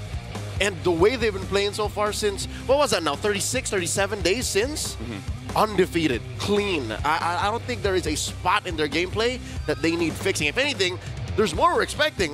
Confirmed it's Sutsujin, not Hazel. So I guess Coach Kezio wasn't lying. Like, Hazel actually was taking his exams. Yeah. I mean, like, again, like looking at how they play as well as how they draft, it almost like they can look to the future, because every single time, when I was watching their game during Stream B, it almost feels like they're setting up a trap and the opponent just keeps on taking it. So you're telling me that there's no potential threat, well, not threat, but no potential weaknesses that could be exploited by the Kingdom here? I mean, what is TLID gonna do? Pick up a Novaria? Think about it. Let it settle in, because RRQ sets the bar at Mobile Masters. But do you agree with this, Eterna? Because again, TLID's #1 fan, I would imagine that you got some hopes here against the Kingdom. No. None? None. Huh? Why? This isn't going to be reflected in my my predictions later on. But if I had to speak as a caster, it's 3-0 RQ. Oh, I don't know what else can be discussed here. Well, I guess somebody's not getting a jersey this time round. And look, RRQ... I'm sorry, Kodan. I love you, Kodan. You know I love you. Look, RRQ, fastest game times, and also one of the few teams who've actually achieved a Savage very early on in the group stage itself. They've set a standard that most, I would honestly imagine coming into this tournament, that TLID would have set much earlier on. Yeah, honestly, I feel like for TLID, especially yesterday, it really does seem like they're overthinking it. And they're trying to achieve what RRQ is already doing. So I feel like the reason why we're a little bit lost for words is because RRQ, they are very prepared, and TLID is almost like they don't know what their objective is. Like they don't even know like what was good, guys, and then they're just throwing things on the wall and hoping it works. Here's the problem with TLID right now is because TLID has been functioning on comfort for so long. And it's also understandable that these teams would want to explore beyond that, right? Because of the change in meta, the change in patch, we see new heroes surfacing into the Land of Dawn. So obviously it looks like they are still trying to explore that. The problem is it's like a contradictory thing with what they are actually like. It's like their base identity. And it's unfortunate as well because we've only been seeing Aran, let's say, for an example, only succeeding on the Hilda compared to everything else he's picked up so far. And that's something that other teams can easily utilize to their advantage. I think it would be great if the Kingdom banned the Hilda to unlock something from Aran, which, in my experience, I'm not sure that's worth it. That means whether RRQ is on blue or red, we're getting into draft-specific points here, you're going to open up another comfort, which is the jungle. You're going to allow Fabian to pick up the Suyo, which is one of his main heroes. And then you're also going to allow Yehezkiel, the Jushin, the Vex, the Eve, the Nova. Say it as a joke, but sometimes it works. Sometimes it works, sometimes it doesn't. But again, they haven't left us with a lot of confidence. And if you're wondering who we're talking about, it's TLID, Team Liquid Indonesia. Let's pull up their roster here because this is a team that was in the coming to be considered the best in the world. Having their only short fallings was against Onyx PH time after time after time, all the way up to the M6 World Champions. And Team Liquid ID looks to correct those mistakes with Aran, Fabian, Yehezkiel, Witty, and Aaron Shiki. Honestly, this is an amazing roster, but throughout Mobile Masters, we have to remind the people at home is that RRQ Hoshi has the shortest game average, and TLID has the longest, and it's not like by a few seconds. It's a whole, 4 minutes. 4 minutes. 4 minutes worth of difference in average game time. Like that really shows you that both teams play on very different tempo, and I don't know, the way that RRQ has been playing, TLID, their draft has to be really good to be able to hold out until the late game. By the way, fun fact, speaking of, game durations, back in MPLID, it was RRQ that kind of broke that record against TLID. It was 9 minutes for their second game. It was 11 minutes in their first game. So as in broke the record for the fastest game? Fastest game against TLID. Hey, and they also broke their own record here at Mobile Masters. Let's pull up we pulled up the average game times all over again. 13 minutes, 16 seconds average game time. That is huge. And yes, we did mention the 4-minute difference. That's, oh my goodness, that's a lot of time. I mean, like, here's the thing. 4.5. Girls don't get it, but 4 minutes is a long time. 240 seconds. We could get a lot done in that time. 4 minutes? That's 2 Lords. Oh. It's a long time, like trust me. You're unfamiliar, but just let you know, 4 minutes is actually impressive. Oh. It's a very long time, yeah. So can't relate. I don't know how TLID can really like take advantage. Not take advantage, but it's like survive. Ooh, survive. Especially if RRQ just goes and, I don't know, picks up something like the Jawhead and just speed up the game even more. Like, it's going to be difficult for TLID. I don't know, because this is a team with so much potential, right? Because from setbacks to stardom, this is a team that has broken out. It felt like they came out of nowhere in MPLID, right? Initially, we were thinking that TLID wasn't going to be the one last year to do it, but then they shot to stardom so very fast with star players like Aaron Chiki and Fabian in particular, showing the rest of the world how it's done. Which is kind of weird. We're like not giving them confidence, and yet according to M6, they're the second best team in the world. Exactly. How time changes so fast. I feel like it's patched. We're talking about how 4 minutes is a long time, but so is 4 months. 4 months since M6. That's a couple of big major patches that have dropped, and the game is changing. I think that's one of the main strengths RRQ is presenting, which is why we're shaky with TLID. The numbers say so. The stats say so. Previous history, recent history say so. It's just, again, undying loyalty that's keeping TLID going. Again, the cavalry ever behind them. But I think they're outnumbered by the Kingdom, even in Tennis Indoor Senayan, what, 10-1? I mean, that's a normal thing for anybody who's ever experienced MPL ID's fandom. The RRQ, they have built like a cult following. Yeah. There's no better way to put it. I've never seen so many bodies in an arena before until I went to MPL ID. Even outside. Even outside. It literally trickles in. I think it's pretty healthy. I do agree it is healthy to a certain degree, but when you're packed up like sardines in a tuna can, I mean, how much can you really enjoy it, especially if you are a TLID fan getting surrounded by the masses? I'm used to it.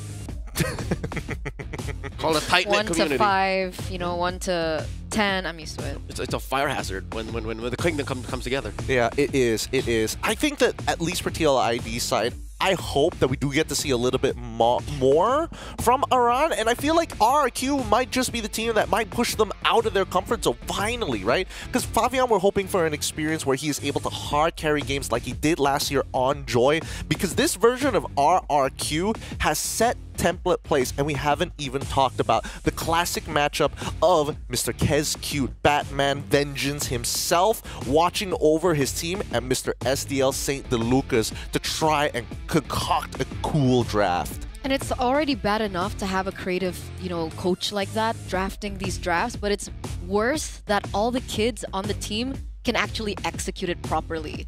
So I think that's one of the main strengths that we're seeing coming in from RQ Hoshi in this current lineup against TLID, because again, there's not a lot of things that TLID can actually utilize that is different to what you already use. And I'm talking about strategy. I'm talking about drafts. So coming into this, there's more information and there's more that we can expect from TLID as compared to RQ, who can, you know, pull off so many different things in their gameplay. Which is, I think, contrary to the stats. RRQ is through the roof when it comes to success. But when it comes to like out of pocket and out of meta strats, it's TLID who's in the lead. Yes, they have a fixture on Hilda and they prefer to have Fabian on the Suyo. They also like Yehezkiel on the Zushin, but check this out. Aaron Shiki has played 1, 2, 3, 4, 5, 6 gold laners, has a positive win rate on Granger, Claude, and Beatrix, 100% on the latter two, and even in mid, you have 100% win rate on Yehezkiel with Vex, Eve, and Novaria. So laugh as we will with the Novaria, but they made it work, especially last night. Here's the thing, but that's just an SPS. Oh, what? No. I think that SPS is an extension of what has happened from MPL ID. Yes, obviously, we have seen a little bit more, and you've experienced it yourself locally, seeing these teams actually show off more in different strategies. But based on what we've seen here so far, especially from RRQ side, they haven't really broken out of the template that Keskute has set that plan for. Let's pull up the report card and talk a little bit more about this, right? Because it's A+ to A when it comes down to just overall how we are viewing these teams. I would even argue that TLID, that A score, can have some diminishing returns. Looks like here the weakness for RRQ is chaos. And honestly, there are a few games where, of course, they didn't lose, right? But it does seem like that's kind of how you win a team fight against them. And instead of going for a front to back, you kind of split the fight, making it like a two different team fights kind of situation, which I guess TLID has done every once in a while. But last night they did that last night against Sonic. Yeah, but this is RQ. This is a close, honestly, almost even parallel universe to what we saw to the previous best of 5 between two teams who kind of fall into these same archetypes. One liking to be going more systematically. I mean, Falcons BH, very comparable to RRQ, and I would say RRQ is a little bit more polished in that area, and then TLID and as well as Onyx Page both can be very chaotic teams. But the versatility doesn't really inspire confidence in me, especially with the performance specifically from E-Dog. I think he has been an absolute monster this Mobile Masters. Honestly, I feel like if we're going to talk about chaotic, we got to talk about Weedy. Like, you win and lose because of him, right? Like the Jawhead able to get perfect picks. It only happens like twice in the game, but sometimes that's all you need. Game-changing. Yeah, literally game-changing. turned it around. So, I don't know. I feel like based on previous game where Onyx Philippines was able to successfully choose one target and make sure that person doesn't get to play. I wonder if RQ has that discussion. Who are they going to target actually? Like, do they just want to punish Weedy? Do they want to make sure Aaron Shiki doesn't get to play? Favia doesn't get to play? Like, there's options there. They actually did that once back in MPLID. The first time that they met this, you know, this season. RRQ, TLID 2-0. If you take a look at the drafts, it was a lot of jungle bans. So they were actually targeting their strongest, and I would say that's Fabian. So Okay. Suyo was taken away, Joy was taken away, all these picks that he's used to was taken away, and I think that really put a stump to the gameplay of TLID. I'm going to put you in a really uncomfortable spot here because now if we're talking about history, we're looking at the current scores of MPLID. Currently, they're on a break while Mobile Masters is going on. First place, RRQ. TLID in 5th place. As the TLID's #1 fan internal, what is your Or argument? 1.5. Or 1.5. I mean, it depends on your argument right here, right now. I am giving you the floor. There's no alley-oops and pockets of spaces for Mr. Kingdom to come on in. All you. I So allow what was you the question? to be first. Sell You didn't me finish it. TLID. I can't. That's the problem. That's why you're 1.5. That's the Your problem. TLID is 1.5 fan. Hey, Here. sometimes fans follow blindly. All right. Okay, Hey. Mister. Okay. No, you know what? You know what? Let's show it turn out how it's done. TLID's #1 fan. Put down the So Kingdom right now. You are So go, go, Cavalry. go. All right, y'all ready for the stampede? I'm ready. Okay, y'all talk about how witty is a coin flip. Get ready for this. Here's a surprise. Yes, he is a coin flip. His Cho and his Jawhead are sitting at what, like 50%, 60%. They got here by beating Onyx. So best believe they've fixed their record from losing, via sweep in the group stage. But he has a 100% hero pick that not many are expecting. Pop quiz. That is What, Khalid? Kalia. Kalea. He is at 100% with Kalia. So if RRQ are not careful and focus on attacking what? Fabian, focus on again taking out that Hilda. Oh, Aran can only play Hilda. Then they should be careful about what they give to Widdy again. But also, I don't think it's a good idea to attack Aaron Shiki because again he has 1, 2, 3, 4, 5, 6 heroes. And guess what? His weirdest hero is the hero that gets banned out anyways. That's the Harith. He has never won with Harith in Snapdragon Pro Series Mobile Masters. So allow him to get these weird heroes and, Saint DeLucas and Facehugger are going to plan around that. So again, the fact that we are building this up to be such a David versus Goliath moment is maybe what the Cavalry want. Well, but you heard it first from TLID's #1 fan. We know who's going to be getting a jersey very, very soon. With that being said, though, we do have words from Moman himself, and it looks like he's got somebody special on the line. Let's throw it to him to see what he's up to. Thank you so much. And now back with me again with my expert, Mo. Yeah, I'm an expert. Yeah, I'm an expert. How are you today, Mo? I'm feeling good. I mean, the weather here in Jakarta is pretty hot, but still, the crowd here is pretty insane, right? Outside the carnival, there's a lot of people. Oh, yeah. They're still filling up the Definitely. seats right now. Oh, yeah. So you are enjoying Jakarta so far? Yeah, I mean, Jakarta has been a great place, bro. You've been showing me around. All right, so for our upcoming match, we're going to see TLID against RRQ. What do you think about it? Like, about the strategy, about the play style, and anything? Well, yeah, we just finished the segment, right? RRQ, TLID, I'm wearing the RRQ shirt. I'm rocking the RRQ colors. I think it's going to go to a best of 5. 3-2 RRQ favored just because of the fact that they play the Franco. Arashi gonna be happy. Yeah, Arashi's happy, of course. Okay, so who's the players to watch?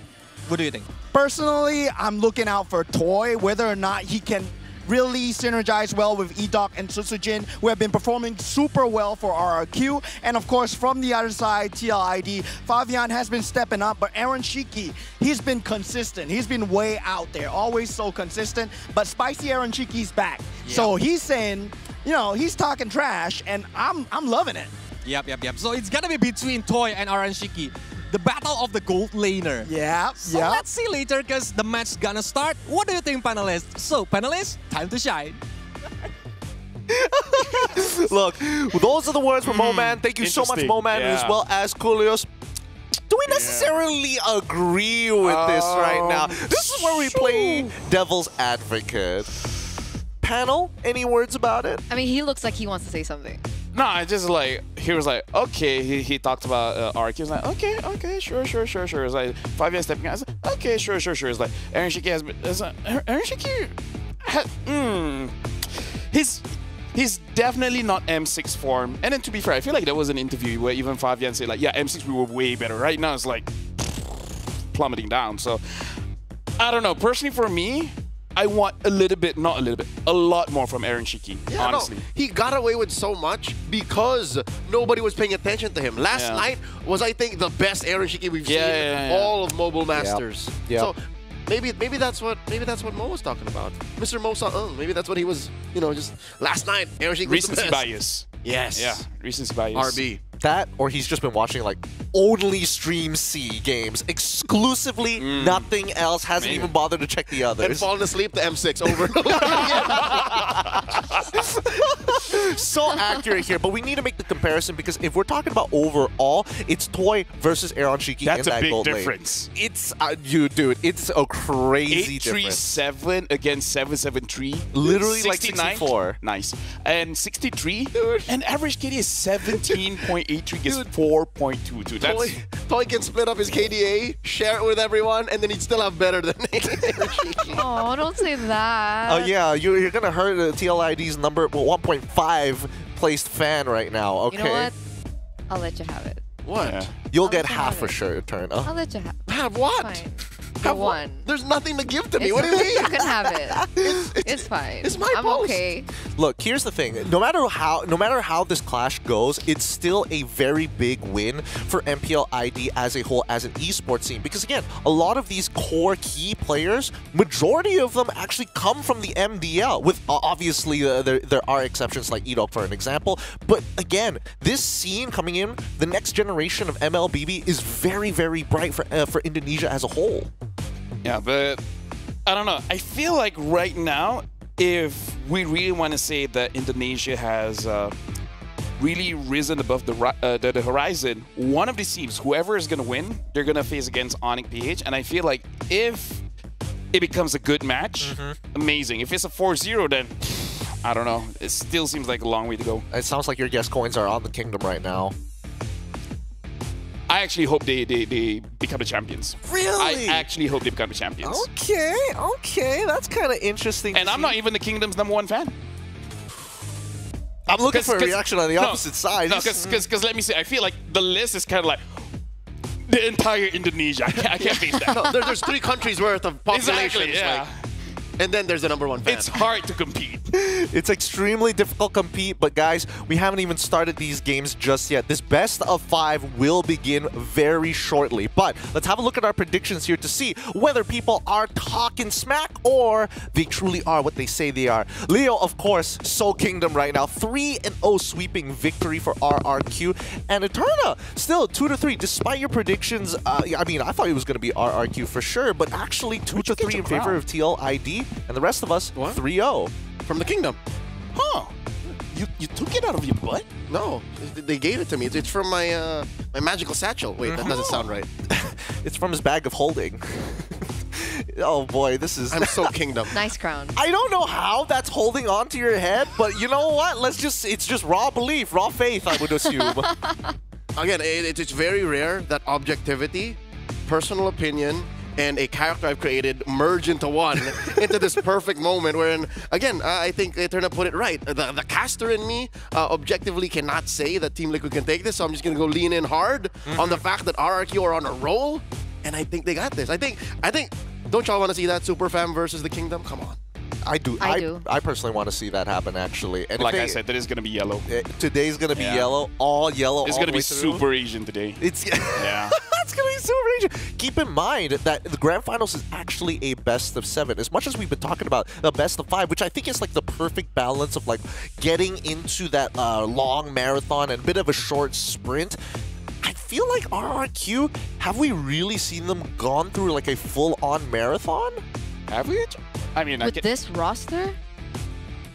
That's what I'm thinking. I mean, like to be fair, like Toy is new. Like it's been Skylar the entire time. So, yeah. But Snapdragon was already Toy, right? Was it Toy? Yeah. Was it in Challenge Finals? Yeah. All the way back in Challenge Finals, it was Toy. Yeah. Skylar last played in the groups. That's as close as we got into it. Yeah. And I mean, TLID, I mean, they've been tried and tested. No matter what, I still say RQ. Like it's hard to convince because again, like going back to earlier today, The game yesterday between TLID and Onyx ID, it was such a special game to me because it's very rare when I'm watching, and I'm disappointed in both teams. You could actually taste the spit in your mouth. Yeah, they literally just to make sure that you remember this one. I was hurt yesterday. I'm sorry. I'm sorry. Look, I try my hardest to try and get you on board, but it is overwhelming odds. As much as it feels like David versus Goliath, the level of polish is just on a different level for the Kingdom right now. So we're hoping that this could be an upset, if anything, to show them going back into form. The crown is being held by Mr. Leo himself as of right now, but you guys could be holding the crown if you give us some feedback. Scan the QR code while you still can, or log on to esl.gg/SPS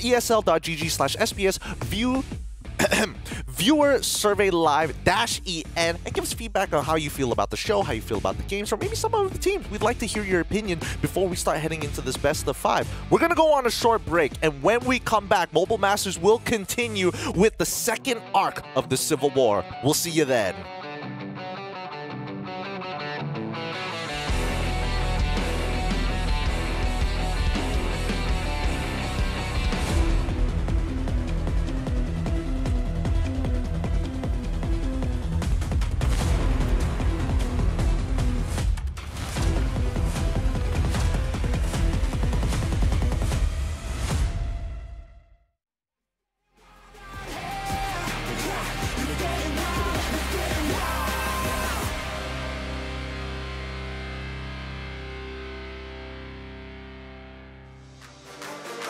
We on the way. We came to play. We on the way. Showtime. Let the games begin. You can't stop us. I came to win. You can't stop us. It's only us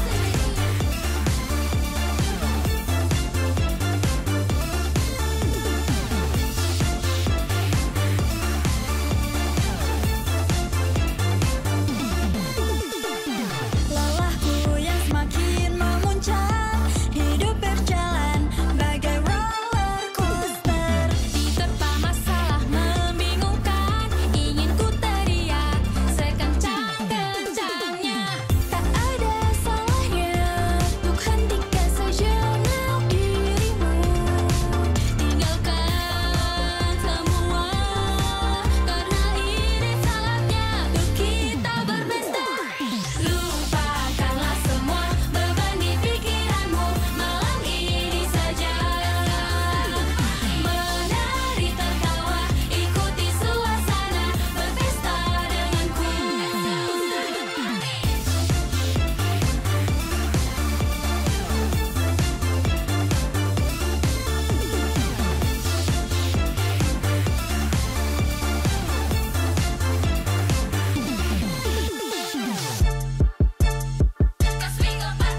The Snapdragon Pro Series is brought to you by Snapdragon Elite Gaming and DHL.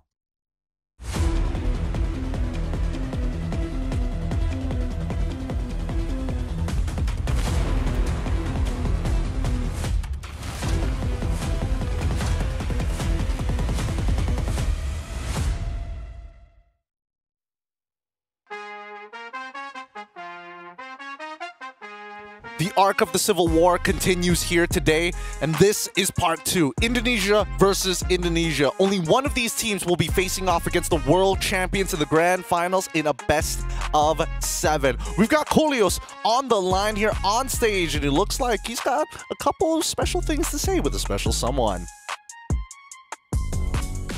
Award, but anyway, Kolios is also having something for Darren. What is Boleh it? dilihat, Lek. Ini penghargaan yang Lek dapatkan. Lek Diren dapatkan. Ah, Kill Stealer nih. Kill Stealer. Buat Lek Diren. Rin setuju nggak, Rin? Kalau dia sering nyampah ini emang. Setuju banget. Setuju banget. Setuju banget ya? Ya. Kalau kau skillnya banyak banget. Oh, emang nyampahnya banyak banget ya? Kalau kau setuju nggak, Lek? Kalau dia ini memang skill shot king. Kayak ngekernya bagus sekali, Lek. Oh, itu emang dia emang udah veteran gitu, Lek. Emang mantan penembak jitu gitu dia. Okay, so that was the answer of Rins and Darren, that they agree that they are capable and they should receive this award. Iya. Tapi mungkin itu aja. Jadi selamat buat penghargaannya dan good luck buat pertandingannya nanti. Jadi kita bakal lempar kembali ke panelis. Take it away. Hide your kids, hide your wife. Darren here to steal your kills. You better pack them real tight and close to the chest. Woo, boy. The king of skill shots and the kills stealing themselves side by side. You better be careful, man. The kingdom is looking so good right now. I mean, like, when people say hide your kids, hide your wife, isn't that like optional? Like in case you do want to keep them? Look, that's...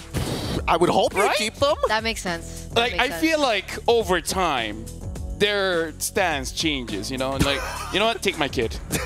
You know what? Have him. Like, he's 30 years old and he's still in the house. Like, just... Actually, valid argument. Right? I'm with Phil on this one. Arashi, I'm sorry. Hey, look, the best of the best will be playing against each other. Two titans of the Indonesian MPLs. We've got the walkouts here as both teams are going to equip themselves with the best equipment as they walk onto the stage to get onto the battles. Hey, you guys all right here? She's holding it in. Is the GERD coming back? I'm professional. It's not GERD, dude. It's something else entirely.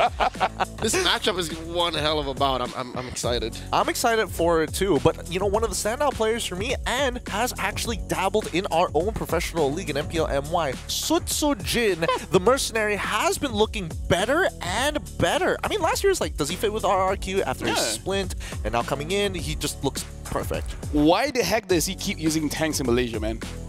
He didn't have a choice. I felt like it's not his fault. It's not his fault. He's a team player is what he is. Who was the coach during that time? I can't But I remember. mean, even when he was in Evos before he flew to Malaysia, it was like the Akai player, like the Akai player. So that was kind of his signature already to begin with. They should have put him a Hayabusa then as well. Yeah. There's a lot of times where I felt like I was one of those hater fans who was just like, the mercenary, he ain't paid enough to do what he is doing in MPL MY. But now it's like, honestly, he already could. He just needed the right team to do it. He's just like that guy. He's like I guess lack of a better term is like super submissive. Like whatever the coach wants him to do, he'll just like, yes, I will do it. Damage dealer, tanks. Heck, if you ask me to do Angela, say less. That's some power bottom energy right there. Yeah, exactly. Right? Yeah. He's empowered by being submissive. I don't know if Again, his weakness is he cares about too much for the team. God, I know I'm gonna have a hard time, but I gotta do what I gotta do. It's like I always listen. He kills every interview. Every team wants him at this he's point. so nice. He is nice, but I randomly ask him to do 3 poses. He doesn't even question it. He's just like, okay. What were the poses? I don't even remember. It's like I already like asked him, like, oh yeah, you have anything to say to your fans? And I was like, we got time. You know what? Hey, could you give us 3 poses? And he's like, okay, bang. And it's like, I don't remember the poses, but I'm like, he actually went for it. It's like, okay, you know what? That's funny because, you know, back then he was actually compared to Lemon. Yeah, Like very I cold, I can see that. stern type of person. I don't see it. Even before I was so Kingdom, we already followed each other on Instagram. Did you? We're tight like Your that. Instagram followers are amazing, by the way. We're tight like that. Yeah. Him and me.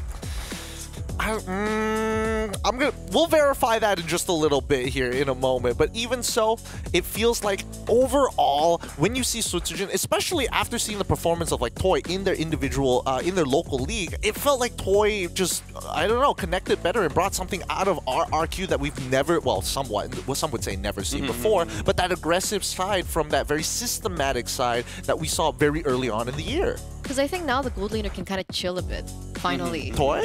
Just whoever goes into the lineup of RRQ. I think back then when Skylar was still in the roster, it was very Skylar-centric. Yep. So they had to play Yeah. towards the gold lane. But now that the gold laner can chill a little bit more because everyone else is really stepping up. Rin's in the mid lane. He's also acting really well as a secondary carry. Sutsujin or even Hazel, you know, whoever you guys want to say is the better jungler, both of them really fits really well into RRQ. So their game plan isn't necessarily one-dimensional like it used to be. I agree. It's no longer a tent pole style of lineup. It no longer just waits for Skylar to be ready. Yeah. The kill shot could come from anywhere. Winning for RRQ now matters from many different parts of the map, not just that gold lane. Yes. So it's like, good job on the coach, because it legit feels like every single member is just like, honestly, we don't care. You ask us to jump, we'll say how high. I mean, that sounds great and all, but I want to play devil's advocate here because we've only seen one template come out from RRQ side. We haven't really seen them really stretch too far. We've seen the boundaries be stretched within the template, but not something that hasn't been a completely different profile at all. With that being said, the teams are about to walk out here. We're going to be throwing it over to the stage with Markan as well as Rose. Dan di sini sudah berkumpul semua fans di sini. Tenis Indoor Senayan, mana suaranya?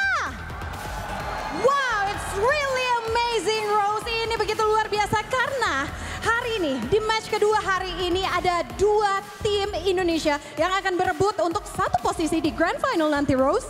Yes, you are right, Monica. This is a rematch of MPL Indonesia Grand Finals last season. And there is only one ticket left for the Grand Finals tomorrow. And the first team is on a quest for a chance to reclaim their rightful throne. A team that is yet to drop a single game. Coming from Indonesia's lineage of royalty, Kingdom makes some way for the Kings of Kings, RRQ Hoshi.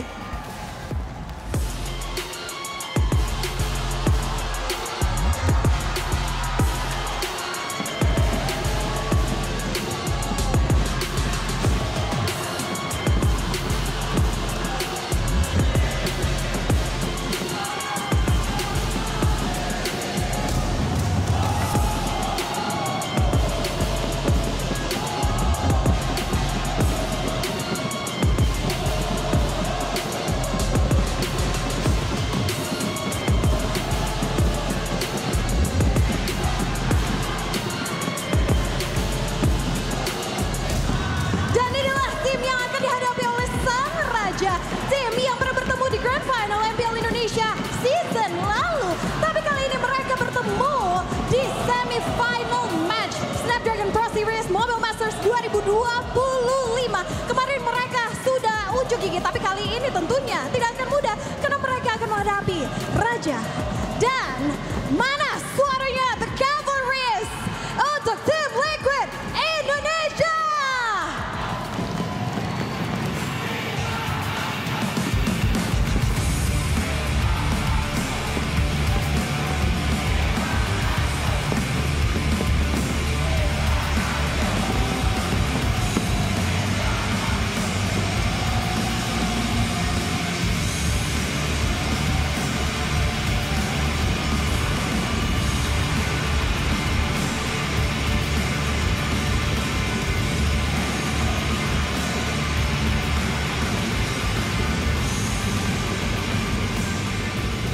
Wow, Rose, this is very amazing. Ini luar biasa karena di sini tenis indoor Senayan sudah begitu panas dengan semangat parah.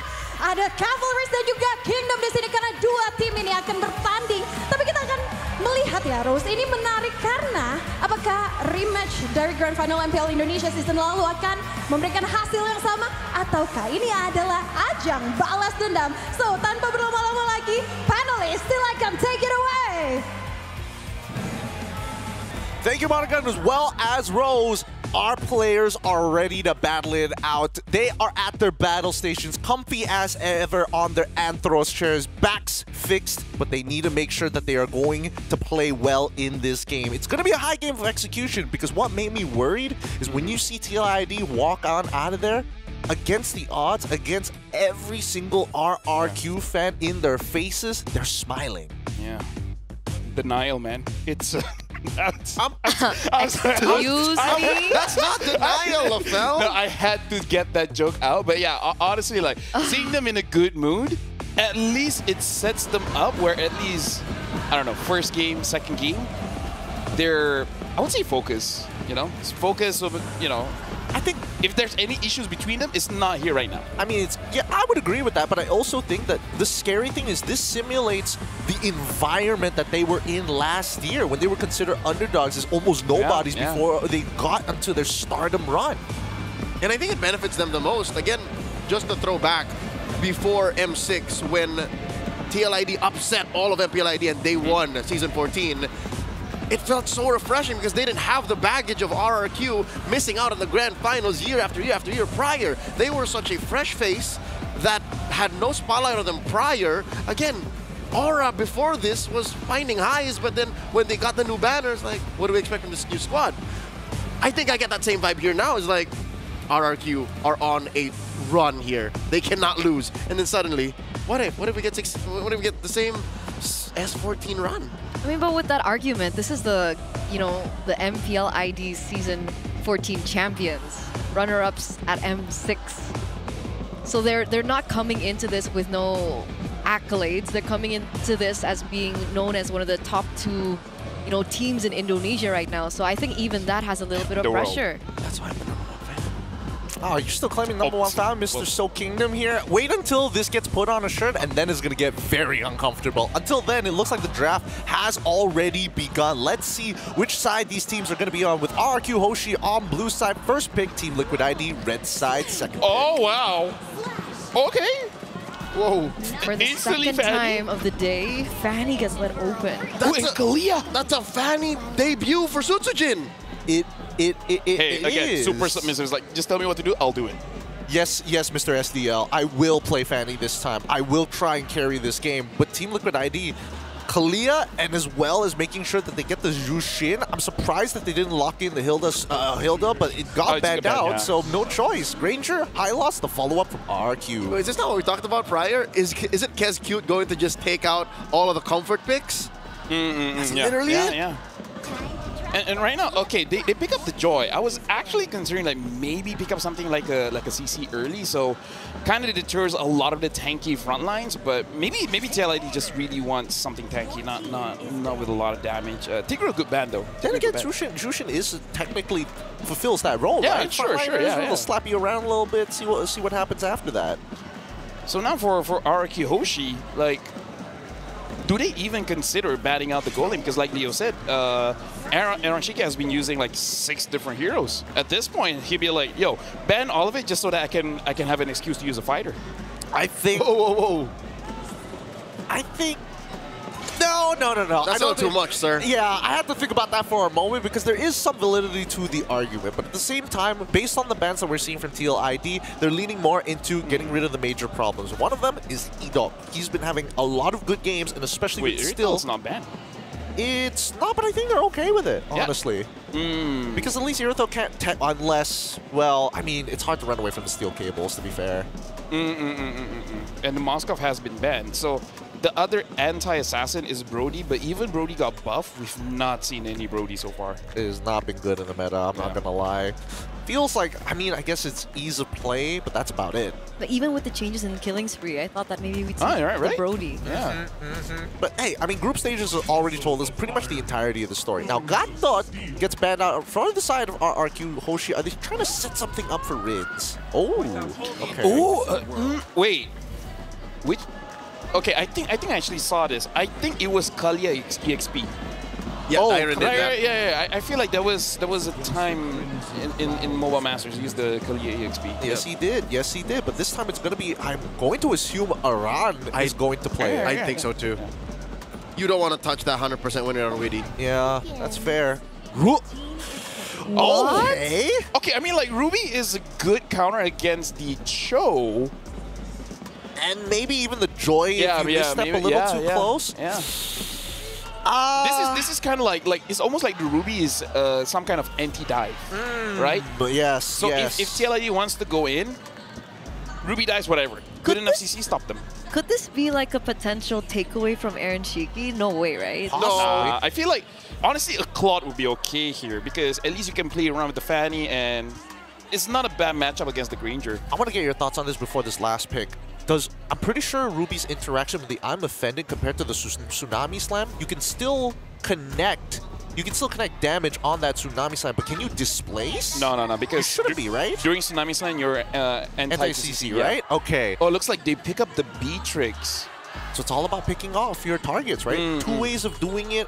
Insta burst, insta ult. Worst comes to worst, just let Fabian do the rest. What do you think about the drafts? I wonder if Aaron, like, Wesker has been buffed, but we haven't seen a lot of Wesker play coming in from the Beatrix. So honestly, this is very interesting. I feel like if they're able to survive from the Fanny, then there's a chance for TLID. But I don't know, looking at draft, I'm all RRQ. All right, looks like LaFell feels he's a Soul Kingdom as well. I'm going to give it over to both Eterna and as well as Leo to take you guys over for game Best of 5 Civil War Series. Thank you so much, boys. It's me, Eterna, alongside with Leo. Now, we got a little bit of a taste as to what LaFell was thinking about the drafts, but, you know, he was Soul Kingdom. Leo, are you still sticking with Soul Kingdom? I mean, you can't take the Kingdom out of the man, but you can see a little bit of light in the Cavalry. They drafted well to try and answer that first pick Fanny in Sutsujin's hands, but you're holding out for hope. It's very specific what Liquid ID have to do to get over the fact that RRQ are so comfortable. You see how fast they picked that Ruby? They knew what they were getting into. Exactly. It's Keskute in action once again. So, ladies and gentlemen, let's welcome you into game number 1 in this best of 5 series, a civil war brewing between 2 Indonesian teams, RRQ Hoshi and TLID on the other side. For the second time of the day, we are going to be seeing the Fanny let go. Now, the big question is, do TLID really have an idea on how to stop Sutsujin right now? Because so far, it looks like he is still A-okay in his own jungle. There's been no aggression, no dive either. Yeah, no, more than comfortable. It looks like they have a plan. Team Liquid ID actually put Aran on the Kalia while Witty gets his signature Cho. Down bottom, a little bit of action here. Sutsujin deep behind enemy lines. Still no fights just yet breaking out, except this one. Oh my God, Sanguine Claws displacing the Usurper. Fabian got first blood. On his signature pick as well, right? Joy second to the Suyo. It's one of his heroes that he actually, you know, in the start of the season when the Suyo and the Joy was meta, he'd actually opt for the Joy more than the Suyo. So he's already not having a good time on something of a comfort pick for him, and that's going to be a problem again, right? The Joy needs a little bit more time to get into the flow of things. Very different to maybe like a Suyo or even a Fanny right now who's already at 100 KDA. That's a slam coming through. Aran on the Kalea. Debut pick, I believe. That's right. He's only played 3 heroes prior to this, and now he's trying to make it work against Dyron's Hylos. Turn already started, approaching half health mark. Oh, huge Sanguine Claws here. Down comes the Glorious Pathway. Fabian with a steal, and he gets away with it. That's a Tsunami Slam sent away. And it's going to be used to help disengage Team Liquid ID recovering. That's huge, right? That's huge for TLID. And the idea that RRQ Hoshi would have a little bit more ground in the early game, especially with the Fanny on Sutsujin, Team Liquid Indonesia are able to pick up that first neutral objective of the game. And it looks like they're not stopping there. Fabian already 1v1ing. Mrs. Sutsujin there. Rince caught in a bad spot. Should still be able to get out. But going back onto the board here, it looks like there are 2 Purifies on the board for RRQ Hoshi, so they have full respect. Wait a second. Oh, they collapse on the Shiki. Behind that L brush, and they find Witty too. Also to Jin barely getting away. One more hit.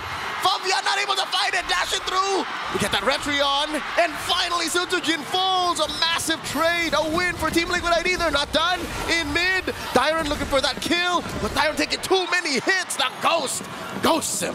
That's a 3-4-2 trade, right? That was a 3-4-2 trade. Haskell gets 2 kills, a double kill over. Man, TLID, they're picking up the tempo, they're picking up the space. What do you think happened in that team fight? Why do you think that went wrong for RRQ? I think RRQ were on the front foot. They were pushing forward and they weren't ready when Team Liquid ID pulled the Aikido on him. They found the joint, twisted it, and then used that force against him. It was a no-touch takedown wherein Team Liquid ID said, hey, look, their damage sources are off of the front lines. Let's take advantage of these people overextended. And that's what allowed Team Liquid ID to trade out so good. What was it? Witty for the 3 of them. Exactly. What? It's uncanny, man. You get a coin flip with Weedy sometimes, right? And in this particular game, he's been able to find these opportunities and look for these moments as well so far. But it has only been 4 minutes. Later this game goes, RRQ still have Rins on the Sicilian, so that's a saving grace for them into the later stage of the game. Meanwhile, going back to this 4th minute, we do see the Turtle already spawning into the Light of Dawn. That's a pick-off. I'm offended. Yesgil does pull the trigger on the Crimson Beacon. They find the kick. Edok goes down behind Tier 1. Again, it's the overextension. Team Liquid ID did this last night to Onyx ID, and they're doing it to RRQ. And remember, this is the pick-off strategy that they have, but they look like they are looking for more right now. Dyron already in the front lines. That's Sutsujin's damage. Oh, underneath the pit. Sutsujin gets taken down. That's a no-go. One more. Dyron falls. And the Turtle taken here by Fabian. 2-0, Leo. And look at this rotation. Witty with the conceal. They're going to try to find Toy. Toy hiding in the bush here. Backing off. Edok to the rescue. Oh, they're outnumbered. It's a 4v3. Oh, Witty takes too many hits. In comes Sutsujin. The mercenary claims the untouchable. And it looks like RRQ are going to be able to strike back here. Witty down for 9. Aaron Shiki as well also gets taken down for the 2nd time of this game. Again, we're seeing this toss-up with Aaron Shiki lately. Well, not lately. I think even since seasons ago. It's been a growing habit for him to try and be a hero, try and find fights when he just isn't ready yet. All this while, though, in the lower quarter, Fabian did commit Grand Theft Origin. Oh, wait! No, not like this. No! Oh, that is a Tsunami Slam putting Edok down. They tried to save him, Dyron with the Glorious Pathway, but it wasn't enough. Another pick-off for Liquid. So that is a little bit of a, a good thing, I guess, for TLID here. A little bit of a setback coming from Aaron Shiki, but he's still able to get another kill out of it. It's important to note that him on the Beatrix right now, not going for BOD straight, but he actually went for a Malefic gun instead. We've seen him do this. Yesterday, he instead went for a Sea Halberd first. So now, again, what did we say last night? He's solving problems before being a problem himself. And he's doing that right now so that he has better range, better engagement. Aran falls. Rins gets the kill. Crimson Beacon used defensively. Glorious Pathway set him down. Weedy gets taken down by Toy and RRQ. Hoshi happy with the 2 free kills. Absolutely, but it still looks like TLID are holding on to the gold lead. You do see the snipe damage coming through from Aaron Shiki, but with only 1 item in his arsenal right now, he's not enough to actually take anyone down just yet. If we look at Toy now, already 2 items in, he's actually 1,000 gold ahead of Aaron Shiki, more or less. A Hunter Strike and the Sky Piercer. So technically, he already does have the damage to be able to have a little bit more say into these team fights, a little bit more impact in these team fights. And you can see both of these teams corralling once again for the next neutral objective. It's the last Turtle spawning in the lower quarter. Big chubby wave left in by the Kingdom. Does get a passive push up top. Sutsujin now has a Malefic Roar. So we're seeing how the Kingdom will make the most of that power spike. Again, you have a Hunter Strike and a Sky Piercer on Toy. You want to put him in the front line. That's why he's here, but I'm scared for him for Witty. Oh, Witty does find the angle. Wrong direction kick. Down he goes. Sutsujin gets the kill. Oh, but Fabian had eyes on the Turtle. That's all he wanted. Dyron gets blasted by the untouchable Aaron Shiki there. Scoring 1, serving it up to someone else from Liquid. And currently, again, Liquid are making the most of these engagements. They get the Turtle, they get a trade. So in the end, it is still in favor of TLID, right? That's true. And it's unfortunate because coming into that, RQ went full force in knowing that Sutsujin is so far behind on Fabian right now. Look at the differences in EXP. Sutsujin level 11. We see Fabian at 13. Almost 2,000 gold. Exactly. 1,400 gold ahead for Fabian. And you can see the items already built in for him. You have the Starlium Scythe as well as the Holy Crystal straight in. Dear God, he skipped an item. You usually go HC third, but here he's like, I'm going for the throat, man. We're very early ahead of RRQ. Let's do it now. Toy gets caught out. How does that happen? Sutsujin to the rescue. Oh, he does try to burst Witty, but off camera, Fabian does get a kill. We barely caught a glimpse of his takedown on Ido. What is happening to the kingdom? They're crumbling down right now. That's what's happening here, Leo. 8 minutes in, TLID, 2,500 gold lead. And for some reason, they're always able to make these trades worthwhile. Taking down Toy is going to be amazing in the later stage of the game, but they do still have to address either one. They take this game down as fast as possible, or they have to consider taking down Rins. Oh, in the middle of it all, pinned down underneath the fire of Aaron Shiki, and Witty does get punished for it, as well as Aran. So that is a negative trade for Team Liquid. Oh, the snipe from Shiki downtown. Sutsujin falls. What was that? 2 for 2, and that's super worth it for TLID. Now it's a winning trade. Look at the Fabian? back line. He's not done. Goes for the electrifying beast. Looks for Toy. Finds him. The Usurper gets another. While Aaron Shiki and the rest of Liquid push. TLID woke up today and chose violence with so much doubt corralling around this team right now. Look at what they've been able to do in this game. A 3,600 gold lead. They're holding every single lane dominance right now. And it looks like that's going to be a free Lord given over to TLID in the 10th minute of the game. Oh my God, 3 for 3 on the Turtles, winning trades up to this point. Look at the entrance on Arani's fearless. He's willing to give himself up for the greater good. That's what is needed, right? I mean, coming into this, everyone thought that, okay, Aran only being able... Oh, let's see the snipe. Boom! Oh. Nice. Now you don't. Feels bad.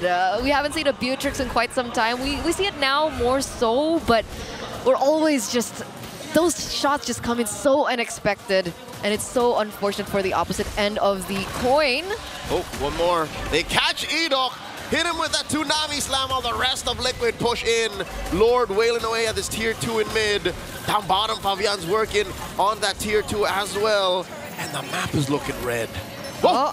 Fabian gets away with a third of his health. Oh, that was so close. Divine Glaive now, by the way, in the hands of Fabian right now. KDA-wise, 614, still leading, I think. Okay, I can't say right now, it's blacked out. But he is still leading in terms of gold. And it makes me think that everything has been just mind games for TLID, right? We think Aran can only perform on the Hilda, but look at him on the Kalea too. Oh, coming in, gets punished by the damage profile Team Liquid ID's playing with. Sutsujin and Dyron get blasted just by merely stepping in. Team Liquid ID, what are you made of? They're going to be able to pick up this turret as well in the top lane. They're taking every single tier 2 turrets. None for RQ Hoshi, and Sutsujin has not been able to be given the space to show his Fanny off. 4-4-1 KDA. This is one way to stop a Fanny. Just blast it, the Kingdom Come. Now the jump in. Aran looking for Toonami Slam, purified out. Does get punished. Toy gets a kill, but goes bye-bye. That tier 3 in mid. Okay, they're not going to commit onto that. So Aran went a little bit too deep there, but they were still able to trade it for an inhibitor turret in the mid lane. Understandably so, it's not the best inhibitor you would want to be able to take. I would reckon with the Lord already spawning like 46 seconds on the top side, you'd want to have the, the bottom tier turret, I think, in order to be able to utilize that in the Lord Dance. So it's not as bad for RRQ, and they can still come back. Yep, you're counting blessings here for RRQ. The Kingdom are in dire straits. I'd say the worst shape they've ever been in all of Mobile Masters, and of all the teams to do this to them. 8,000 ahead, the Cavalry are charging forth, and now Fabian is doing what we mentioned he should. Take control of the long lane. He's taking care of that wave, making it good and chubby, so that RRQ have no choice but to take care of it and give up the Lord. Hey, Leo, this is revenge, right? RRQ Hoshi completely obliterated them back in MPLID's Season 15, and TLID's not having it, right? Imagine a 9-minute game being taken from you as someone who won against you in the grand finals of the opposite season. Witty catches Sutsujin. Does spend the flicker, but it was like nothing. Hit him with the Way of the Dragon and kaput! Sent him to another dimension. That's GG, right? That's a free Lord given over to TLID, the second, I believe, Lord of the game. How does he find these picks? Where did that information come from? Witty's always been good on the show. Witty has always had amazing instincts, high game IQ. Great in history too, if you'll ask him about his high school days. Yeah. But again, Liquid are just able to find this state of mind, a state of flow, unlike any other team in Indonesia found before. So that is the wrath that RQ are facing right now. Sure, you have a system, sure you have the prep, but in the face of Team Liquid, who have found a mid-game awakening, this is a Liquid Stampede like we've never seen before. And it's going to be so difficult to get into the backline, right? Because even if Sutsujin dives back, Wind of Nature already secured by Aaron Shiki, plus a has claws. So he should be able to stay in these teamfights a little bit longer with that. Oh, Glorious Pathway set in by Dyren. Trying to slow down Liquid's charge. Very low. Aran is the kick. Displacing Dyren, blasts him. Aaron Shiki gets one. And they continue the siege. That bottom lane tier 3 falls, and all that's left is his top lane, RRQ's last bastion. Why is the damage onto Dyren so big? Who's dishing out the damage? Shiki. Aaron Shiki doesn't have a penetrative item. Is Dyren not building defense? I'd reckon it was from Yehezkiel's glowing wand. Just soften him up. Just take him down. Oh. All right, tier 3 in Japanese. Sutsujin barely survives. Not the story we're gonna go for Edok though, and Rins falls as well. Sutsujin falls. They're in the base. Liquid ID are looking to stampede through the prior undefeated RRQ, and he's trying his best. Dyren is trying his darndest, and down goes Aran. Down goes Toy, the last member of the kingdom standing. Liquid ID takes game 1. Wiped out, ladies and gentlemen. What a way to start this best of 5 series between these two Indonesian teams. There's beef, and I definitely can see that TLID are not having it today. That's my favorite kind of meat, Eterna. I want to see that beef. I want to see it well done, even though my preferred way is medium rare. But the Cavalry are very happy with this game number 1. It sets the tone of what is to happen in this best of 5. But LaFell, what did you see? How do you break down this game? First of all, if they get strength from doubt, then never believe in them anymore, man. Because TLID look so strong. Like let's bring it back and talk about individual strength here. Fabian, this is M6 Fabian. I haven't seen his joy doing that much. And honestly, like, I was surprised every single time the Fanny wants to go in, try to get an assassination. If Fabian's there, Sutsujin just explodes, like disappear, even without any kind of crowd control. Like legit, like if you slow it down, he cables in, and then Fabian's like, ding, ding, ding, ding, and then he just dies.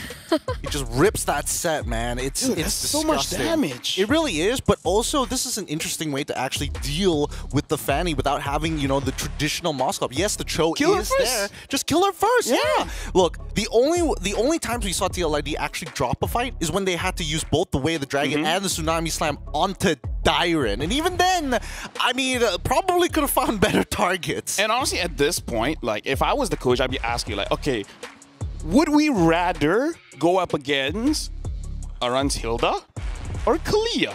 Because his Kalia, though, that was...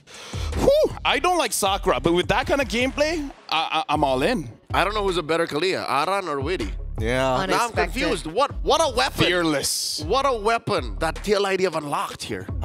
Let's pull up the post-game stats, because there are a couple of interesting adaptations when it comes down to the itemization, specifically coming in from Fabian, because usually when we see Joy, we expect the concentrated energy to kind of last a little bit longer in fight. But no, the opposite. Lightning Truncheon as the final item to guarantee these kills if they don't find the initial burst with the help of Aaron Shiki. If I kill you first, I'll never die. Exactly, man. The best defense is more offense. And yeah, again, like, I love that watching in this game, TLID almost looks like, yeah, don't care. If you see, go for it, right? Like, Aran sees an opportunity, flickers, whatever, use every single thing, get it. We see Weedy down the bottom lane. He sees the Fanny. I don't care about flicker. I'm gonna use it, kick him, we have the damage to take down this Fanny. TLID, zero hesitation. I love that about this game. But I think it really helped with the fact that Fabian was snowballing out of control and leading with so much gold and, you know, EXP over Sutsujin. Now, what I couldn't really connect the dots with was why did Sutsujin fall so far behind?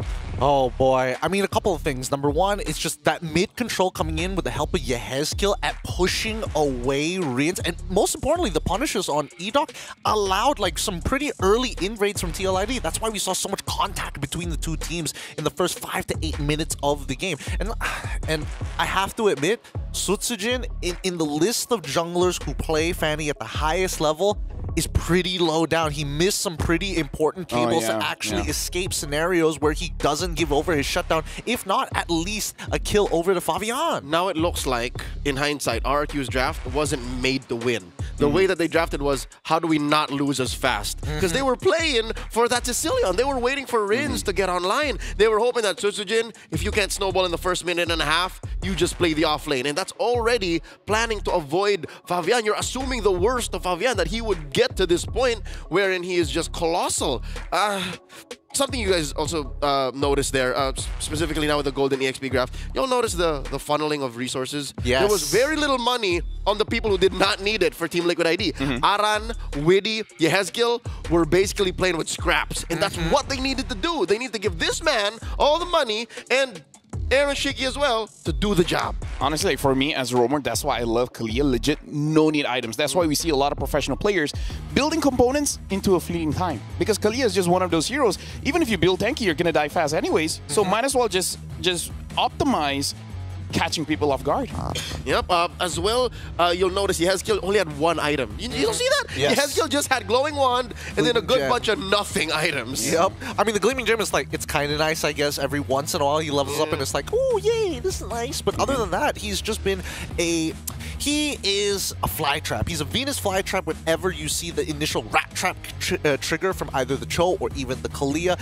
We saw multiple times he's able to pick up 2 people at once to find value. It's very low to the ground. I love it. You know, Liquid ID should be drafting this way to try and stop all the haters from saying their early game execution is trash. It's not. There is a way for them to play wherein money is scarce, but for the right reasons. That kind of play, I'm like, you know what, why are you giving him the Hilda, man? Her run is so good on that Kalia.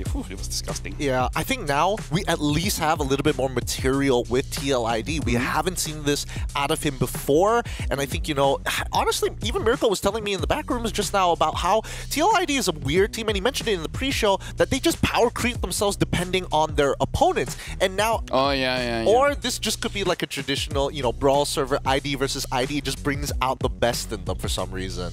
Could be. Oh, and RQ doesn't like chaos, right? So it's perfect. But also last night, remember how TLID was so out macroing Onyx. So what is this? Like, who are you, Liquid? Hey, they're just they following. Have multiple personality disorder here. I think they do have a little bit of... I think it really just boiled down to the famous words of Mr. Bruce Lee himself. Be like water, my guys. Be like water. Oh, I thought you were saying water. I thought that was... I was going to build it up if they picked another Cho again. I was saving it for later, but we'll wait. I get it. See. Be like water, liquid. I get it.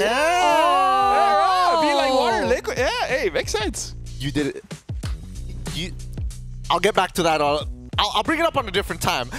Anyways, coming into game number 2, that's pretty cool. I think that RRQ are going to be looking at this as like, all right, number 1, Sutsujin, you ain't touching Fanny no more.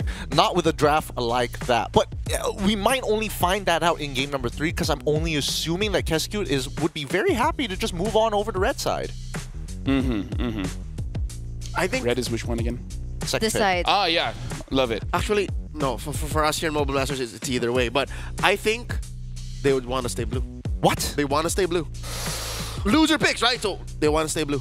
We'll see in just a little bit. We're going to go on a short break and allow these teams to actually simmer down and think about the adaptations for game number 2, as this best of 5 will continue right after this short break here at the Snapdragon Pro Series Mobile Masters. We'll catch you back then.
The semifinals continues as the Civil War heats back up as TLID has taken the first point in this best-of-5 series against RRQ. We're going to go straight into the draft here at Mobile Masters. Cut quick to the action because now things are about to get even spicier. Hold on, let's drop this real quick. TLID looks like they are first pick banning out Louis. Lucas is interesting, and then banning out the Harif, RRQ Hoshi, banning out the Fanny, the Suyo, as well as the Hilda.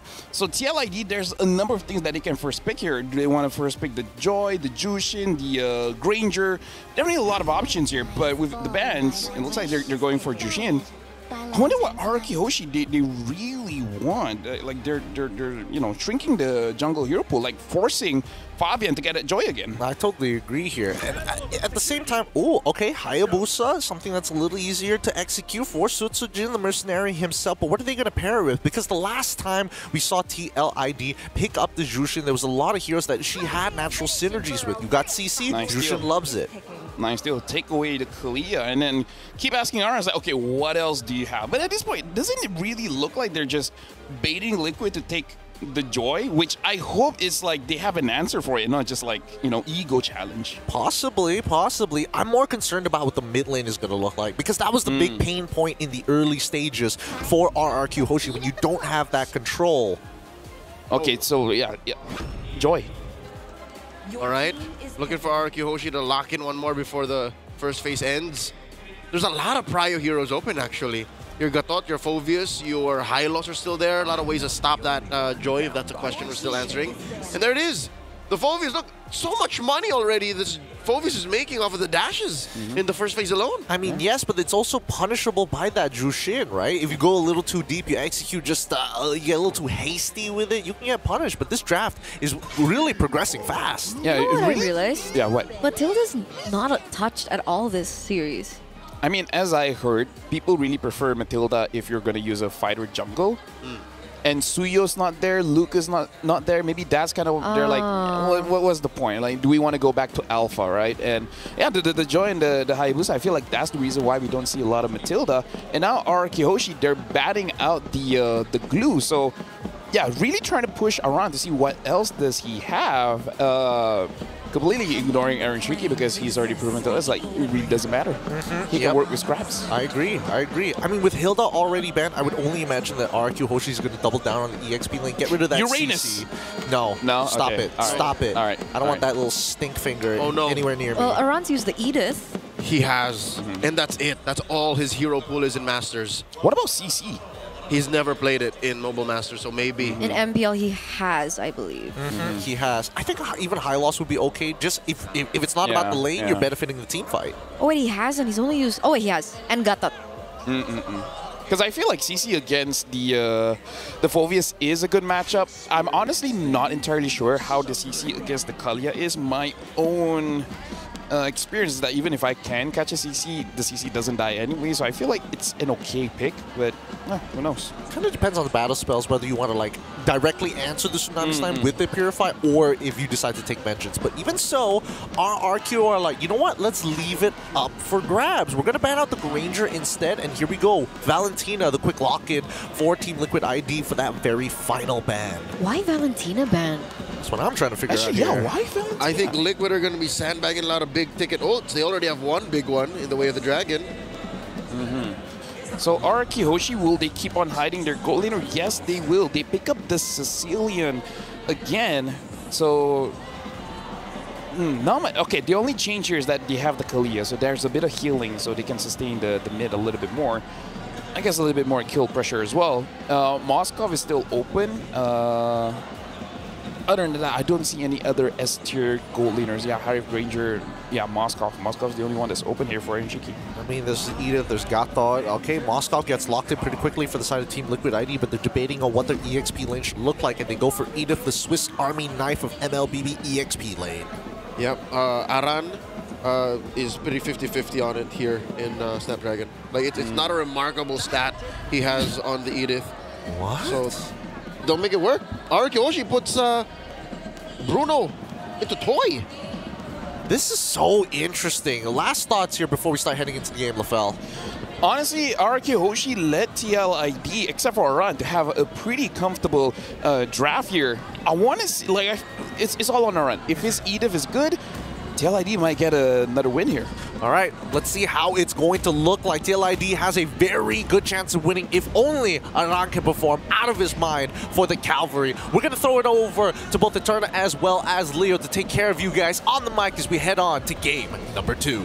Thank you so much, Gideon. Thank you so much, LaFell, as we are going to be bringing you into game number 2 in this best of 5 series. A little bit of a deja vu into the grand finals of MPLID Season 14 between both of these teams. But it looks like TLID are now leading 1 point.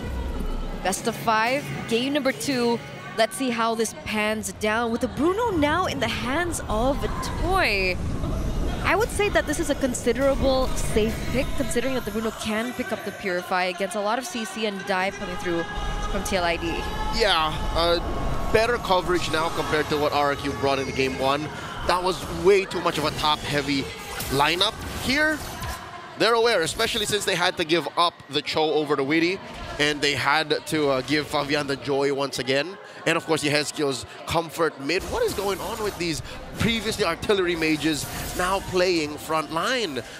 Rin seems to be the only one we can trust to say, hey, if you can play Sicilian, always play Sicilian. That's the thing about Rins. He's always been a very aggressive mid laner, so the fact that he's stuck on heroes like the Sicilian is actually quite interesting. He's still very, of course, you know, dependable and consistent, but I guess we won't be able to see that flair when he's on something like the Valentina, so maybe that's why we saw the Valentina ban earlier. Yep, as well to cover up for the Edith. Again, that spelled everything out for Team Liquid ID.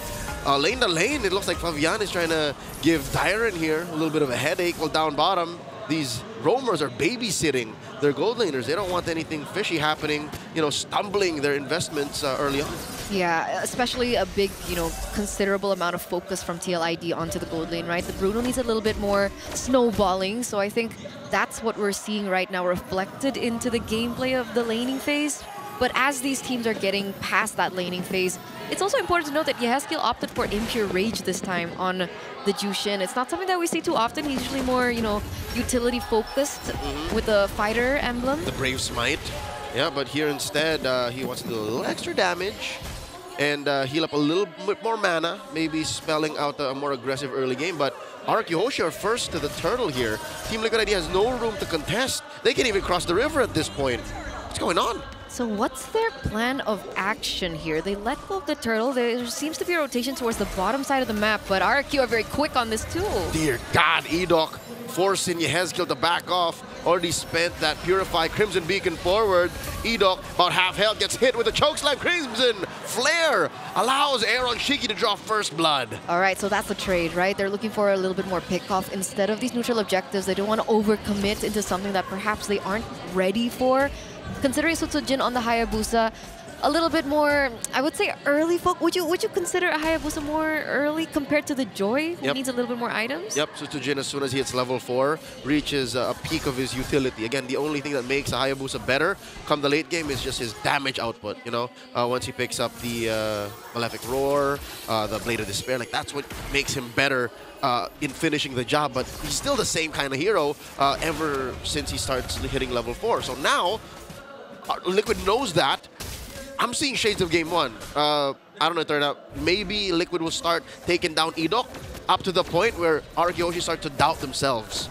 Maybe. Let's see how this all pans down, because like we mentioned, I think even pre-game, RRQ Hoshi is a team that requires opportunities also made in by Edok. He's one of the key players of this team, so if Edok gets shut down, if Rins gets shut down, it's a Hail Mary from there. We do see an invade coming through from RRQ onto the purple buff. That's huge. 4 members of RRQ threatening Favian's purple. I could only guess if Favian actually got it because both junglers actually hit that retry. Where's Favian? What's the usurper doing? We'll see in just a bit. He has it. He has it. He has it. All right. So, you know, the cavalry can rejoice knowing that, despite RRQ Hoshi actually having a small gold lead. 141, but it's still very back and forth, very ping-pong in this early game. Again, TLID are playing this very patiently, though it looks like this time they're looking for the contest. Oh, Tsunami Slam answered by Eroshiki's SOD. Look at this. Sutsujin securing that turtle, but the first to fall will actually be a member of the Kingdom. Down goes Edok. Fabian getting out of there. The rest of Team Liquid ID charging forward, galloping towards RRQ's jungle as Dyron tries to stop him with an Infernal Pursuit. Gets a little bit more. Oh, Sutsujin coming through, dashes back. Not worth it, says the Mercenary, and RRQ Hoshi back off. 1-for-1 trade, a turtle for Edok earlier on. And again, with Edok taken out so early before the team fight even occurred, RRQ technically don't have any stoppers. Sure, there's a little bit of displacement coming in from Dyron, but in the grand scheme of things, TLID have a lot more tools that they can play with, right? They have Yehezkiel, they have Aran, and they have Weedy to cause these, displacements from happening in these team fights. You're talking about many tools. One of those RRQ Hoshi is missing is actual peel. None of their heroes actually take a hit the way you want them to. Sure, Dyron can be in the front lines, but he can only do so much. He can't even get out of there most of the time because he's going to use his Purify, his Flicker, to reposition, and he's going to get caught out here. This is what we were talking about. Way the Dragon committed the takedown. Dyron, he goes underneath tier 2 in mid. Played it out for Aran, but they're not done. Weedy gets away with it. SOD finds its mark. Eroshiki with a Spear of Misery. Taking Rins into that wall. Sutsujin falls first, gets another, serves it up to Fabian. Rins has fallen. They're not over with it.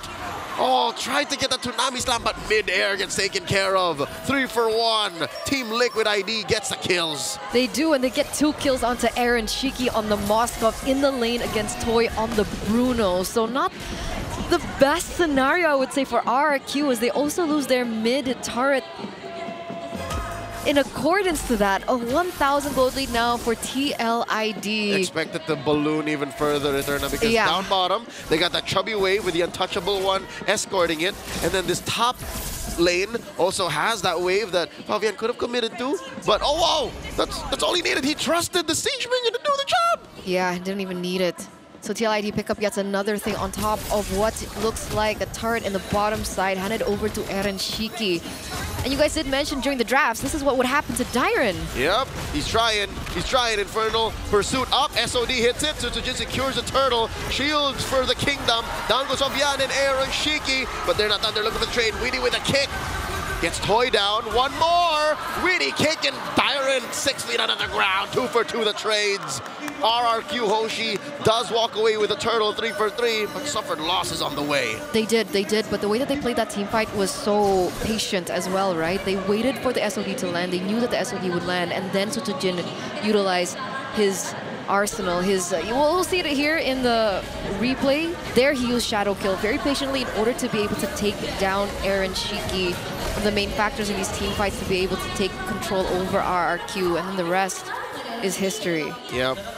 I think Liquid were just trying to get back a little bit of value. They did trade down. That was their gold laner and their jungler for, what, frontliners? So that's a small win for RRQ. And again, I think they had their eyes on the turtle anyways. But for now, Liquid has a pretty solid 1,000 gold lead.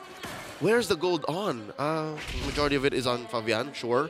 And then a little bit of it is on, wow, Weedy? Yeah. How's Weedy making this much money over Edok? Well, Edok dies a lot. I mean, Weedy's 303 right now. Oh, yeah. Carry Cho?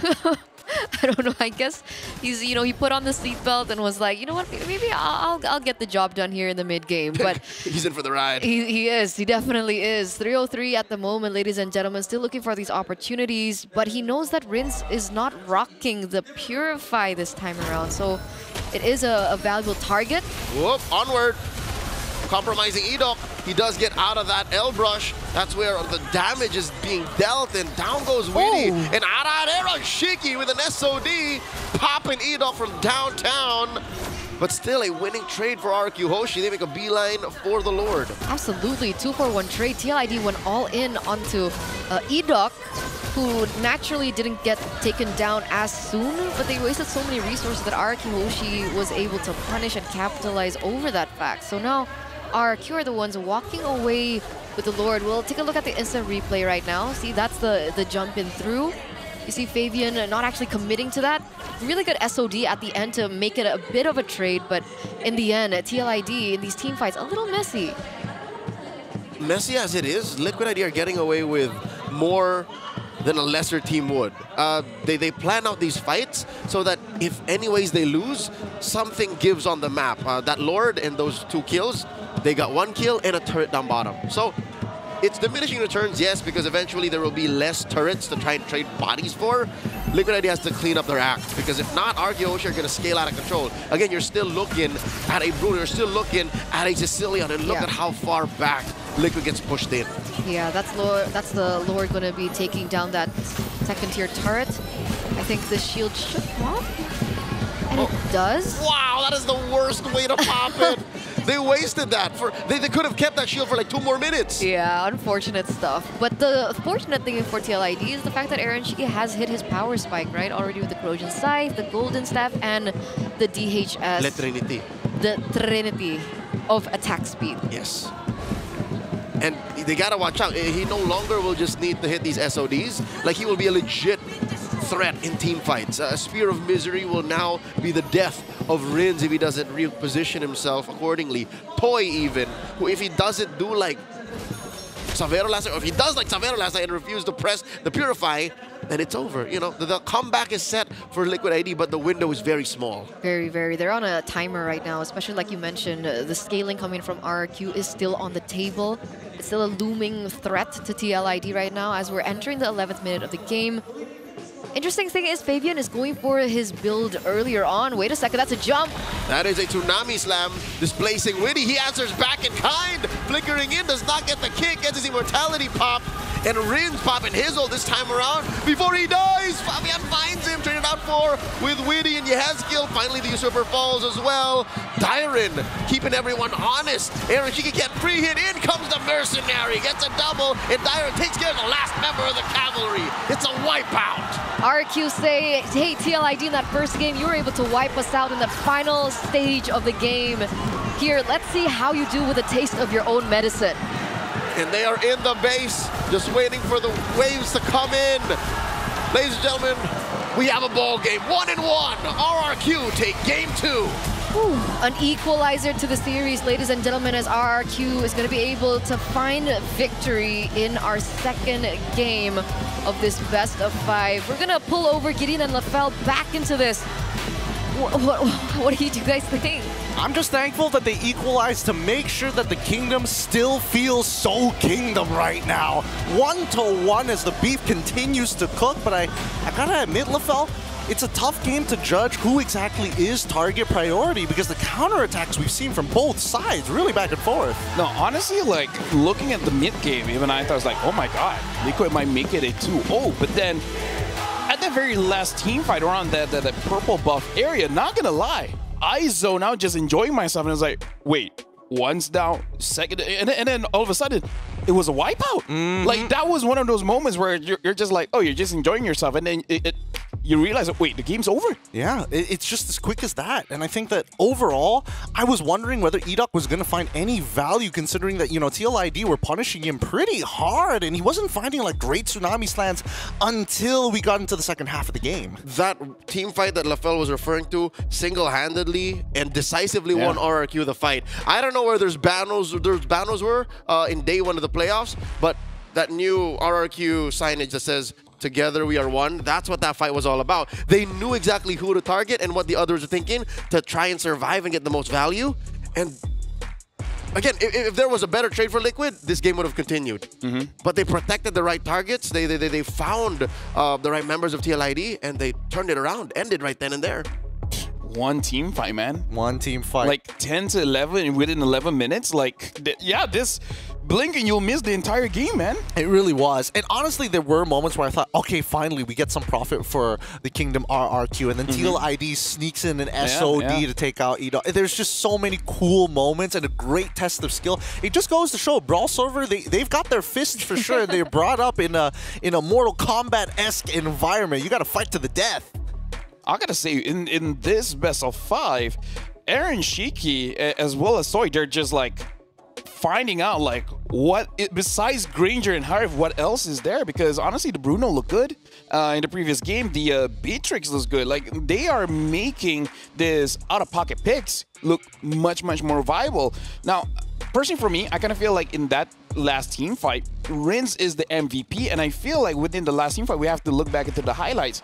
I feel like there was just a lot of disruption. Like, you got the pull coming in from the... Sanguine Claws? Yeah, from the Sanguine Claws, and then the... sorry, the Phoveus as well. Like, there's a lot of pull. Pull from the Phoveus, pull from the Sicilian. So, personally for me, looking at a team fight, I think it's mostly about we're just annoyed. We're getting pulled everywhere. Yeah, and it's difficult to leave these types of fights as well from whether you're dealing with the Jushin, whether you're dealing with the Sicilian. Although I will admit there were moments in this game where I was kind of questioning whether or not Dairon was going to find any value in this game with how easy it is to actually disengage from him and a couple of like missed attempts at locking them down. But then we see that in the fight itself, he does kind of create that battle line. Yeah, and again, looking back into this team fight, yeah, there is a lot of destruction because the very first instant of the fight, I feel like they were pulled by the Sanguine Claw, and then the good follow-up coming in from Dairon with that Phoveus. And I feel like there was one knockup by Edok as well, but basically like they're chaining their CCs. I think you said it best, that this game was heavily dependent on TLID's very own Aran on this Edith to set and make that play, to set the tone of what this game should look like. We didn't see that come through for them this time, but hey, it doesn't mean that it's over just yet. It is a best of 5, and at least this time it is quite the back and forth. You want to say something? No, I'm like best of 5. Oh. Look, dude, there's a lot of scenes like, you know, high 5, best of 5. I want to say something. 5 more minutes. I got a question. That was testing chemistry. And like my like you guys my don't know hand me is enough. itchy. No, I never questioned it. My hand is itchy. I never questioned it. Why wouldn't you just scratch your hand? Because you want someone else to do it. That's weird. Chemistry. That's weird, bro. Nah. Chemistry at its finest right there. But still, the score is 1-1, and I don't even know how they could like possibly adapt further than this unless it really is just going to be a test of like how deep are your pockets. But I hope that we do get to see something similar to game number 1, because I think this is the time now. TLID, of course, looking to be on to the second pick red side and then forcing RRQ back on that first. But we're going to go on a short break to continue this off later down the line. Let's give these teams a bit of a breather. It's 1-1 between the Kingdom and as well as the Cavalry. We'll catch you back here at the SPS Mobile Masters right after this break.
The Snapdragon Pro Series is brought to you by Snapdragon Elite Gaming and DHL.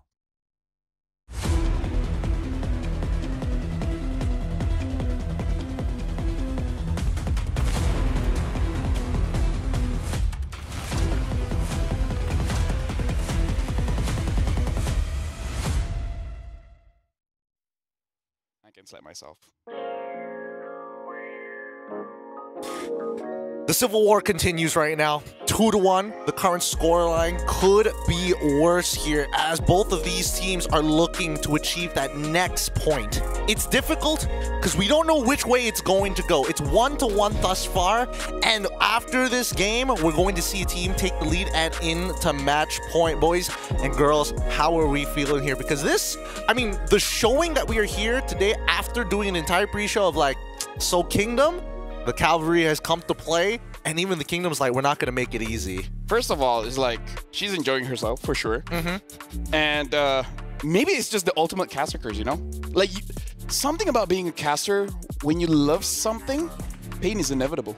I heard that Chantel and as well as Regina are on the other side taking care of this game. I don't know if that caster curse has anything to do with this.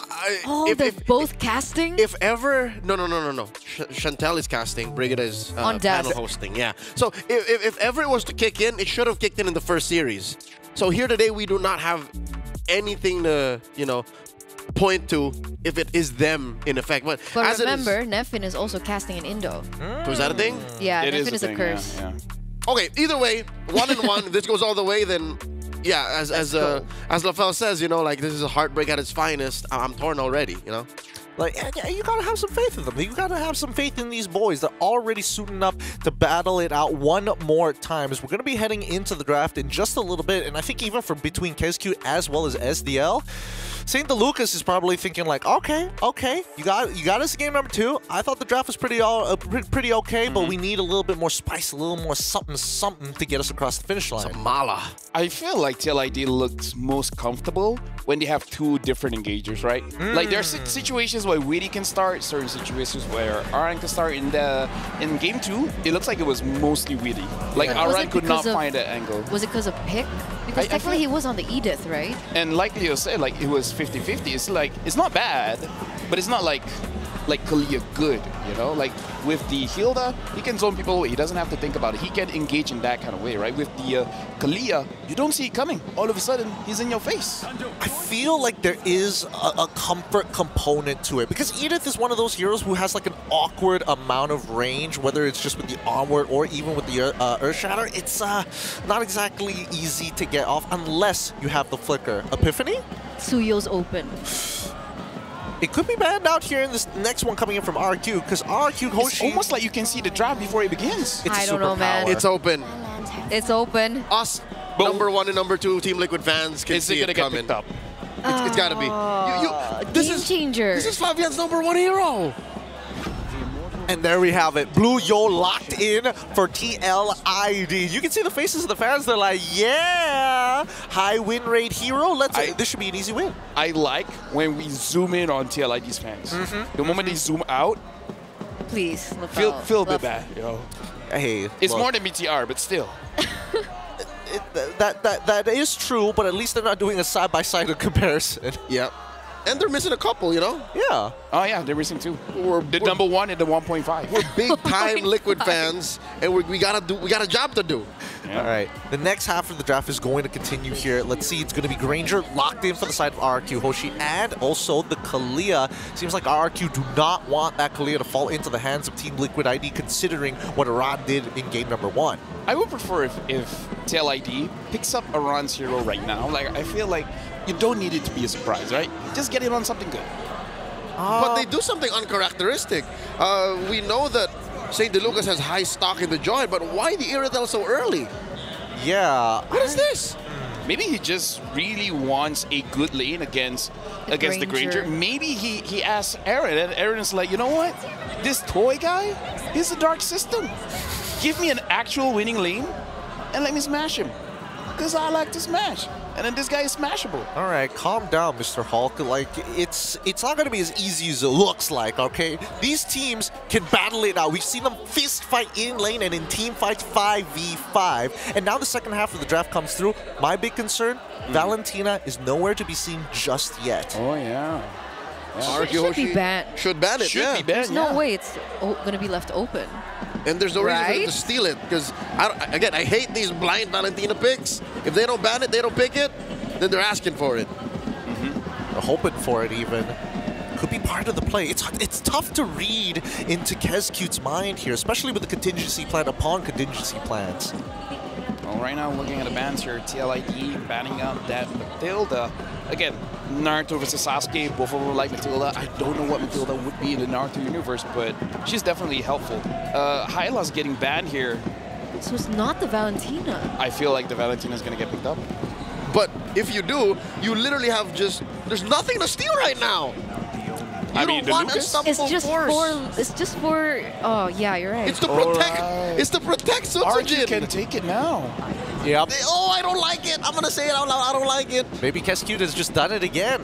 This is fitting his portfolio. He's planned it out, and unfortunately, I mean, it falls into his hands in the second half of the draft, unless TLID, Mr. SDL St. Lucas, has something to punish it. Because as much as we want to believe that Valentina has like at least one ult in the unstoppable force, it does put her in a bit of a compromised position. It's an asterisk.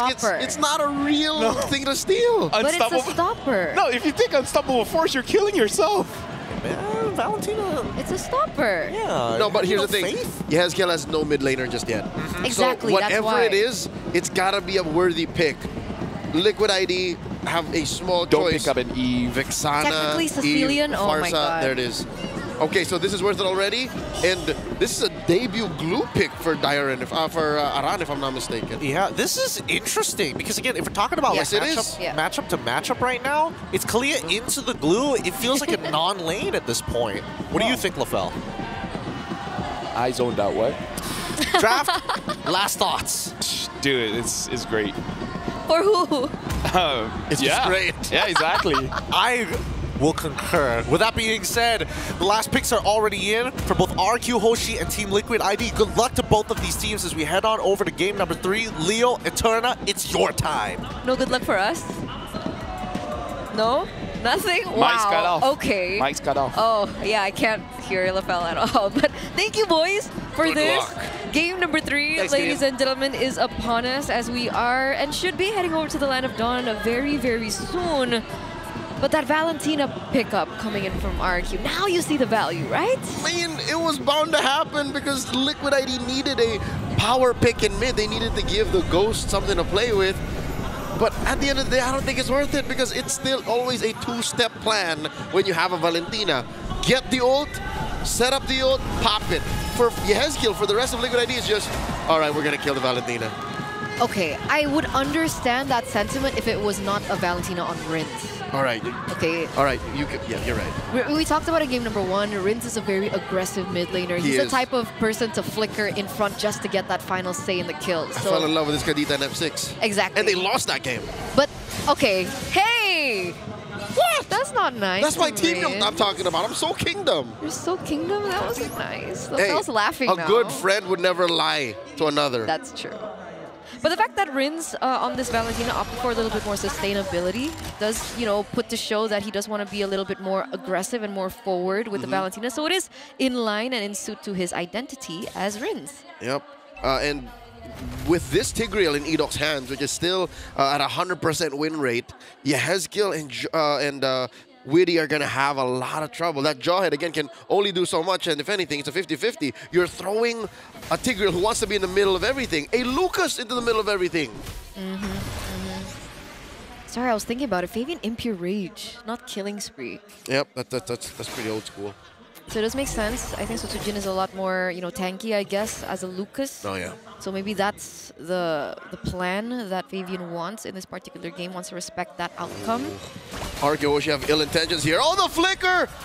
And the Sacred Hammer! They're trying to fight back, but it's not enough! Edok does go down, but a winning trade for RRQ. Fabian falls. That's exactly what they have to do, right? Punish Fabian on the Suyo. Suyo is only as strong as how long he's alive. So the fact that a takedown very quickly at that, RQ should have the better foot ground on this neutral objective. So Tsujin should be able to take it, not even using the retribution. So he still has that to spare in case he wants to go in for an invade, like he might be looking for right now. Yep, these small incremental advantages, stealing away that rock golem, using that retribution there. I mean, he could have went for something else bigger, but already RQ are off to a great start. 500 gold up, and the purple buff here barely secured by Fabian. And look at how Edok is just making the river a no-go. Always just constantly pressuring into the enemy jungle. And that's going to be a problem, right? A lot of information given over. Yep. So Fabian's going to be punished. Oh, unstoppable force on the one. Weedy gets punished hard. The feathered airstrike coming through for Yehezkiel, but they couldn't stay put. RRQ Hoshi refused to stand and take those salvos to the face. Now we're facing another issue here. With Aran on the glue, Weedy on the jawhead, this is the same situation a lot of drafts find themselves in.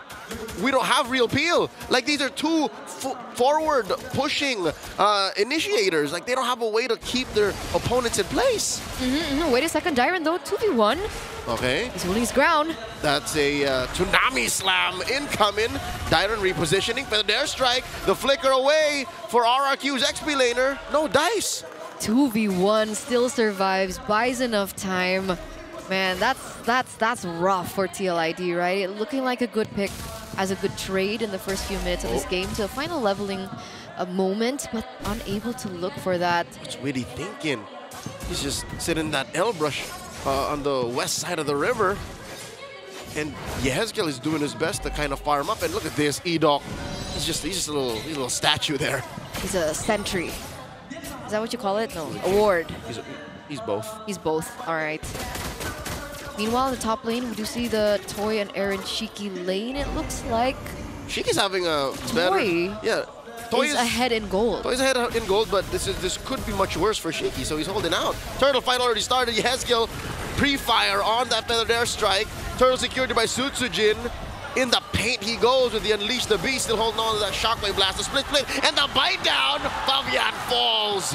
And now, that's a grab by Aran. Oh, he's going nowhere. They're just waiting for him to eject himself, and he gets blasted. Double kill for the Mercenary. He's 3-0-1, Leo. Sutsujin on his signature pick, Lucas. 3-0-1, killing spree as well. That's a lot of damage. How do TLID kind of, combat that? At best, they find an ejector that's isolated onto him, and then Shiki goes wild. I guess that's the only other part of this equation we don't have yet. The solution might be in Shiki. I mean, technically, Sutsujin has a layer of anti-CC on the Lucas, right? Yes. But, again, the damage that Sutsujin could only take is so much. So that's where we're hoping Shiki can fix it. Oh, tsunami slam on the Weedy. Taking that little girl with him. Oh no. Not the little girl, man. 1-5. Oh, the stolen feathered airstrike. Denying Team Liquid ID the defense. 2 feathered airstrikes, but it's not going to take care of that minion wave. One more hit. Ooh. Toy's looking for it. Finds it. Yes, the turret finally falls in favor of RQ Hoshi, and that's a 3,000 gold lead now for the Kingdom, the Kings of Kings, as they are rallying against the Cavalry here in this third game of the series. 5 minutes in, saving grace, Aaron Shiki, only 1 item so far. Has claws, 2,000 gold behind of Toy on the Granger, who's already picked up the Sky Piercer, as well as that Hunter Strike. Yep, he is about 1,000 and change ahead, which is huge. And plus the range situation, don't get me started with that. Team Liquid ID definitely behind now, 6.5 minutes in. Final turtle spawning in the lower quarter. Yeah, Liquid can't even contest, like they can't even think. There it is up top. They're both at the same level though. So Fabian's technically caught up, but they are playing the opposite side of the field. That's a lot of damage given over to Aaron Shiki. Still able to get out, but I'm pretty sure this tower is going to fall with the turtle. So much more trades coming in for TLID. Wait, RQ Hoshi. TLID picking up that tower on the bottom side only as a trade. Yep, that Fabian taking care of business here, but that's miserable. Come to think of it, you know, these are Ling things, these are Joy things, these are Hayabusa things when you have a split pushing jungler wherein they can't really pick a fight. But now it's Fabian doing it on a Suyo. Concealed play by Idok, looking for the usurper. No one home, and the engage, the unstoppable force. Oh, the jump in! Coming in from Dyron, the punish on the Witty, forcing the flicker back.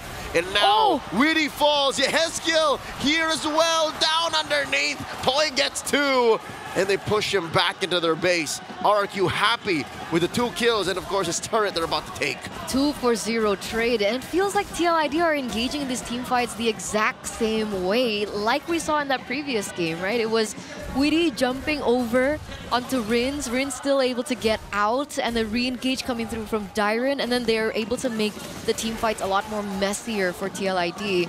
And RRQ, with the damage that Sutsujin is holding, with the damage that Toy is holding, are able to finish it off. There was a time where Messi would be the Team Liquid ID's branding. Right? But now, they're trying their best to just get farm on Fabian, get farm on Shiki, and all of these fights happening all over the map is just cramping their style. It's denying them the gap closer. 6,000 gold is a lot. 6,000 gold is a full-on tax bracket. And you don't be fooled also by the damage that is currently being given over by Rins. He was number 2. Toy was below Rins in the damage dealt. What is his build right now? Just glowing wand. Oh, he was for the Starlim side. There you go. Yeah. Again, it's not even the amount of damage, really. It's what he's done to get to this position wherein he will always get the steal, the feathered airstrike. He doesn't waste time on other ults. There is no second option for Rins and the rest of RRQ. When they say we go for this, they get away with this. And by this, we mean the first Lord of the game, 9 minutes in, marching through bot. I guess the trade-off was Aaron Shiki being able to pick up that tower in the top side of the map, and that is a permanent structure, but in the grand scheme of things, what can RRQ do with this first Lord of the game? It's an inch in a 50-mile run. Yeah. Mid is where the Lord spawns, I stand corrected. It's a toss-up, and as it is, I think something's gonna break. Something's gonna break, because look at that, look at bottom, Edok and Toy are working on it. But remember, Rins doesn't have Feather Airstrike right now, so they don't have the range necessarily. Aside from Toy only, yet Yeheskiel has the Feather Airstrike. Oh, Yeheskiel taking care of business. Clearing out that wave in mid, even before Lord can jump in, and Liquid taking care of business, taking down that Lord. And now they catch on the one, it's Dyron, it's a bait! It's a Tsunami Slam! Deep behind enemy territory, down goes Witty, traded out for Edok, and oh, look at that shockwave blast! Dear God! Liquid ID, 3 members down to half. That's a disgusting amount of damage, and that's going to force a recall. Plus, buy them a little bit more time to put more damage onto this mid-side turret. Eterna, a recall even inside their own base? That's miserable. Liquid ID are drowning in their own misery. They are down, what is this right now? 8,000 gold. I think it could be more at this point, right? We're going to see in just a second. But again, 1-for-1 trade, but it looks like still the map control, the dominance still holded on for RRQ, Hoshi, and the Kingdom. This whole time, though, Shiki hasn't died. That is a silver lining. Yeah, it is. Look at how they're protecting him. There's literally 3 bodyguards, and then Aran just patrolling. There's Berserker Fury finally being built up for Aaron Shiki, but I think still far from the next item. Oh, Edok with the concealed play finds Witty. Goes in, gets the ejector, the answer, the takedown. Fabian finds Edok. And look at the back line. Sutsujin gets Aran on him. The grab successful. Aran deep behind enemy territory, looking for that one more. No. And no, he's gonna get hit and gets taken down 1-for-1. Yeah, 1-for-1 trade, but in the end, it's still yet another kill given over to Toy. 402 plus a Sky Piercer, so it's still a stack that builds up for him as well. 8,200 gold lead still for RRQ Hoshi. They're keeping up. Again, they never really stopped. They held onto the waves a little bit, a level of freezing done by the Kingdom, but to be honest, there's very little they have to do to wait. It's 10 seconds until the Lord spawns upper quarter. Team Liquid ID can only pray for more resources at this point. Which is why in the drafting phase, it was so weird that Yeskiel opted to go for Barca into the Valentina, considering you're already seeing that being like a big hindrance. There was a Sicilian Open. I guess. It's not so much of an ult that has this much value like a Feather Airstrike, right? And we're seeing that RRQ Hoshi, every time they go in for the Siege, it's not as great when Rins does not have the Feather That's Airstrike. right, but it would have been worse in the early game. At least the Farsa can take care of itself with a Purify and a Wings by Wings. So it was a, you know, pick your poison kind of situation. A catch-22 set up by KezCute here. But at least they would have something more to fight with That's in the right. late game, They no? would have held on. Here, at this moment, 12.5 minutes in, 3-9, 3 inhibitors. Yeah, you would have preferred the Sicilian. That would have taken care of RRQ Hoshi even more, but Kesara, this is the choice that the Ghost made. Yeah. It was a team choice to say, hey, we'll invest in the early to mid, but don't blame me if they keep stealing your ult. Don't say you wish you had the Sicilian. Team Liquid ID now hunkering down, biting down, ready for that 3-lane defense. Oh, but Toy goes in for Wind of Nature as his final item. That's interesting. Yeskiel still has the range. Respecting Aaron Shiki here. Edok with the concealed play. In goes Rins. Blasting Aaron Shiki into the back line. Committing to the bit. Goes for the fair airstrike. Point blank. Aran trying to go for it with the grab, but it might be too late. Too many have fallen. RRQ Hoshi are on the base. And now they are at match point. Here it is, ladies and gentlemen. RRQ. Match point, signature Rins movement, by the way, in order to collapse into the base of TLID. And the Kingdom are feeling it over there in Jakarta, Indonesia. My Lord Rins, please forgive me for ever doubting your blind Valentina pick. GG, well played. The Kingdom once again stopping the Cavalry, saying no, this is sanctified ground. Do not defile it with your 4 horses, because one of them just kept getting picked off time and time again. This game is showing why the Kingdom is at the top, at the peak of MPL ID. Honestly, for this game, we gotta bring back the numbers. What was the win rate of a Lucas against a Suyo? Over 90%. I gotta say, Lucas with the Frog Kumite is showing superiority, because the very first turtle, the amount of damage dealt on many different people. That was absolutely amazing. Like RRQ, their idea is just making sure that Fabian doesn't get to play the early game. He was not there. He had to go to the side lanes to get some farm. Exactly. And they also, you know, really made sure that Witty also couldn't find these like big turnarounds as well. 1-5-2 and being the target for a good amount of Tsunami slams as well. I mean, we were talking about this in game number 2 earlier. We needed 2 engage systems, and they found it once more. And I think this is why TLID initially was like, we can't just be giving it over. And at the same time, RRQ is like, nah, we're even stronger with it. Yeah, Dyron as well, 009 on this Kalia. But Edok as well, like you guys say, he was just a statue. He was just moving around, just like, you know what? I like this bush. I feel like if I stay in here, my blood pressure goes down. I live here now. Exactly. And then eventually it's like, hey, it's the CEO. I'm going to get him. You shall not pass, Mr. Fabian. You cannot go further than this. An absolute wizard in bush tactics. Ah, man, RRQ. Yeah, it's my favorite movie franchise of all time. Look, I think that RRQ have definitely kind of set the tone here against Team Liquid ID. They can get as creative as they want, but the way that I'm seeing it is that if we see RRQ find that early game tempo, that pressure, that playbook that we see time and time again during the group stages, they replicate it here and now. I gotta say, man, like, game 1, it was either because Aran had an EXP laner where he could start something, or it really was just Sutsujin was entirely comfortable on that Fanny. Because right now, it almost looks like Onyx against Falcons earlier today, where Onyx just needed some warm-up time. And then after that, just like, you know what? We're back in the game. It's all good. GG's. Good night. But also the Ruby pick, I think, was weird.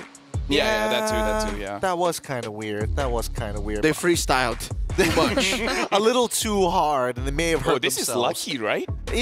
Look. Right, 888 for GPM. It is, because Toy was playing a hot game. His Death Sonatas, yes, it's looking for those big executions, but also it's actually setting up for a little bit more. The pressure that he's putting on the backline itself, or even if the frontliners like Aran or Woody try to escape, it's not going to be easy because the Death Sonata on contact already provides soft CC. That's slow. Oh yeah, and just to, I remember what Eterna said about Suyo having some NTCC. I believe earlier Mirko did mention something about the Lucas. Lucas can interrupt Suyo. I don't know which part of the interruption, but there's definitely some kind of interruption there. So yeah, some kind of interaction. Because looking back at a team fight, it's good for Lucas because Suyo just like whittles everyone down to like 20% HP, and then he just needs to hit just a couple of shots. Not to take away from Toy, but Susujin really set it up easy for him to get those kills. Yeah. Oh, absolutely. I can tell you the exact interaction here because, again, Lucas, when he transforms, yes, he does get anti-CC. You can't stop that animation, but when he built 2 stacks and uses that skill 1, if Suyo is currently in that Soul Sever hold, you can cancel that entire animation, put it on. I forgot he's a Lucas main. Yeah. Lucas main Gideon. Like, he's the kind of main where when we ask him, oh, is he that hard to use? Like, nah. You just have 1 or 2 skills. It's not that hard. You literally press 2 buttons the majority of the game. It's true. You barely touch your ult half the time. You only press it like every once or twice, and even then, it's like, it's only if necessary. But regardless, I think that RRQ at this point of time is... They've built that momentum. The walls are looking higher than ever. They continue to take ground upon the Cavalry. Even though we were the ones expecting the Cavalry after their big shakeup onto RRQ in game number 1 to actually eventually be overthrown. On me. We have a what? Oh, soft recap. It's soft recap, yeah. It's a draft recap. Oh, draft recap. Why did I hear soft? Hey, look, you're thinking about soft CC here. Maybe a little limp, but don't worry. The draft recap up on the screen, just in case you guys didn't watch the first couple of games. Game number 1 was all looking kind of weird. Again, Beatrix coming into the gold lane. Ruby. Makes sense. You have the Ruby. Just what's even going on there? But Jushin has been a large proponent of those first 2 games. There's a talent. It's Paape. Paape? Paape. Paape. Okay. Yeah. Something about the Indo slang. Like I had to Malayize it, and then I was like, okay, I get it. That was a CEO of RQ with his talents and brand ambassadors. AP, yeah. That's the dude you got to be talking to. They call it Leo. Pe, like Pete. AP. Come on. Yeah, Pe. Mr. AP, Mr. AP, you know. AP, there you are. Mr. AP. Yeah, be careful on the Pak because sometimes it can sound a bit weird. Ginoong The P AP. kind of sounds like an F, so just be careful around that. Look, Leo, that's the guy you got to be talking to, right? To I'm make so the shirt. glad I didn't say that. Exactly, that's why be careful. Oh my God. Guys, if you want to help improve the show, if you want to be part of this ESL experience, you can scan that QR code right now. We want to know your thoughts on the show and how we can improve in this survey itself. Save your time by typing that URL and scan the QR code to save as much time as possible because the next game is going to be starting ever so soon. We don't know if it's going to be a 2-2. We don't know. And we would honestly think that the sweep is very possible now that match point has been achieved by RRQ, the Kingdom, but that's only right after this break because you're watching the Snapdragon Pro Series Mobile Masters. We'll be back to see what these adaptations look like.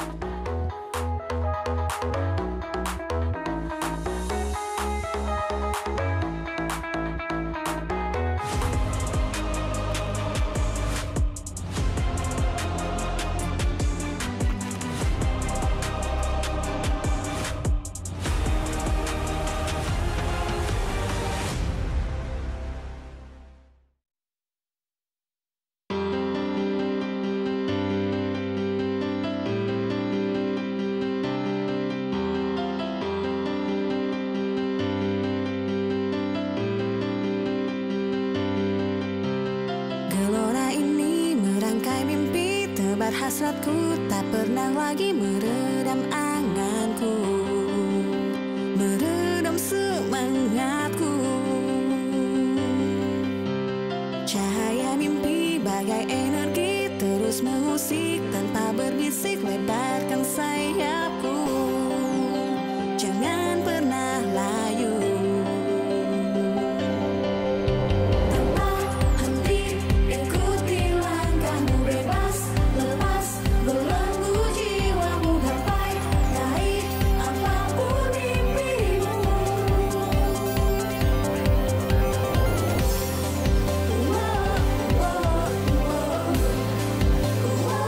Whoa.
Kingdom moments away to finish their conquering spree, to make it to the grand finals here at the Snapdragon Pro Series Mobile Masters. The Cavalry need to find their counterattack. They need to find that equalizing point to make this a full 5-game series. My name is Gideon. This is LaFell, Eterna, as well as Leo here on the set to make sure that you guys are informed and entertained as the games go by.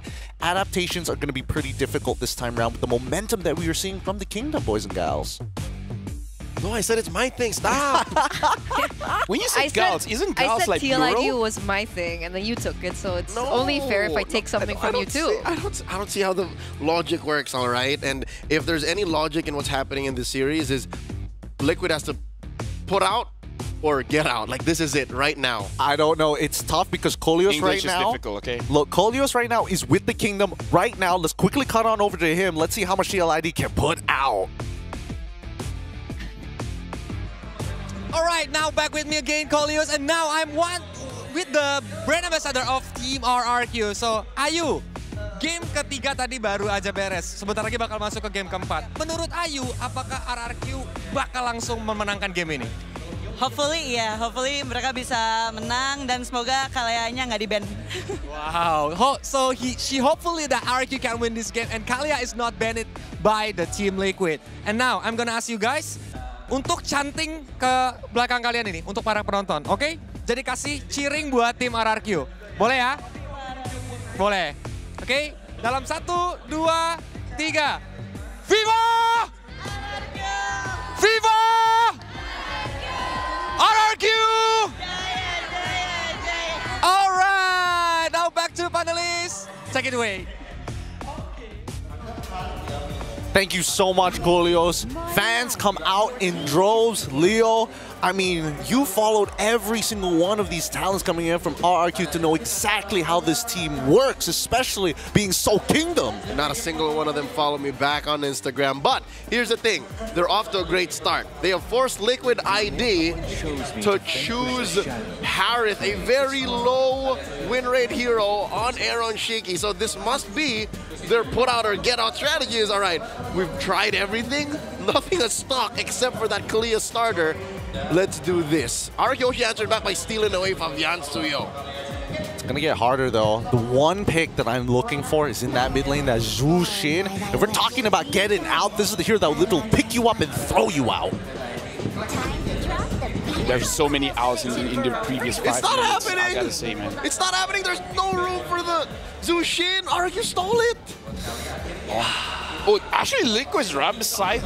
okay, Aaron Shiki low win rate, sure, but...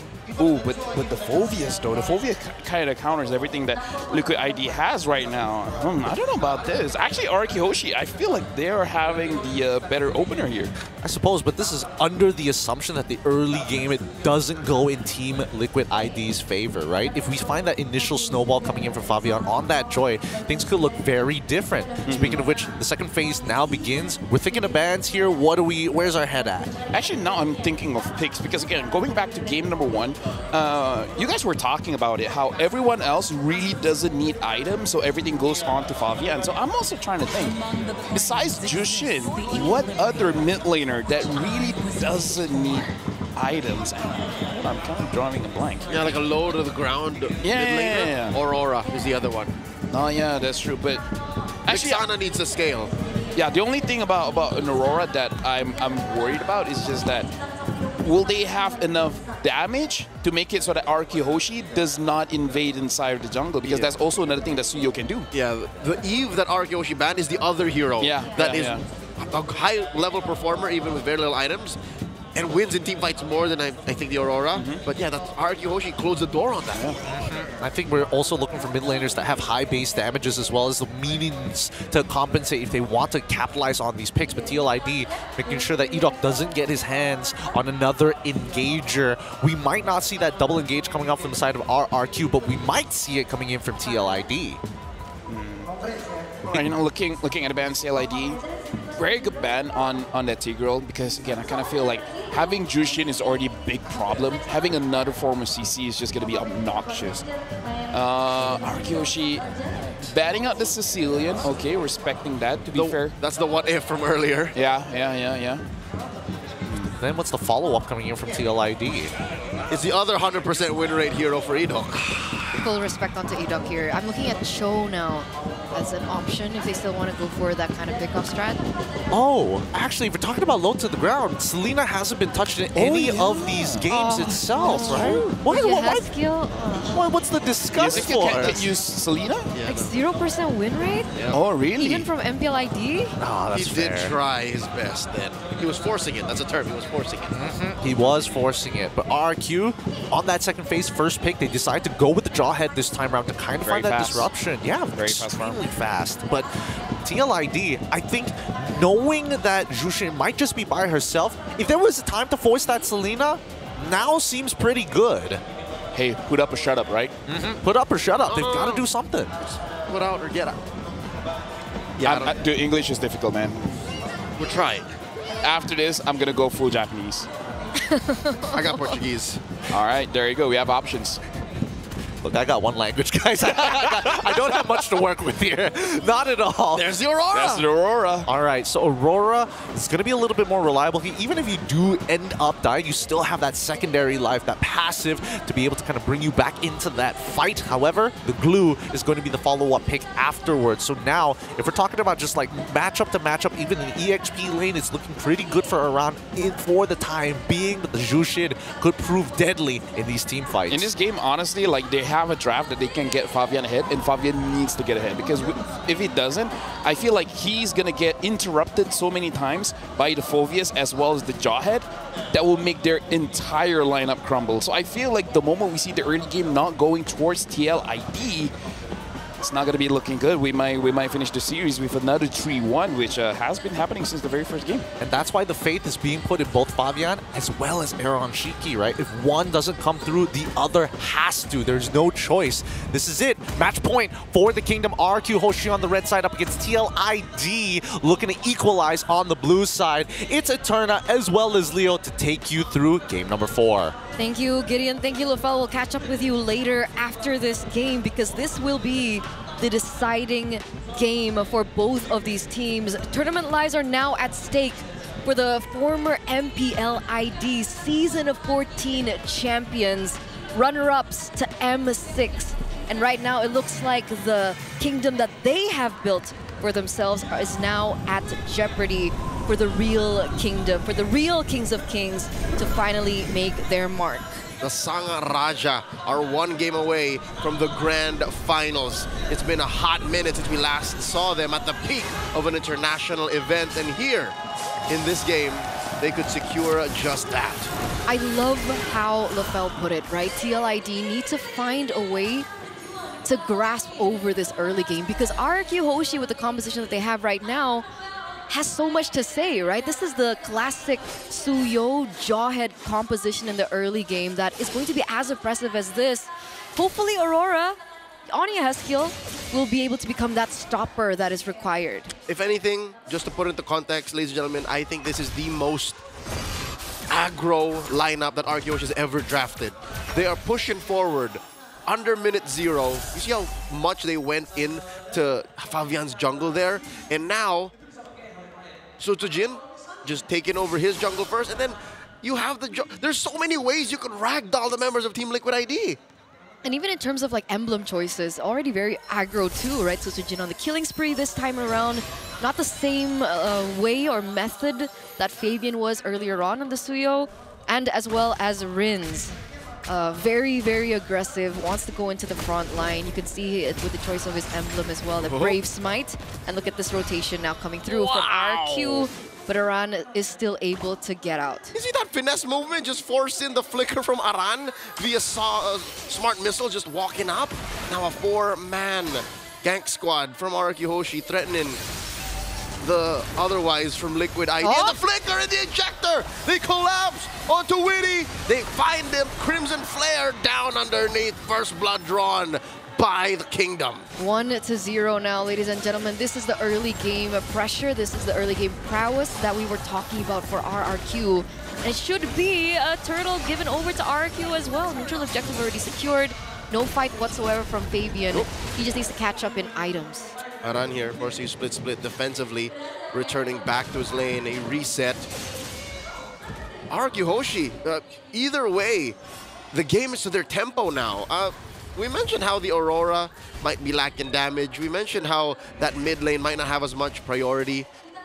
Folks, that's what you're seeing now. Like, Team Liquid can't even stand in their own mid. No, Rin says no to that. We almost got out earlier. And then, you know, Rins comes in and he's like, yeah, no, maybe not today. Pulls him back in. And the finisher coming in from Dyron on the Phoveus. Top lane might be a different story. What's Shiki like right now, level 4? All right, he's okay with the EXP. But oh, just as we peek in, Toy just giving him a piece of his mind there. What is he, half health now? Very dangerous now for Aaron Shiki. They are level in terms of gold. And it's not that far behind, but even looking at the pressure and the fact that Toy still has that second skill to utilize, it's not going to be as easy for Aaron Shiki in that particular lane. So far, the game has stalled to a point of the next turtle. Nobody willing to commit battle spells to try and get kills here.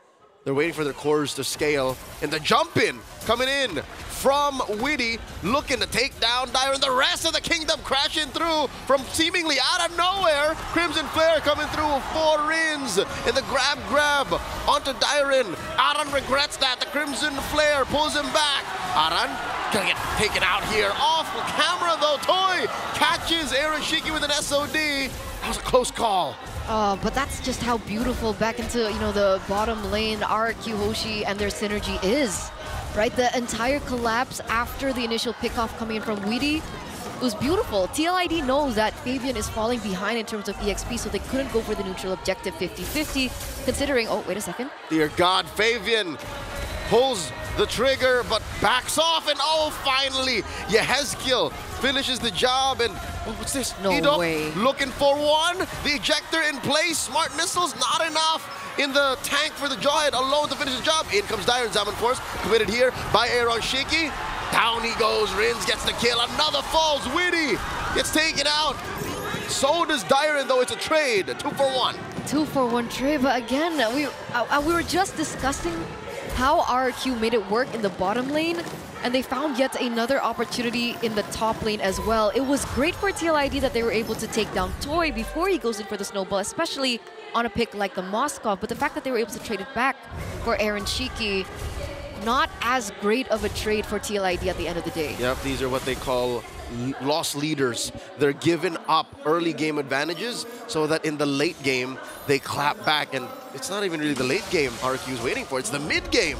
They push down bottom, they're slowly clamping down on the rest of the map, and they have a, what, 2,200 gold lead? This is huge. Yeah, it is. It is. In the early portion of the game, it definitely is something that they can work around against TLID right now. We do see yet another rotation coming through. This time, Weedy a little bit more focused onto Aaron Shiki, trying to figure out a way to make Aaron Shiki the save and grace for the team, because technically Fabian is also not there just yet. Only one item so far, Starlim Sight. I'm wondering if they're looking to go for yet another Holy Crystal second item. But this time they are on the back foot. Yeah, the last time they did that, they were completely running over RQ. Here, I think Fabian has to keep it low to the ground, buy the items that they need, not the items that they want. Oh, Aaron Shiki caught out 4 members, make that just 3. Edok wasn't even part of the engagement. He rotated with RQ, but they found their man. Aaron Shiki was there for so long. What were they expecting? RQ Hoshi, they're just continuously looking for these opportunities, are continuously rotating, and Aaron Shiki gets caught out for the second time in this game. They touched him. They touched He was supposed to be untouchable. I mean, a lot of people have touched him, to be honest. All throughout, yeah, starting with Kelra, showing everyone, hey, he's not so untouchable. And now the final turtle goes over to the kingdom. His lane also gets destroyed. The map is shrinking for Aaron specifically. He can't work in the bottom lane because that's already taken down, and now he can't go into the top lane as well. He needs to look for gold elsewhere, and Sutujin makes it a little bit more difficult as they will be able to get this second-tier turret from TLID. Entirely, you know what makes us the worst? What?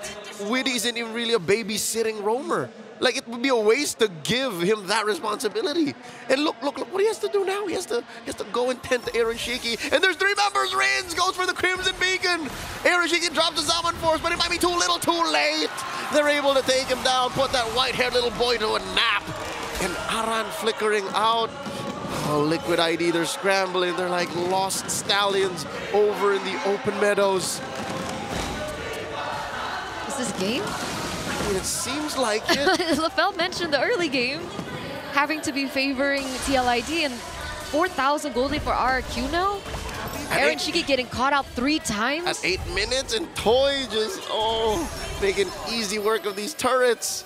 He has the golden staff now, Toy. He's just 1 item away from that Trinity. DHS. Yeah. There's one more from the Trinity. That Trinity is going to be a huge power spike for him, and I don't know if TLID will be ready for it. It's only been 8 minutes. I think he could get it Before 10. pre-10, yeah. Again, they enforce another flicker from Yehezkiel this time. Aran in the crosshairs of RRQ. Sutujin committing Grand Theft Orange. At least Fabian is getting his purple, unless he didn't. He's just really running through his own side of the map. Look at the items here. He is, I think, going for Holy Crystal, right? Fabian? Yep, he is. Scythe. I don't know if that's financially responsible right now. But I guess that's the thing that they have to do, right? Make a big leap or go home. Go big or go home. That's the term. Go big or go home. Holy Crystal in. They need the damage coming through, because where is the damage going to be coming from in these particular team fights if they're looking for that big play that can turn this entire situation around? Yep. But Team Liquid ID have to understand that they are outgunned right now. 5,000 gold, that's definitely something you will see in fights. Like, why are they not dying? How come Dyron is so hard to take down? Why is Edok still deathless? That is what's answering this question of what is 5,000 gold to RRQ, and they make quick work of that Lord. Nothing Team Liquid ID can say to that, and the lead is growing. Oh my God, 6,000 now, Eterna. It is growing, and it is growing bigger by the second. The fact that they have so much control over all 3 lanes at this point. Technically, they don't have the best of clear from RQ, right? They have the Jushin, a little bit of range to work with, but as compared to someone like Yehezkiel, Yehezkiel look for a big ult against RRQ Hoshi. Is that what they're waiting for? That's something that Liquid ID can hold on to hope for. They have better wave management. If anything, RRQ should be thankful that they're actually winning, that they are so way ahead that they don't have to deal with a high ground defense, because you're right, you pointed it out. They would hate it if they were on the back foot here, but luckily they're not. They're actually knocking on Team Liquid ID's doors, and the Cavalry do not want to open up. Like, if this happens, if they get into the base, if they crack out 2 inhibitors, all the more, best believe, Shiki's gonna suffer even more. And they were able to break the shield on the Lord before the Lord came. Huge movements coming from RRQ as they look for that inhibitor turret. It's definitely going to fall. There's no way they can defend. They're in the base. Lord still standing at about half health. Edok here with the conceal, looking for a target. The jump in from Witty. The Tsunami slam. The Zaman Force spent in by Shiki. Down goes Edok. Crimson Beacon already used up by Rins. Backing off. And they do take down that inhibitor in mid, the last one standing down bottom. It's definitely still worth it for RRQ Hoshi in the long run, right? They lose Edok for the price of 2 inhibitor turrets, and one of which is on the opposite side of the next spawning Lord. So yet another advantage that RRQ Hoshi can play with. But if we're looking at the glass half full, TLID are still able to delay and prolong their lives, because once again, what's at stake right now? Match point in for RRQ Hoshi, 1 game away of saying goodbye to Snapdragon Pro Series altogether. Weedy with a stationary CC there, but Dyron ain't having any of it. Neither are the rest of the kingdom. They take him down. Dyron gets the kill. SOD, no one home. Zaman Force here committed by Shiki already. Aran falls. They're still in the base. The winner crowned by Dyron. By time Yehezkiel falls, it's just Fabian and Shiki left to defend. RRQ Hoshi at the cusp of eliminating Team Liquid ID. They're going straight to the Grand Finals. The Grand Final, the second Grand Final spot in for RRQ Hoshi as the Kingdom corrals behind them.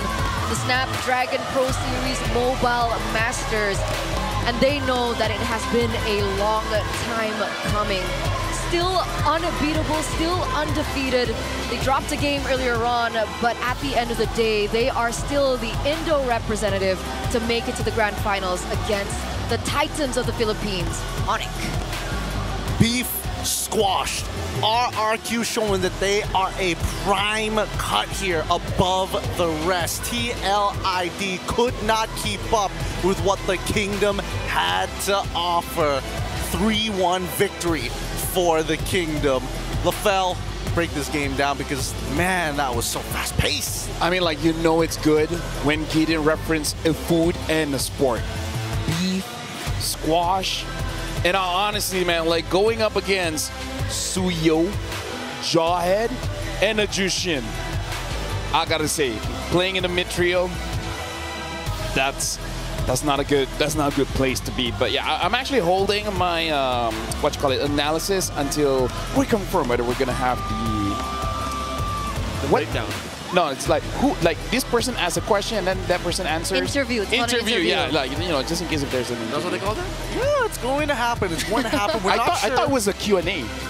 It's going to happen, boys and girls. Look, I just don't know which player we are going to get, but just look at the droves of fans all out for the Kingdom here to make sure that it is known this is a team to keep your eyes on for the next international. This is a team that they are going to support when the Grand Finals comes around, because there can only be one Mobile Masters at the end of the competition.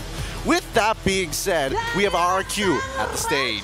The King of Kings, RRQ Hoshi, as the one Grand Finalist yang melengkapi Grand Finalist di SBS Mobile Masters 2025. Kingdom, mana suaranya untuk RRQ Hoshi? There you have it, ladies and gentlemen. Our Grand Finalist is finally completed. RRQ Hoshi is taking that last slot, going up against Onyx Philippines tomorrow in the grand finale. And right now with me and Monica, we have Idok, who is awarded the best trash talker by Caltizi. Jadi Idok, kita dikasih ada ribbon Best Trash Talker, dan katanya itu dikasihnya ke Idok dari Caltizi. Nah, Idok merasa bener nggak? Katanya trash talker, jadi suka ngomong-ngomong yang pokoknya ngomong-ngomong gitu deh. Ya benar. Bener? Coba buktiin. Nah, ada emang so asik aja sama orang. Okay, but anyway, Rose, this is the important thing. Karena kita bilang ya, ini rematch Grand Final MPL Indonesia season lalu. Ini apakah revenge, balas dendam kalian untuk tim Liquid Indonesia? Udah puaskah? Ya nggak ada dendam-dendam sih. Ya kami main lawan siapa yang di depan kami aja. Oh, there's no such thing as revenge. They just go up against whoever is right in front of them. Idok, I have a question. What happened in game number 1? Team Liquid took that win convincingly. And then suddenly, in game 2, 3, 4, suddenly RRQ was alive. Apa yang terjadi? Apa yang terjadi di game pertama kalian begitu tertinggal dengan Team Liquid, tapi di game selanjutnya kalian, wah, menunjukkan dominasinya? Ya di game pertama kami udah plan emang buat nyoba-nyoba gimana gameplay dia sih. I see. So it was actually planned. Game 1, they were trying to see what kind of strats TLID was going to bring to the table. And once they got a hang of that in game 1, 2, 3, 4, it was theirs. They were already heated up. Apalagi dari tadi kita ngeliat ada BAB Talent, ada Pak Ape juga di sana tadi ya nontonin kalian. Tapi ini yang penting nih, karena besok mereka bukan hanya mewakili RRQ Hoshi, tapi mewakili Indonesia, Indo Pride. Kalian bakalan ketemu dengan Onyx Philippines. Seredi apa kalian nih untuk besok? Ya pastinya 100% ready.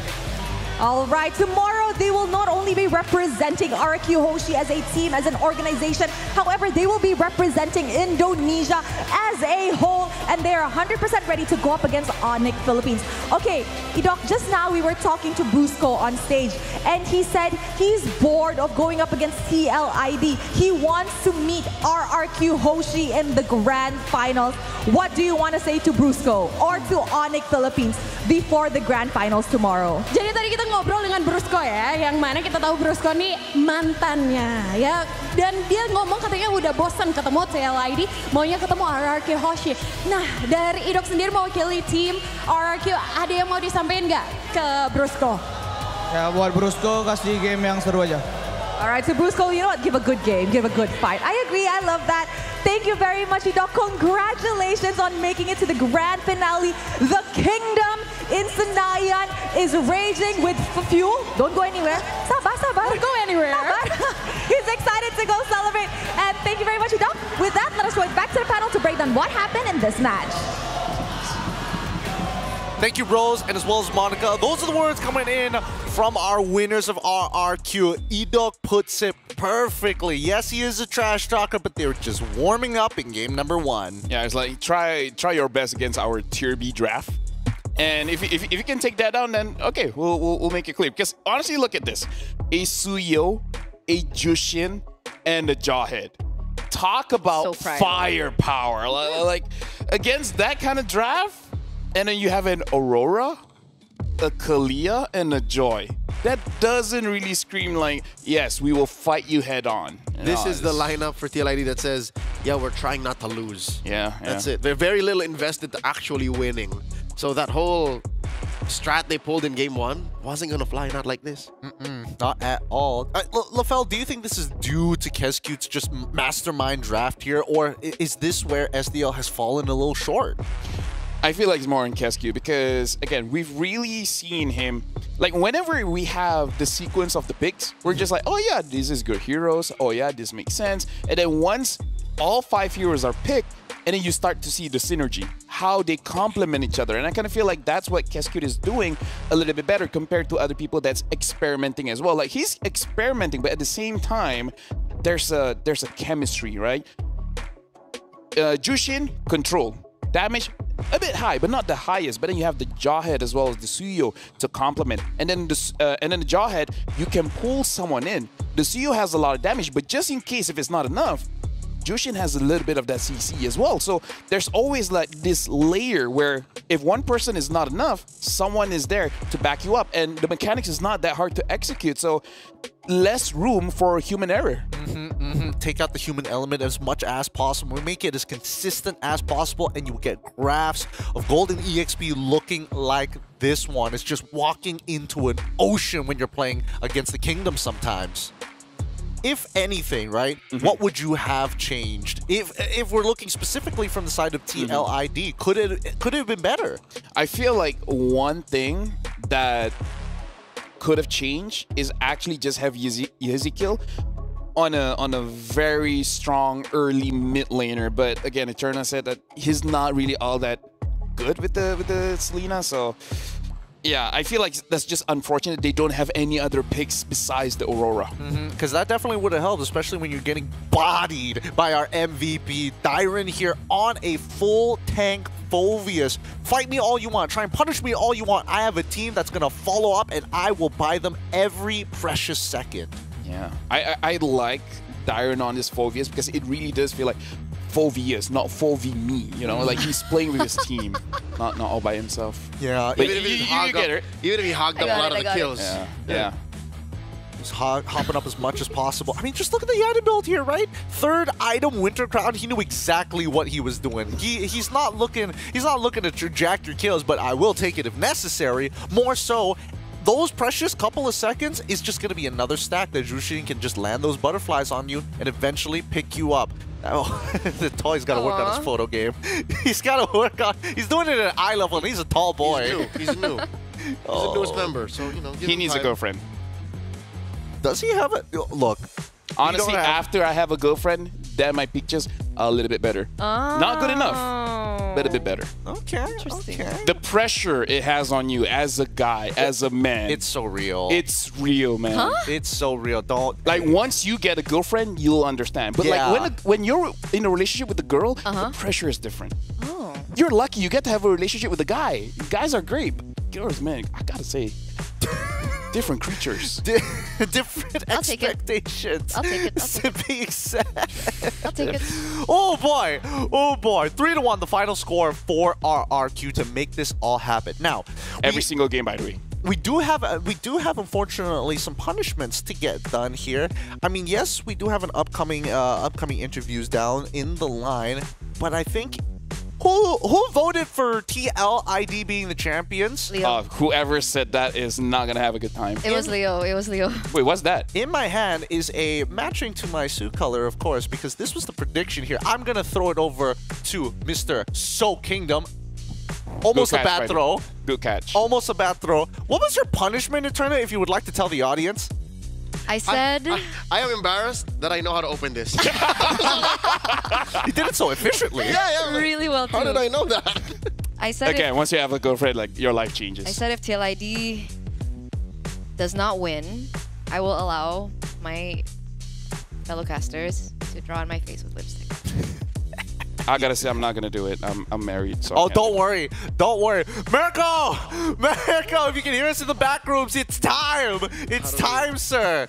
Now, how do you even use a lift the lipstick? mic up? Huh? How do you even use a lipstick? Ideally on your lips, but in this case, it's Is this for safe? entertainment. Is this dermatologically safe? Yes, it's dermatologically safe. Don't I worry mean, like, I'm about pretty it. sure she has insurance. That too. Does it work in Malaysia, though? Yeah, that's the question. It does. It does. We have confirmation. Okay. It's a go. Go for it, Leo. Now, while they're doing this, this gives us a little bit of time for... There you go. See, we start friendly. Show the camera right there. See? Just a little heart. I feel like you should put RQ on their forehead, you know? Oh, baby. From one TLID fan to another, we start this way. So this is the way to go. This is the way to go. Go ahead. Somebody do the RQ thing. Okay, all right. I'll be that guy. Or her forehead is big enough, you can actually make stick figures fight. That sounds out of pocket. Like, I mean, like, look, there was a little too much in that quick. There's a lot of landscape than there. Just the lipstick. All Okay, I'll talk us through here. Over here. Get this over here, right here. Like, can you like use this Yeah, camera? this one over here. This one, please. This camera. You wanna come in, Mirko? Yeah, come in. Because you wanna draw on your face too, right? You're not married, so you should be fine. He does. Oh my God! Oh, that's a very good RQ on the forehead. Like we got an artiste. We got an artiste in the house. Like, can that cam come so that you can actually see? This one, please. Like that one, please. Like, she is producer. so RQ. Producer. She is so kingdom. Yes, thank you. She's so kingdom right now. So kingdom, and your Mirko turn. hasn't started yet. No, I already put a heart on. Yeah. I feel like another thing that you can put on the other cheek. Nah, I'm not gonna suggest anything. Oh! Oh no! You broke the lipstick! Brother man. Oh my God. Oh, he's making Oh both. my God. Oh my goodness. Oh, he's doing everything. BTR? You put BTR on her cheek? Here, if you could put that back in and pass this on over. That just happened. Give me that. Oh my God. Oh my God. This I is, can tell that he has pent-up rage over something. Mirko drew enough on her for you. Yeah. I consent to that. Although to be fair, I don't know if you consent to that. But either way, it's like out of your hands at this point. Consented. I have enough of a mess on my hands Me as too. much as you do on your face. High five. That's not permanent, right? It's not permanent. Don't worry. Okay. Don't worry. It comes. It looks. It looks so funny on cam. I can't. Oh my goodness. This is I great. deserve a jersey now. Yes. Okay, Kodan. From RQ or? Yeah, no, you have RQ written on your face. And BTR. I deserve all three. Boys and girls, here's the updated brackets. The punishments are still going to be rolled. I'm so happy that RQ won because mine is significantly worse. With that being said, here is the final brackets. Our two grand finalists looking to contend for the title, the Mobile Master here. It's either Onyx PH or it's the Kingdom RRQ. But we also have to say, give our condolences, of course, to our fallen brethren, Falcons PH, as well as TLID. Look at this. Every single game is a 3-1. What kind of conspiracy is this? All right, the grand finals can't end on a 3-1. It can't be, right? Unless, I mean, again, like, God is great, man. Anything can happen. yeah, force majeure, like something goes on. Like, we're in 3-1, blackout. Yeah. But, I mean, there's no way any kind of blackout can happen in an event, but who knows? Not in a venue as, you know, as history does tennis in Senayan. Yeah, I would agree. No way. Like, so we're Actually, now I want a blackout. We're going to get a banger. We're going to get a banger for the first time in a while. Indo versus PH, but with a different configuration. And I'll tell you now, I think RRQ is looking much cleaner and stronger than Onyx. Yeah. Oh, dude. That's like... In my mind, it kind of stings to think about this. The world champions, so soon are they going to be shaken this early on in the competitive season? Like, we still have an entire year before we even get to M7. And if they get shaken here, I don't know. EWC MSC is going to be a spicy time. Spicy time. Hey, it's been, what, 3 months, 4 months since they won that world championship? They've already been to, what, 4 countries and defended their pride and dignity as world champions. So that's true. Who's to say that in Indonesia, they can do that again? I say that RRQ looks cleaner and stronger than Onyx in relation. In relation. You know Onyx PH has climbed to this spot too, so who knows? be. I can't take this conversation I seriously. feel like I can't say anything serious Yeah, it's either. like- You can. It's like I'm looking at Leo, but I have to look at Eterna as well, and then I'm like, just look at Cam One and give your honest opinion. That's what we're looking for here. Just an honest opinion. I feel really defeated. That's an honest opinion. I think it's a fair opinion at the bare minimum. Yeah. I've never been on broadcast with lipstick just smattered all over me. It's first time Not for like everything. you, yeah, but like still. That's what she said. Hey, it's all if over she his said fingers. that, what does that mean? Who is she? Who is she?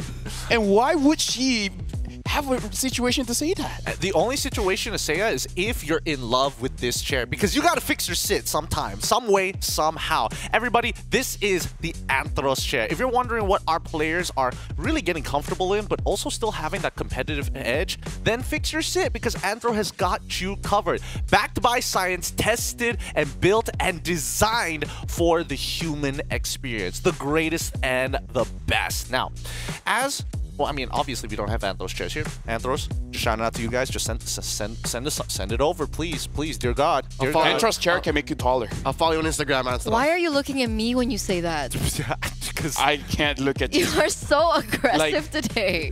Eterna, you should. Okay, Eterna. Let me just say, out of every makeup that you've worn, yes, with this amount of lipstick, I can't take my eyes off of you. Eterna, you are like so a lighthouse at sea. You are what help bring boats in the middle of the night so we don't crash into the cliffs. This doesn't feel like a compliment. Are you still talking about the lipstick? I'm talking about her beautiful complexion. Oh.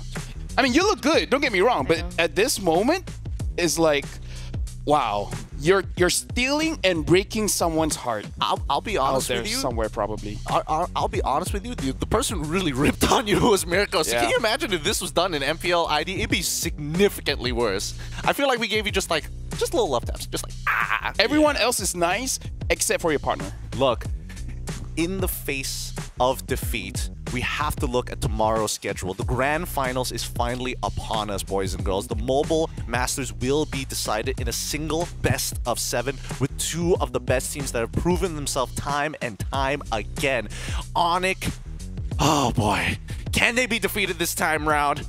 Or are they just gonna get another trophy in the bag? Will the Kingdom shake the esports world up one more time to regain that legacy? How many teams have Onyx PH defeated just to defend? They've beaten TLID, Onyx ID, and now RQ, and probably others that I can't remember right now, but like, just for them, like, you said in 3 months. In 3 months, how many teams have they defeated just to stay where they are? Too many. Too many. Dozens. Dozens. They've got names That on reminds a me of list. donuts. I love donuts. I want donuts tomorrow. We should probably get donuts tomorrow. With that being said, we're going to be closing things out here on the main English broadcast. Thank you so much to everybody who's been watching the show. More punishments to be had tomorrow. This is Leo. Use Cam This one. is Eterna. This is LaFell, and my name is Gideon as your host. Cut the cam one, please, while we still can. The punishments will continue tomorrow when we find out who are the final 2 teams, and more importantly, the Mobile Masters to close things off.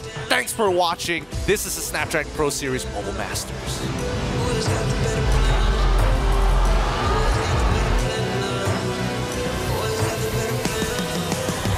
It's a madhouse, it's a madhouse.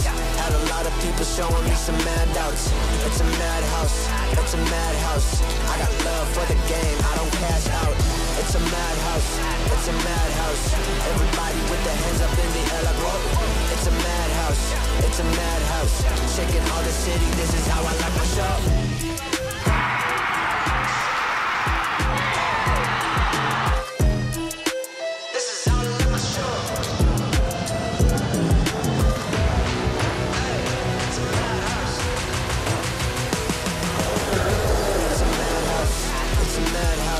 Had a lot of people showing me some handouts. It's a madhouse, it's a madhouse. I got love for the game. It's a madhouse, it's a madhouse. Everybody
The Snapdragon Pro Series is brought to you by Snapdragon Elite Gaming and DHL.